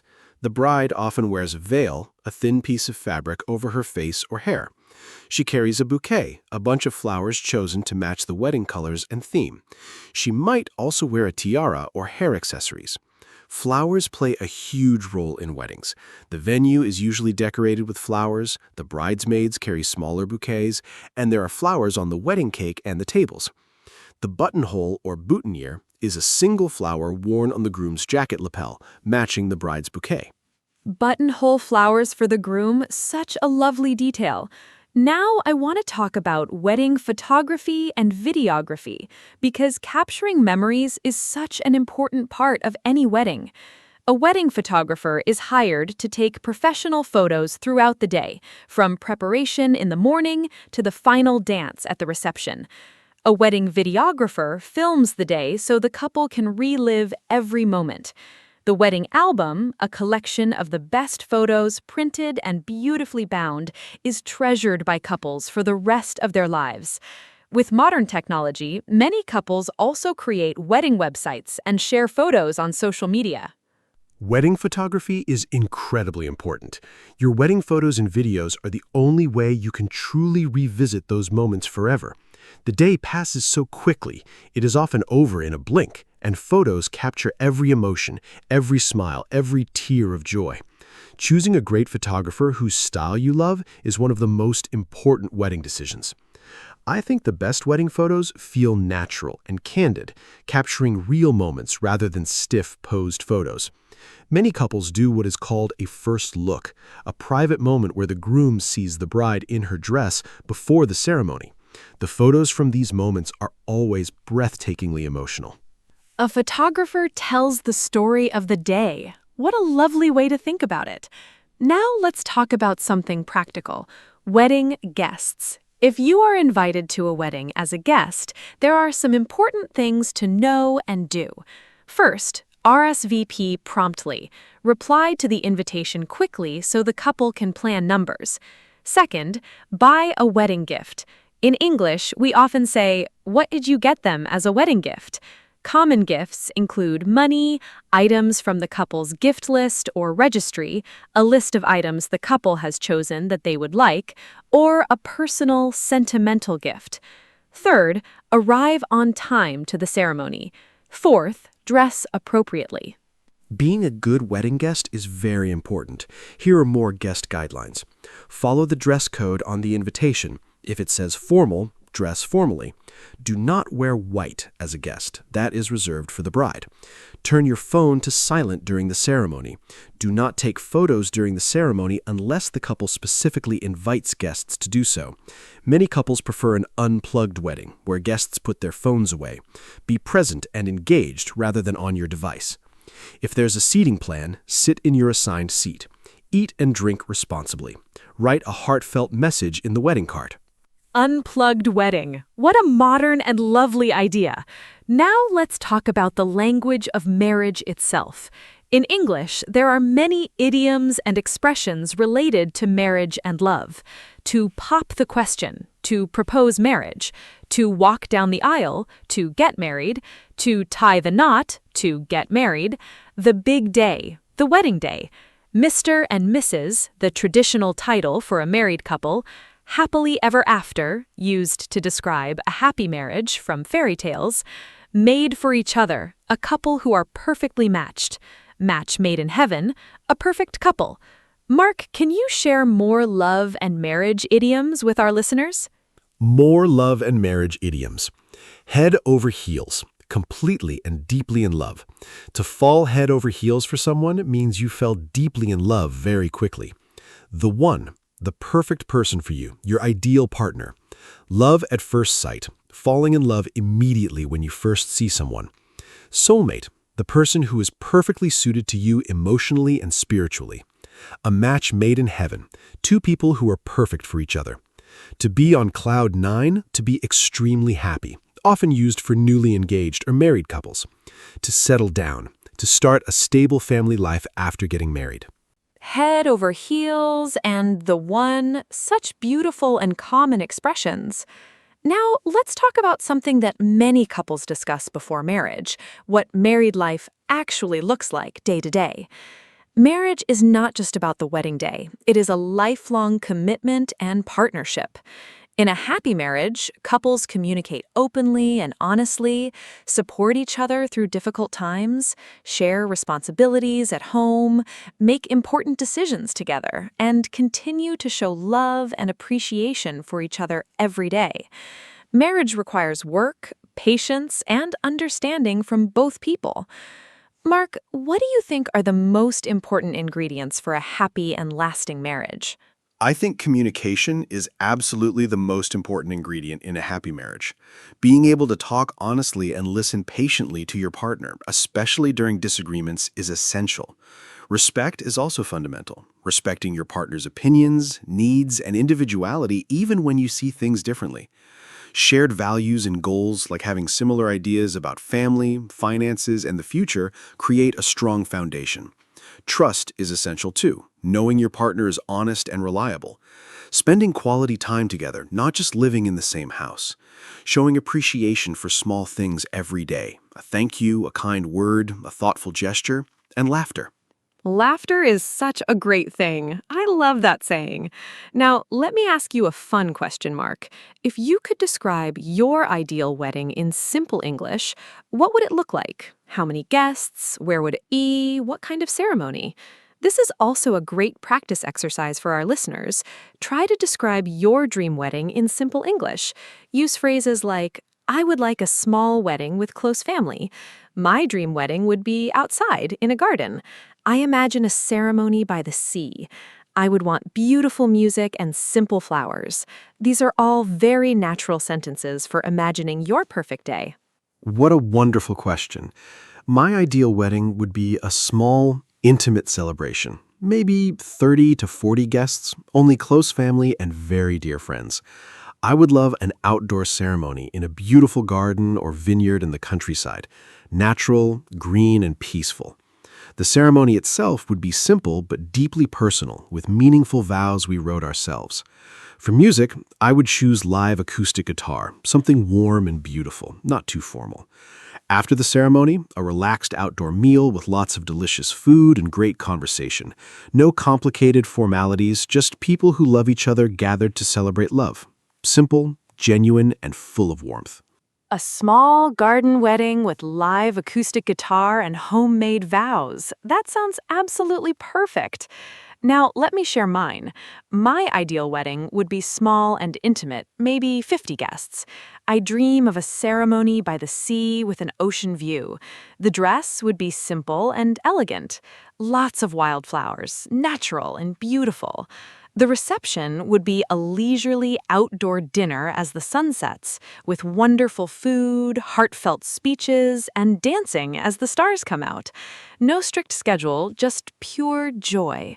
The most important thing is sharing the day with people who truly matter, in a way that reflects who you really are as a couple. What a beautiful dream wedding, Anna. Now let's talk about marriage in different cultural contexts, because marriage is understood and celebrated differently around the world. In some cultures, arranged marriages are traditional, where families help choose a suitable partner for their child. This does not mean the couple has no say. In modern arranged marriages, both people must agree and consent. In Western cultures, love marriages, where two people choose each other independently, are most common. Same-sex marriage, marriage between two people of the same gender, is now legal in many countries around the world, and civil partnerships offer similar legal rights to marriage in some countries. Now, let's give our listeners some final vocabulary for this topic. A wedding anniversary is the yearly celebration of the date when a couple got married. Happy anniversary is what you say to a married couple on their anniversary. Different anniversaries have traditional names. The first anniversary is called the paper anniversary, the 5th is wood, the 10th is tin, the 25th is silver, and the 50th is gold. That is called the golden anniversary. 50 years of marriage. Incredible! The couple who has been married the longest is sometimes called the golden couple. Mark, what other marriage vocabulary should our listeners know? More useful marriage vocabulary. A prenuptial agreement, often called a prenup, is a legal document some couples sign before marriage outlining how assets would be divided if the marriage ends. A surname or last name. When people marry, some partners take their spouse's last name, some keep their own, and some hyphenate both names together. In-laws are the parents and family members of your spouse, your mother-in-law, father-in-law, brother-in-law, and sister-in-law. Renewal of vows is a ceremony where an already married couple reaffirms their wedding promises, often on a significant anniversary. And newlyweds means a couple who were very recently married. These words come up often in everyday English conversations about marriage and family life. Mother-in-law, father-in-law, these are words everyone needs to know. Now, let's do a fun quiz for our listeners. I will give a definition, and Mark will give the correct word or phrase. Listeners, think of your answers too. First, this is the ring given when someone proposes marriage. What is it called? Second, this is the party for the groom and his male friends before the wedding. What is this celebration called? Third, this is the word for a newly married couple on their first trip together. What is this special word? Mark, what are the correct answers for these three? Great quiz. Let me answer each one. First, the ring given during a marriage proposal is called an engagement ring. It is usually more decorative than the wedding band and is often worn together with it after the wedding. Second, the party for the groom and his male friends before the wedding is called a bachelor party in American English or a stag party in British English. Both mean the same thing. Third, the trip that newlyweds take together right after their wedding is called a honeymoon. The equivalent party for the bride and her female friends is called a bachelorette party in American English or a hen party in British English. 3 for 3. 3 for 3! Perfect answers! Now let's give our listeners some final tips for talking about marriage and weddings in English. Tip 1. Learn the key vocabulary: bride, groom, ceremony, reception, vows, rings, and honeymoon. Tip 2. Practice phrases for congratulating couples. Congratulations. Wishing you every happiness. Best wishes to you both. Tip 3. Know the difference between British and American English terms. Hen party versus bachelorette party. Stag party versus bachelor party. Tip 4. Practice describing a wedding you attended or your dream wedding. Use past tense for real events and conditional tense for imaginary ones. Mark, any final tips for our listeners? A few more final tips. Tip 5. Practice using the wedding idioms we learned. Pop the question, tie the knot, the big day, head over heels.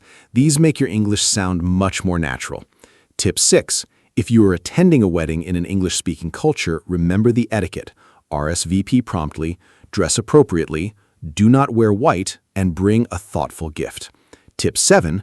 Weddings are a wonderful conversation topic in English because almost everyone has stories and opinions about them. Use this topic to practice real conversations with English-speaking friends or colleagues. Ask them, have you been to any weddings recently? Or, what was the most memorable wedding you had attended? These conversations will flow naturally. What a beautiful and truly special episode this has been. I hope all of our listeners feel more confident talking about marriage and weddings in English after today. Let me give our final summary of everything we covered. We talked about proposals and engagement. We discussed wedding planning, roles, and venues. We learned about the ceremony, vows, rings, and the procession. We explored the reception and its wonderful traditions. We talked about honeymoons, wedding fashion, photography, and wedding guests. We shared wedding idioms, cultural traditions, and the meaning of marriage. And we learned so much useful vocabulary and natural phrases. Marriage is truly one of life's most beautiful celebrations. Thank you so much for listening today. Thank you so much, Anna. This was an absolutely wonderful and joyful episode. And a huge thank you to every listener who spent this special time with us. Whether you are planning your own wedding, dreaming about it, or simply learning English vocabulary, I hope today's episode was helpful and enjoyable. Marriage is a beautiful topic because it is about love, commitment, and celebrating life with the people who matter most. Use all the vocabulary, phrases, and idioms we learned today in your real English conversations. Tell someone about your dream wedding. Ask a friend about their engagement story. Talk about a wedding you attended. Language comes alive through real, meaningful conversations. Hello, everyone. Welcome to our podcast. My name is Anna, and I am so happy you are here with us today. This podcast is made for beginner English learners, and every episode is simple, fun, and useful. Today, we have a really warm and wonderful topic. We are going to talk about children. Children are everywhere in our lives, in our families, in our neighborhoods, in schools, and in conversations. Talking about children is one of the most common things people do in English every day. I am joined by my wonderful co-host, Mark. Mark, say hello and tell us, do you enjoy spending time with children? Hello. Thank you, Anna. Hi to all our fantastic listeners. Yes, I absolutely love spending time with children. They are so full of energy, curiosity, and joy. They see the world in a completely fresh and wonderful way. Today, Anna and I are going to talk about everything related to children, vocabulary for describing kids, stages of childhood, school and learning, play and activities, parenting, and much more.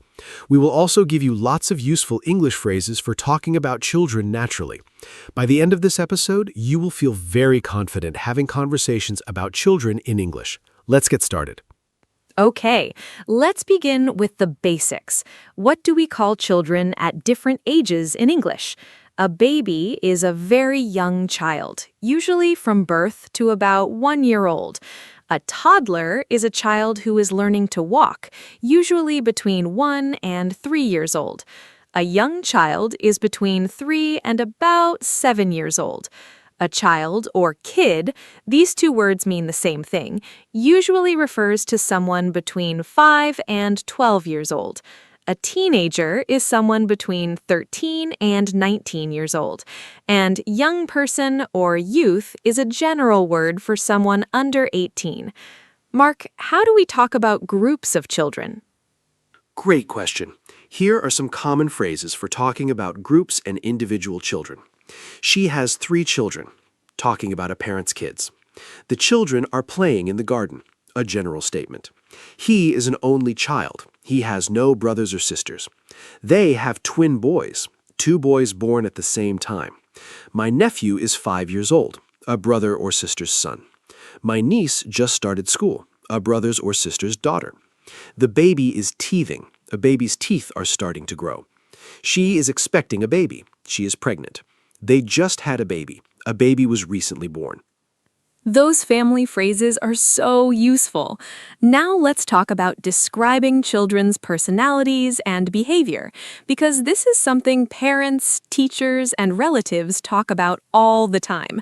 Common adjectives for describing children: curious, always wanting to learn and explore; creative, good at making and imagining things; energetic, full of energy and movement; shy, quiet and uncomfortable around new people; confident, comfortable and sure of themselves; stubborn, unwilling to change their mind; kind, caring and thoughtful towards others; naughty, behaving badly or causing trouble; well-behaved, following rules and being good; clever or bright, intelligent and quick to learn; Mark, what other personality words for children do you know?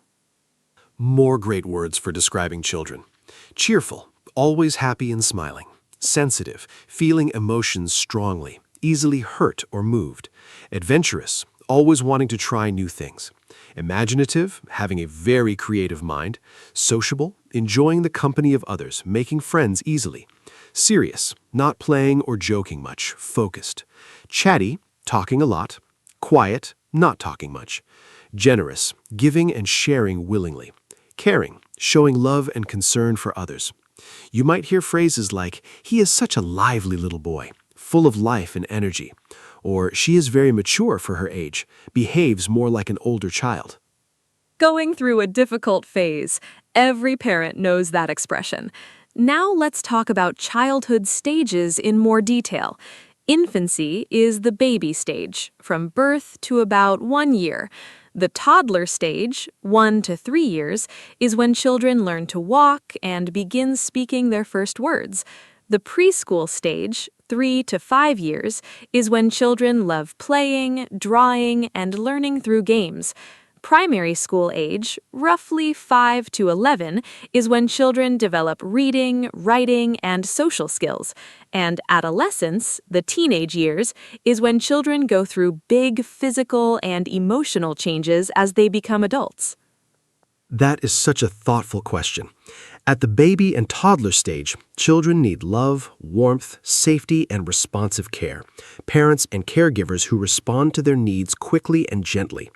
During the preschool stage, children need play, stories, songs, and social interaction. Learning through fun is the most natural and effective method at this age. During primary school years, children need encouragement, consistent routines, and a safe place to make mistakes and learn from them.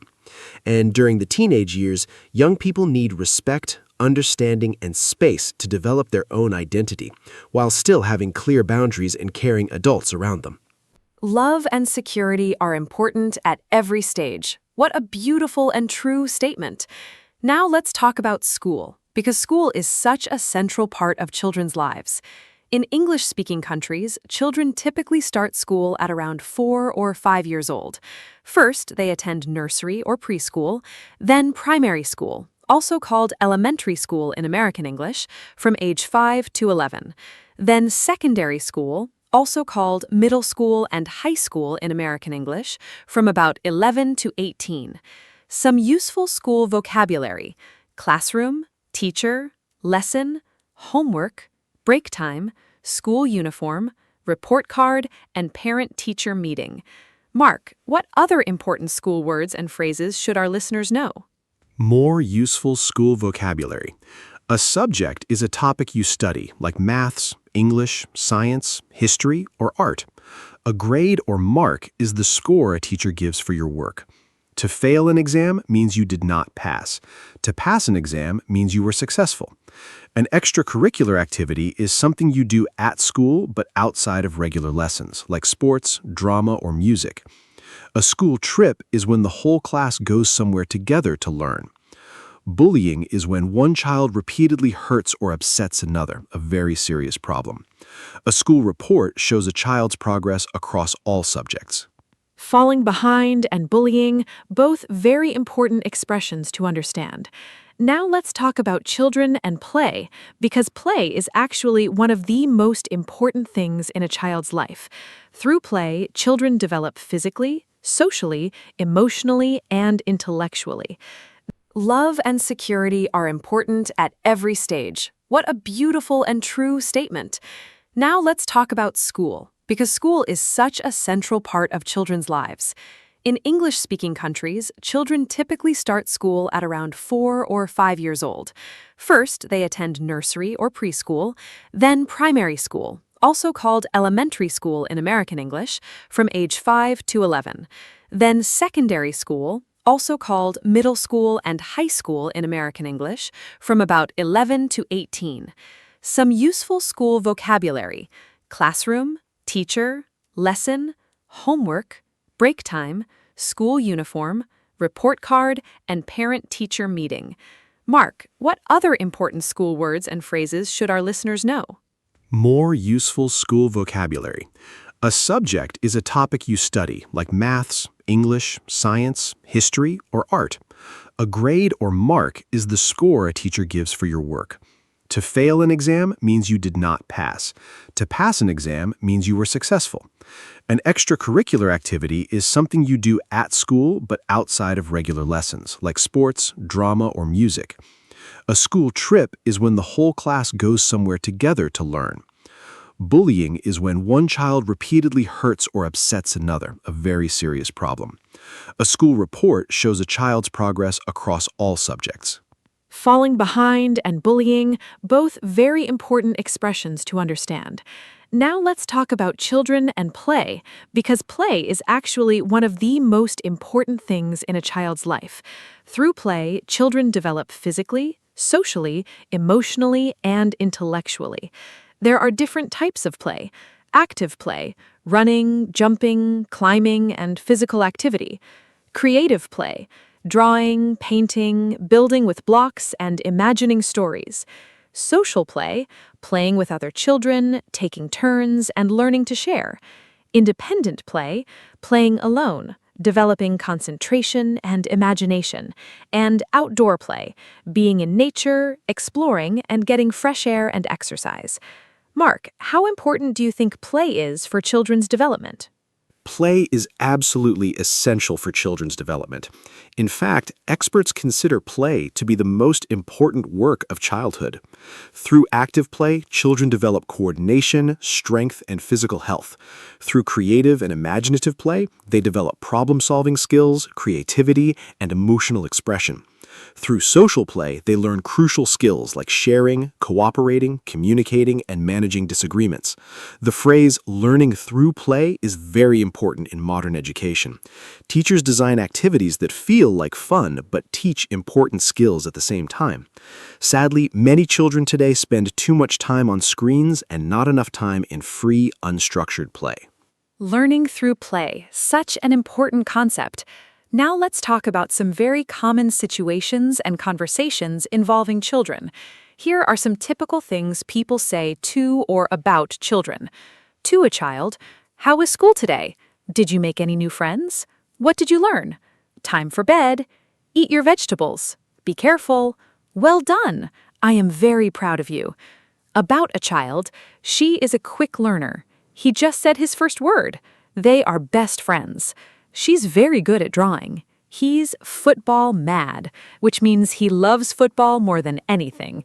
These phrases are completely natural in everyday family life conversations. When children misbehave, parents commonly say things like, "Stop that right now. That is not acceptable behavior. Go to your room. You are in timeout."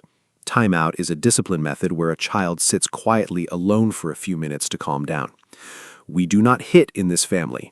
Use your words, not your hands. Say sorry to your sister.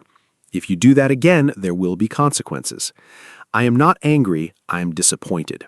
Parents often say this is harder for a child to hear than being told they are angry. And the very common "because I said so," when a parent does not want to explain their reason. I am not angry, I am disappointed. I think that is the most powerful thing a parent can say.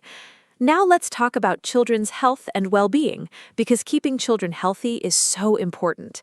Some common children's health vocabulary: a vaccination or immunization, an injection that protects a child from serious diseases; a checkup, a routine visit to the doctor to make sure a child is developing well; a pediatrician, a doctor who specializes in children's health; growing pains, aches in the legs that some children feel as they grow; screen time, the amount of time a child spends looking at a phone, tablet, or television. Children's well-being covers so many areas.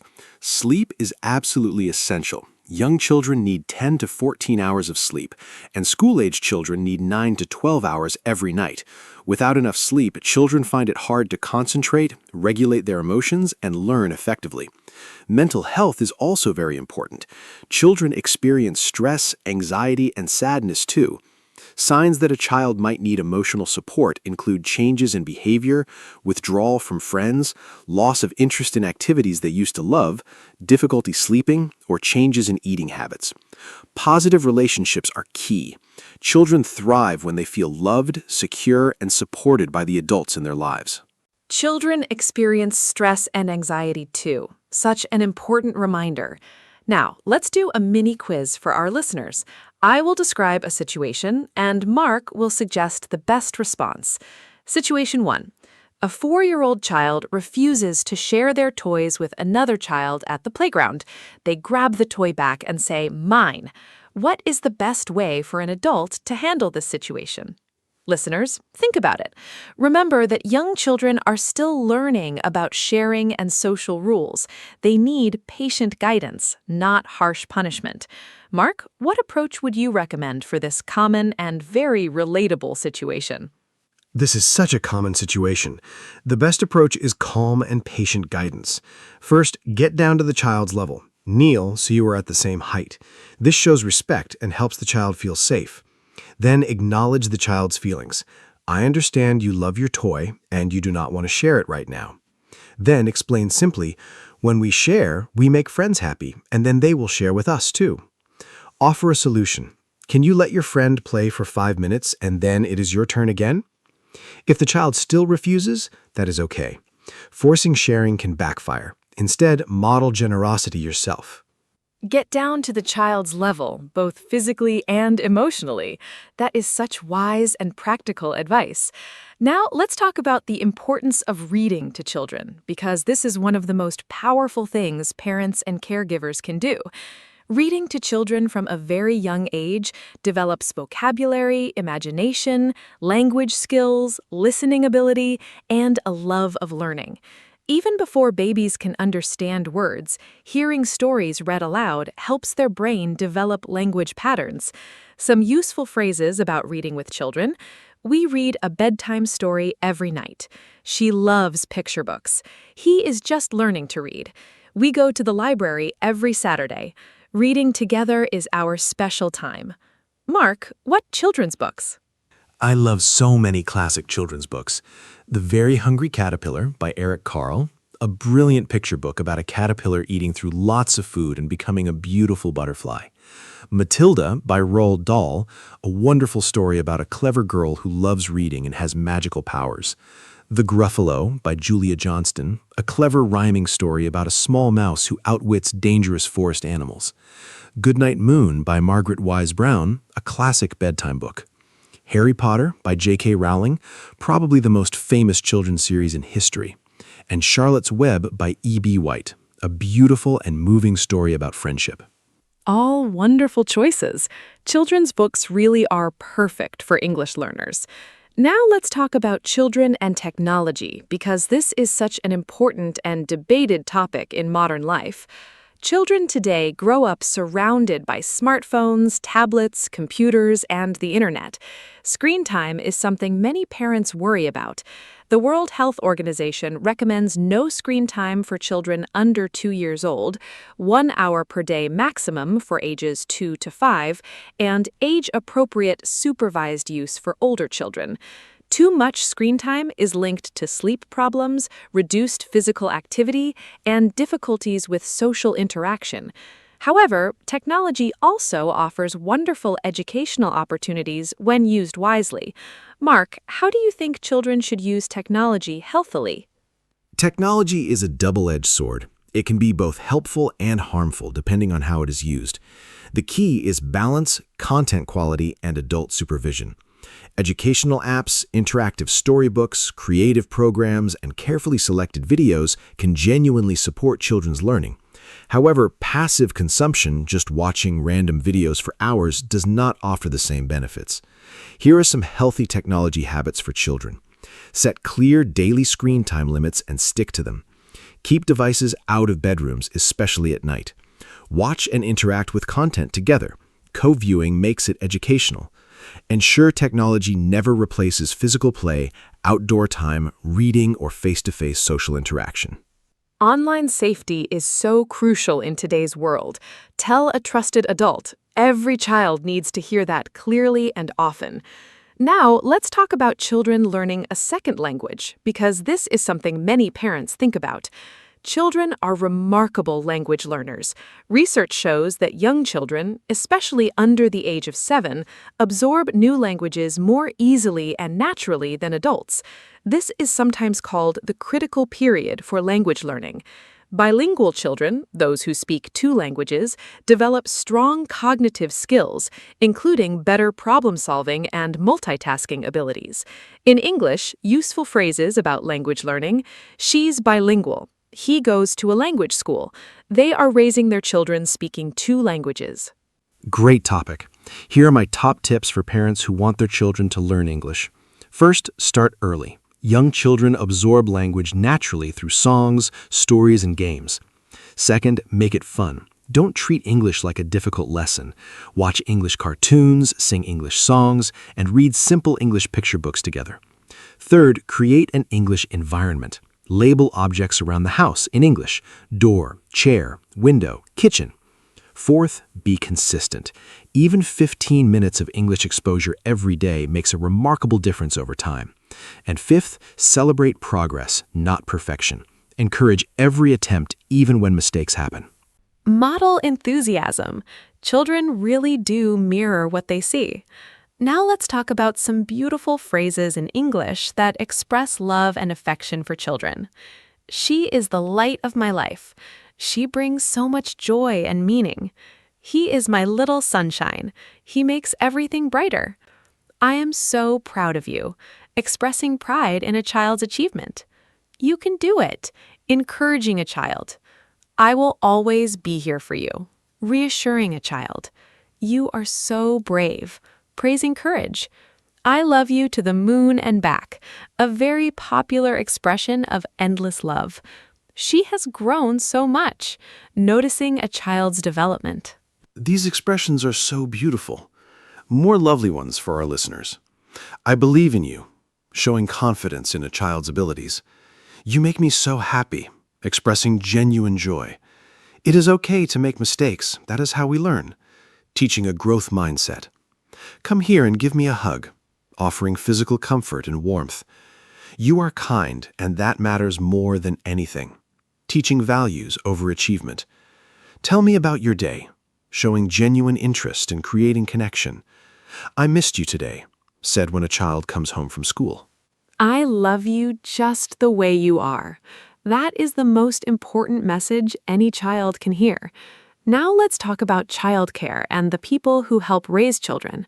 In English, a nanny is a person hired to look after children in the family home. A babysitter is someone who looks after children for a short time, usually in the evening. A childminder looks after several children in their own home. A nursery or daycare is a place where young children are cared for while parents are at work. A kindergarten is the first year of formal school for young children, usually around age 4 or 5. And grandparents are often very important caregivers in many families. Grandparents play such a wonderful and irreplaceable role in many children's lives. They offer unconditional love and a different kind of relationship from parents, often more relaxed, patient, and full of stories from the past. Children who have close relationships with their grandparents tend to have stronger family connections, more historical and cultural awareness, and often a greater sense of security. Grandparents can share skills, traditions, and wisdom that parents are sometimes too busy to pass on. Some useful phrases. She's very close to her grandma. He spends every weekend with his grandparents. The children love hearing grandpa's stories. She learned how to bake from her grandmother. Grandparents are often called the heart of the family. The heart of the family. What a beautiful and true description of grandparents. Now let's talk about children's celebrations and special moments. Birthdays are, of course, very important to children. In English, we say, "Happy birthday. How old are you today?" Make a wish before you blow out the candles. Did you get lots of presents? Other important milestones in a child's life include the first word, the first step, the first day of school, losing the first baby tooth, learning to ride a bike, and graduating from primary school. These milestone moments are treasured by families forever. Mark, how do families typically celebrate children's birthdays in English-speaking cultures? Birthday celebrations for children are so much fun. A typical children's birthday party in an English-speaking country includes inviting friends and classmates. Children bring wrapped gifts, party food, sandwiches, sausage rolls, crisps, and always a birthday cake with candles. Party games. Traditional games like pass the parcel, musical chairs, and pin the tail on the donkey. Party bags. Small bags of sweets and little toys given to guests as a thank you when they leave. And the birthday song.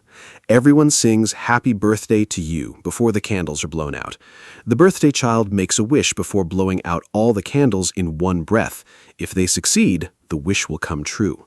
Musical chairs and pass the parcel, such classic party games. Now let's talk about something very relevant for many of our listeners, being a good role model for children. Children learn much more from what they see adults do than from what adults say. If you tell a child, be kind, but they see you being rude to someone, the lesson is lost. If you show patience, honesty, generosity, and resilience in your own behavior, children absorb these values naturally. In English, we say, children learn what they live. Actions speak louder than words. Little eyes are always watching. Mark, what do you think are the most important values to teach children through everyday behavior? The values children learn from watching adults are so powerful. I think the most important ones to model are kindness, treating everyone with respect and consideration regardless of who they are. Honesty, being truthful even when it's difficult. Resilience, showing children how to handle setbacks, disappointments, and mistakes without giving up. Gratitude, saying thank you, noticing and appreciating good things in life. Empathy, showing understanding and compassion for other people's feelings. And curiosity, showing genuine interest in the world, asking questions, and always being willing to learn.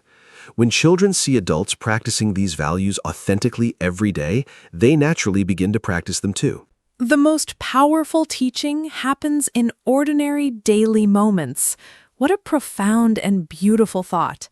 Now, let's talk about something many people experience, the differences between boys and girls and how they play and develop. Research actually shows that while individual children vary enormously, some general tendencies exist.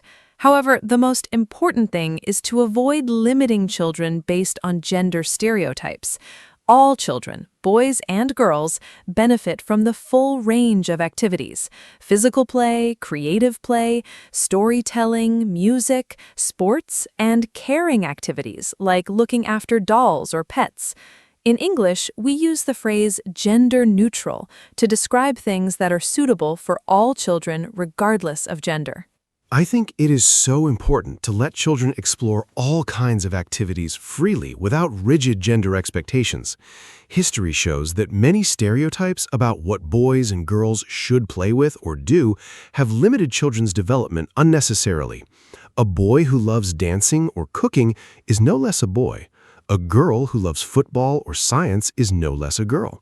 The phrase, let children be children, means allowing them to follow their own interests and curiosity without restriction.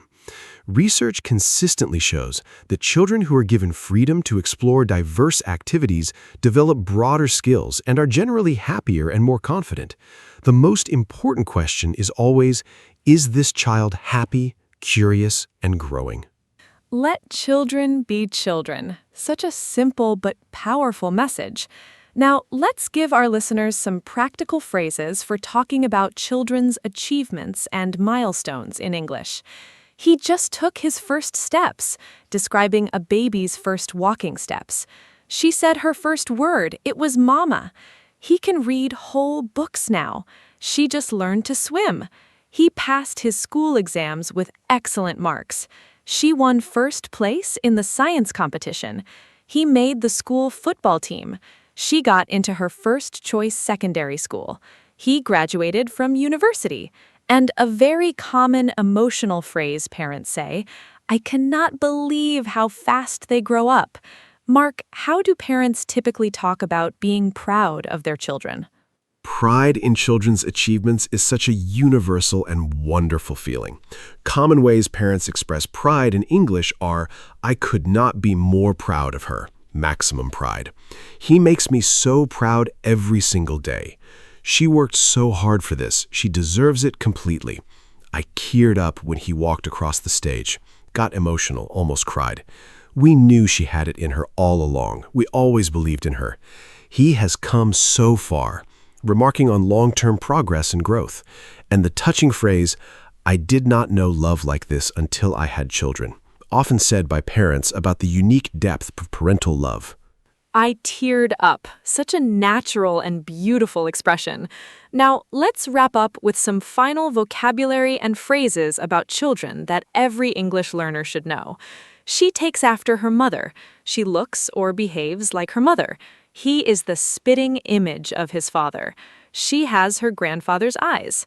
The apple does not fall far from the tree. A child is similar to their parent. She's a natural. She has a natural talent for something. He's a handful. He's very energetic and difficult to manage. She's an old soul. She seems wise and mature beyond her years. Those final phrases are absolutely wonderful. "It takes a village to raise a child" is one of my favorite expressions. It captures something so fundamentally true about human community and connection. Children do not grow up in isolation. They're shaped by everyone around them: parents, grandparents, teachers, neighbors, friends, and society as a whole.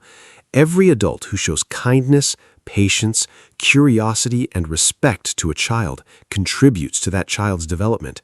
In English, we sometimes say, "Be the adult you needed when you were young," a deeply moving invitation to give to children what we ourselves may have needed. Thank you so much, Anna. This topic fills my heart. What a truly heartwarming and meaningful episode this has been. Thank you, Mark, and thank you to every single listener who joined us today. Let me give a final summary. We talked about different stages of childhood, from babies and toddlers to teenagers. We learned vocabulary for describing children's personalities and behavior. We discussed school, play, health, technology, and reading. We talked about childcare, grandparents, celebrations, and milestones. We shared beautiful phrases for expressing love, pride, and encouragement. And we learned so much important English vocabulary for everyday conversations about children. Children are truly the most remarkable and precious part of our world. Treasure them, listen to them, and never stop learning from them. See you next time. Thank you so much, Anna, and what a beautiful note to end on. A huge thank you to every listener who spent this special time with us. Children bring so much light, laughter, wonder, and love into our lives. Whether you're a parent, a teacher, an aunt or uncle, a grandparent, or simply someone who cares about the next generation, the conversations we have about and with children matter deeply. Use today's vocabulary and phrases in your real conversations. Talk about children you know. Ask about other people's children. Share stories of childhood memories. Language connects us to the people and moments we love most. Hello, everyone. Welcome to our podcast. My name is Anna, and I am so happy you are here with us today.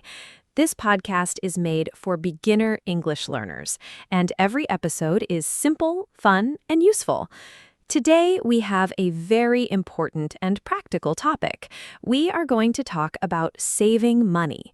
This is something that everyone thinks about. How can you spend less? How can you save more? These are questions we all ask ourselves. Whether you are a student, a worker, or a parent, saving money is a very useful skill. I am joined by my wonderful co-host, Mark. Mark, say hello and tell us, are you good at saving money? Hello, hello. Thank you, Anna. Hi to all our fantastic listeners. Am I good at saving money? That is a great question. Honestly, I have had to learn. When I was younger, I spent money very freely and did not think much about saving. But over the years, I have learned some very good habits and strategies that have really helped me. Today, Anna and I are going to share practical tips, useful vocabulary, and simple strategies for saving money in everyday life. By the end of this episode, you will have lots of ideas to help you spend less and save more. This topic is useful for everyone, no matter your age or income. Let's begin. Okay, so let's start with the basics. What does saving money mean? It simply means keeping some of your money instead of spending all of it. When you save money, you put it somewhere safe, like a bank account, and you do not touch it. The opposite of saving is spending. If you earn $100 and spend $90, you save $10. That $10 is your savings. A very simple way to start saving is the 50-30-20 rule. This means you spend 50% of your income on needs, 30% on wants, and save 20%. Needs are things you must have, like food and rent. Sure, the 50-30-20 rule is a very simple budgeting guide. First, 50% for needs. Needs are things you cannot live without. Rent or mortgage, food, electricity, water, transport to work, and medicine. Second, 30% for wants. Wants are things that make life enjoyable but are not essential. Eating at restaurants, cinema tickets, new clothes you do not urgently need, hobbies, and entertainment. Third, 20% for savings. This goes directly into your savings account every month. You should save this money before you spend on wants. This rule is flexible. If you can save more than 20%, even better. The 50-30-20 rule is so simple and easy to remember. Now, let's talk about budgeting. A budget is a plan for how you will spend and save your money. Making a budget is one of the most important steps in saving money. To make a budget, first you write down all the money you receive, your income. Then you write down all the things you spend money on, your expenses. When you can see everything written down, it is much easier to understand where your money is going. You might be surprised. Many people discover they spend a lot on small things they did not even notice. Mark, do you have a personal budget? Yes, I do have a budget. I check it every month. I use a simple spreadsheet on my computer to track everything, but a notebook and pen works just as well. At the start of every month, I write down my income, the money I receive from work. Then I list all my fixed expenses, things that cost the same every month like rent, internet, and phone bill. Then I estimate my variable expenses, things that change each month like food, transport, and entertainment. Finally, I calculate how much I have left to save. The most important thing is to be honest with yourself. Be honest with yourself, such important advice. A lot of people avoid making a budget because they are afraid to see how much they spend. But knowing the truth is the first step to making changes. Now, let's talk about needs versus wants, because understanding this difference is really the key to saving money. A need is something you must have to live and function normally: food, shelter, clothing, and healthcare. A want is something that is nice to have, but not necessary. A new phone when your current one works fine, eating at expensive restaurants, or buying the latest fashion. Great topic. Here are some everyday examples. Needs, paying your rent or mortgage each month. You need a place to live. Buying basic food like rice, vegetables, bread, eggs, and milk. Paying your electricity and water bills. Having basic clothing for work and daily life. Transport to get to work. Basic healthcare and medicine when you're sick. Now, wants, buying a new designer handbag when your current bag works fine. Ordering takeaway food every evening instead of cooking at home. Subscribing to 5 different streaming services. Buying the newest smartphone model when your current phone is perfectly good. Going on an expensive holiday when a cheaper one would also be enjoyable. Those examples are so clear and easy to understand. Now, let's talk about some very practical and simple ways to save money in daily life. One of the most effective things you can do is cook at home instead of eating out or ordering takeaway. Eating at restaurants and ordering food delivery is much more expensive than cooking your own meals. A simple home-cooked meal can cost $2 or $3, while the same meal from a restaurant might cost $15 or $20. If you eat out often, this difference adds up to a huge amount every month. Mark, how much money do you think a person can save by cooking at home instead of eating out 5? The savings from cooking at home are really impressive. Let me give a simple example. Imagine you buy lunch from a restaurant or cafe 5 days a week. Each lunch costs around $12. That is $60 per week on lunch alone, and about $240 per month. Now imagine you prepare your own lunch at home and bring it to work. A homemade lunch might cost about $2 to $3 per day. That is around $50 to $60 per month. So by simply preparing your own lunch, you could save approximately $180 every single month. $2,000 a year just from making your own lunch. That is incredible. It really shows how small daily habits can add up to huge savings over time. Now let's talk about shopping habits, because how and where you shop makes a big difference to your budget. One great strategy is to always make a shopping list before you go to the supermarket and stick to it. When you shop without a list, you often buy things you do not need. This is called an impulse purchase. An impulse purchase is when you buy something suddenly, without planning, just because you feel like it or because it looks good. Mark, do you make shopping lists? Yes, I always make a shopping list before going shopping. It really helps me stay focused. I also eat something before I go to the supermarket because when you are hungry, everything looks delicious, and you buy much more than you need. Another great tip is to compare prices. Look at different shops and different brands before you buy. Often, a cheaper brand has the same quality as an expensive one. I also recommend buying in bulk when it makes sense. This means buying larger quantities at once because the price per unit is usually lower. For example, buying a large bag of rice is cheaper per kilogram than buying many small bags. Eat before you go shopping? That is such simple but brilliant advice. Now I want to talk about something very common that costs people a lot of money without them realizing it: subscriptions and memberships. A subscription is a regular payment you make, usually monthly, for a service. For example, streaming services like Netflix or Spotify, gym memberships, magazine subscriptions, or app subscriptions. Many people sign up for these services and then forget about them, but the money keeps coming out of their account every month. This is called a subscription trap. Mark, how can people manage their subscriptions better? Do you have any tips for our listeners about subscriptions? The subscription trap is very real and very expensive. Here's what I recommend. First, make a list of every single subscription you currently pay for. Write them all down and add up the total cost per month. You might be very surprised. Second, ask yourself honestly, do I really use this? If you have a gym membership but only go twice a month, it is probably not worth keeping. Third, cancel any subscriptions you do not regularly use. You can always resubscribe later if you miss them. Fourth, look for free alternatives. Many streaming services have free versions with advertisements. Many books and magazines are available for free at your local library. Reviewing your subscriptions regularly is such smart advice. Now let's talk about something many people find difficult: avoiding unnecessary purchases, especially when there are sales and discounts. Sales and special offers can actually make you spend more money, not less. When you see 50% off, it's tempting to buy something even if you did not plan to buy it and don't really need it.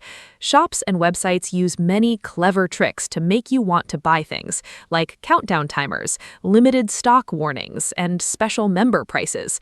Mark, how do you resist temptation when you see a big sale?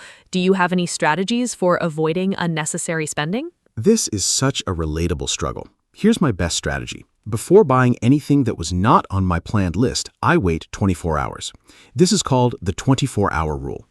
If I still want the item the next day, I think about whether I really need it and whether I can afford it. Often, the next day, I realize I didn't really want it. It was just the excitement of the moment. Another strategy is to ask yourself 3 questions before buying. Do I need this? Can I afford this? Do I already have something similar? These simple questions can save you from many impulse purchases. The 24-hour rule is brilliant. I am going to start using that immediately. Now, let's talk about saving money on energy and utilities at home, because this is an area where many people can save quite a lot without changing their lifestyle very much. Utilities are services like electricity, water, gas, and heating. Small habits can make a big difference to your utility bills. For example, turning off lights when you leave a room, unplugging electronic devices when you are not using them, taking shorter showers, washing clothes at a lower temperature, and using energy-efficient light bulbs. Mark, have you made any changes at home to reduce your energy bills? What has made the most difference for you? Yes, I have made several changes at home. The most effective one was switching to LED light bulbs throughout my home. They use about 75% less electricity than traditional bulbs and last much longer, so you save money twice, on electricity and on replacement bulbs. I also started setting my heating to a lower temperature at night and when I'm not at home. Just programming the thermostat correctly saved me a noticeable amount on my heating bill every month. Another big one, I started washing my clothes at 30 degrees instead of 60 degrees. This uses much less electricity and the clothes get just as clean for normal washing. Start small. Such important and encouraging advice. Even $10 a month becomes $120 in a year, and that is a great start. Now let's talk about an emergency fund, because this is a very important concept in personal finance. An emergency fund is money that you save specifically for unexpected problems or emergencies. For example, your car suddenly needs an expensive repair. You lose your job unexpectedly. You have a sudden medical expense not covered by insurance. Without an emergency fund, you might need to borrow money or use a credit card and pay high interest. Yes, I do have an emergency fund, and I think it is absolutely essential. Without one, any unexpected expense can become a major financial crisis. I built mine gradually over about 2 years. I started by saving 1 month of expenses, then 2, and then eventually reached my goal of 4 months. I keep this money in a separate savings account that I do not touch unless there is a genuine emergency. An important rule, replenish the fund as soon as possible after using it. If you use $200 from your emergency fund, your next priority is to replace that $200 before anything else. Peace of mind. That is such a perfect way to describe the feeling of having savings behind you. Now let's talk about debt and how it affects saving. Debt is money that you owe to someone else, usually a bank or a lender. Common types of debt include credit card debt, student loans, and car loans. Debt can make saving very difficult because when you have debt, you pay interest, an extra charge for borrowing money. For example, if your credit card charges 20% interest per year and you have a balance of $500, you pay $100 extra in interest every year just for borrowing that money. Managing debt and saving at the same time is challenging, but it is possible. Here's a simple approach. First, list all your debts, the amount owed and the interest rate for each. Then, prioritize paying off the highest interest debts first. This is called the avalanche method. High interest debt, especially credit card debt, grows very quickly if you do not pay it off. While paying off debt, try to make more than the minimum payment each month, even a small extra amount. Even a small extra amount makes a big difference over time. At the same time, still put a small amount into savings every month, even $20. This keeps the habit alive. The avalanche method, paying off the highest interest debt first, is a great strategy. Now let's talk about a topic that many people find uncomfortable, comparing your spending habits to others. It is very tempting to spend money to match what other people around you own or do. This is called keeping up with the Joneses, an English expression that means trying to match the lifestyle of your neighbors or friends. For example, if your friend buys a new car, you might feel pressure to buy one too. Or if your colleagues go to expensive restaurants for lunch, you might feel embarrassed to bring a packed lunch. Keeping up with the Joneses is a real and very common challenge. Social pressure to spend money is everywhere. My advice is to remember that many people who appear to have a lot are actually in debt. The new car, the expensive holidays, the designer clothes, many of these things are bought on credit. Looking wealthy and being financially stable are very different things. A more helpful comparison is to compare yourself to your own past self. Are you saving more than last year? Are your debts smaller? Focus on your own financial journey. Also, remember that true friends don't care what car you drive or what brand you wear. Comparing yourself to your own past self. What a healthy and wise perspective. Now let's talk about saving money on transport, because for many people, getting to work and moving around costs a significant amount every month. Common transport expenses include fuel for a car insurance, car maintenance and repairs, parking fees, and public transit tickets. Some money-saving transport tips. If possible, use public transport. Buses and trains are usually much cheaper than driving a car. Walk or cycle for short distances. This is free and also good for your health. Carpool with colleagues. Share the drive and the cost. And plan your journeys efficiently to avoid unnecessary trips. I save on transport in a few ways. First, I use public transport for most of my journeys. I have a monthly travel card, which is much cheaper than buying individual tickets each day. Second, I walk for any journey that takes less than 20 minutes on foot. It is free, keeps me healthy, and I often enjoy it. Third, when I do use my car, I plan my route carefully to avoid traffic and save fuel. I also do regular car maintenance, keeping the tires properly inflated and getting the car serviced on schedule. This prevents expensive repairs and also saves fuel because a well-maintained car uses less petrol. Look higher and lower on the shelves. I never thought about that, but it makes so much sense. Now let's talk about saving money on clothes, because clothing can be a significant expense. Some practical tips. Shop in sales. Buy clothes at the end of the season when prices are reduced by 50% or more. Swap or donate clothes with friends or family. Buy secondhand or vintage clothing. Charity shops and online platforms like eBay or Vinted have great items at very low prices. Look after the clothes you already have. Wash them properly and repair small damages rather than replacing them. I love shopping secondhand. I find great quality clothes at charity shops and online secondhand platforms for a fraction of the original price. Some of my favorite and most complimented pieces of clothing were bought for just a few pounds or dollars. I also follow a personal rule called the cost per wear calculation. When I consider buying something, I divide the price by the number of times I expect to wear it. For example, a quality jacket that costs $80, but I will wear 200 times, costs just 40 cents per wear. That is excellent value. Cost per wear, what an incredibly useful concept. Now let's talk about saving money on entertainment and leisure, because having fun does not have to be expensive. There are many wonderful and free or low-cost activities. Visit parks, nature reserves, and beaches, completely free. Use your local library. Books, films, magazines, and music are all free with a library card. Look for free community events. Outdoor concerts, festivals, markets, and exhibitions are often free to attend.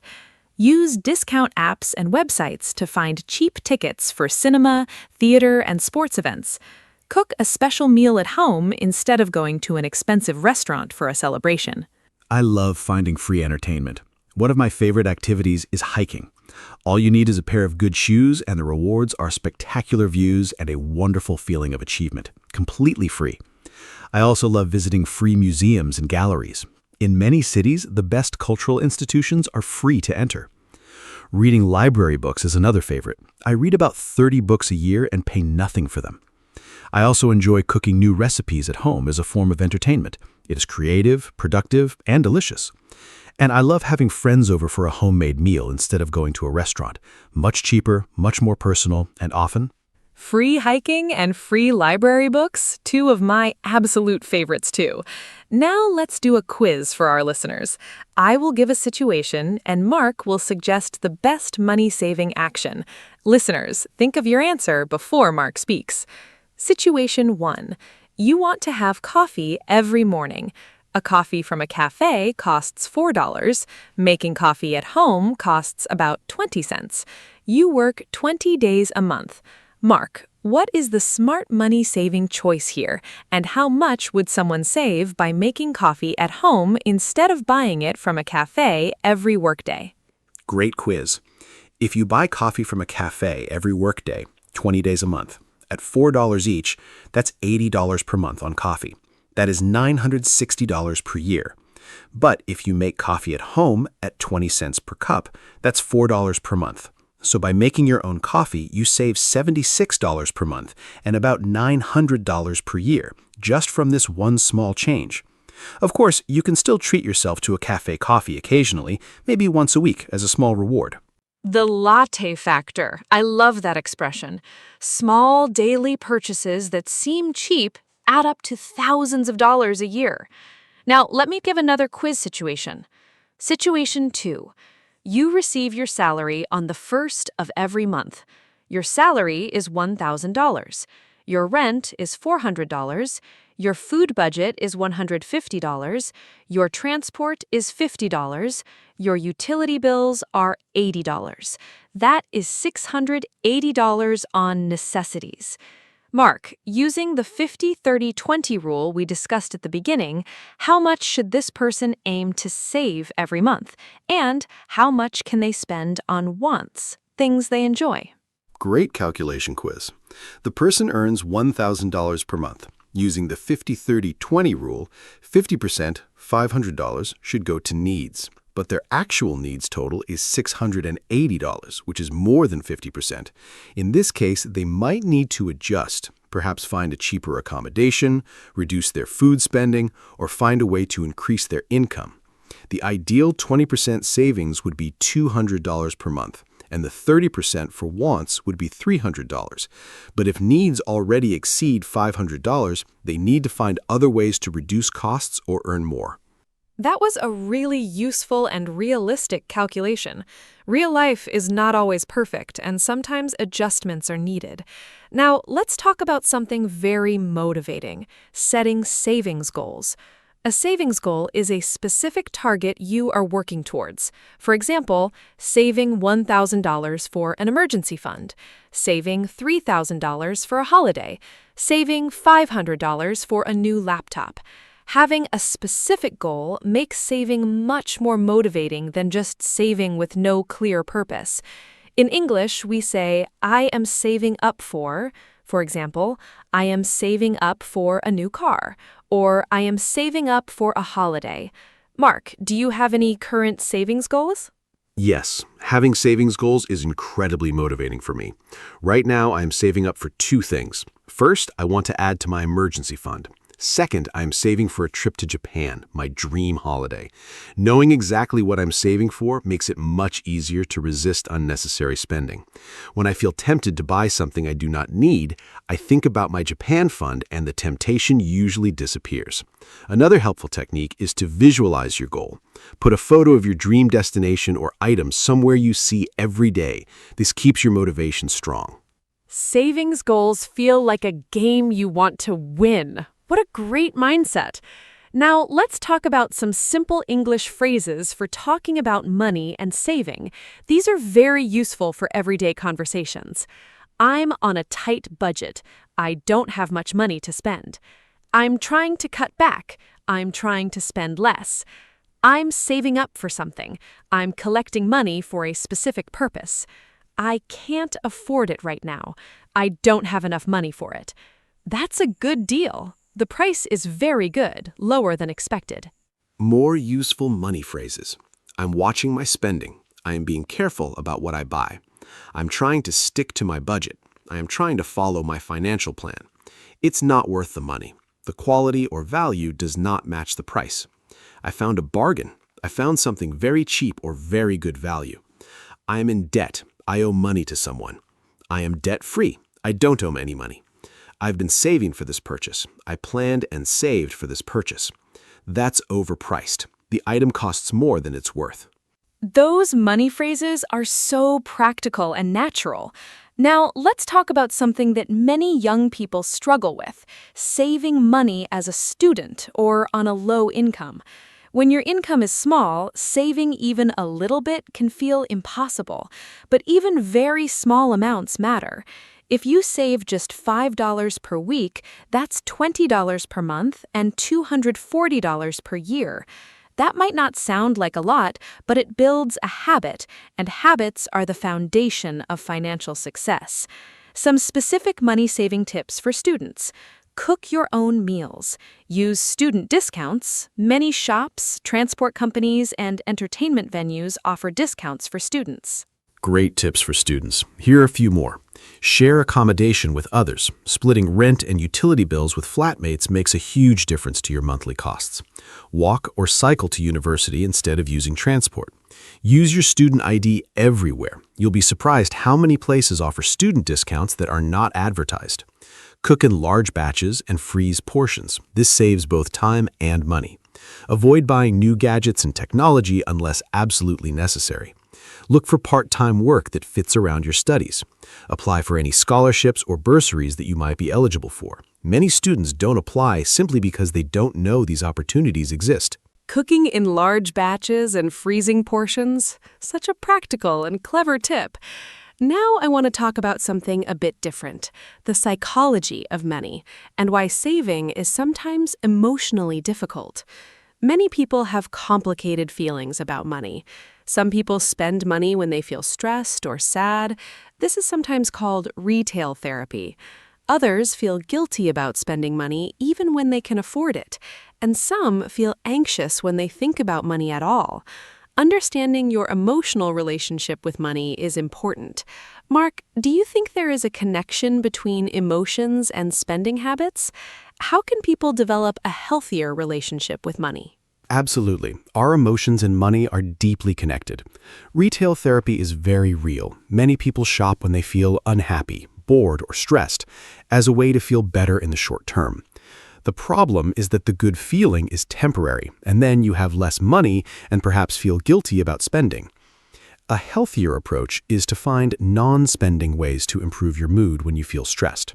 Exercise, talking to a friend, cooking, going for a walk, or reading. Also, try to understand what triggers your spending. Do you spend more when you are tired? When you feel lonely? When you scroll through social media? Identifying your triggers helps you break the pattern. Based on clear values rather than temporary emotions, that is such a wise and beautiful way to think about money. Now, let me ask a fun question. Mark, if you had an extra $500 right now that you did not expect, like a gift or a bonus, what would you do with it? This is actually a great exercise for our listeners, too. Think about it honestly. If you suddenly received extra money, would you save it, spend it on something you need, spend it on something you want, or give some to charity? Your answer reveals a lot about your relationship with money and your financial priorities. What an interesting question. Honestly, my first instinct is to save it. I would put $250 directly into my emergency fund. That is always my first priority for unexpected money. Then I would put $150 into my Japan travel savings goal. And the remaining $100 I would probably spend on something enjoyable without any guilt. Perhaps a nice meal out, or a book I have wanted to read. I think this balance reflects my values. Safety first with the emergency fund, goals second, and then enjoyment third. I never feel guilty about spending money on enjoyment when my savings are in a healthy place. A thoughtful balance. Perfectly said. Now, let's give our listeners a final practical summary of all the money-saving tips we discussed today. Here they are in simple, clear language. Number 1, make a budget and track your spending. Number 2, use the 50-30-20 rule. 50% needs, 30% wants, 20% savings. Number 3, pay yourself first. Save money before you spend on wants. Number 4, build an emergency fund, 3 to 6 months of expenses. Number 5, cook at home more often and plan your meals. Number 6, review and cancel unused subscriptions.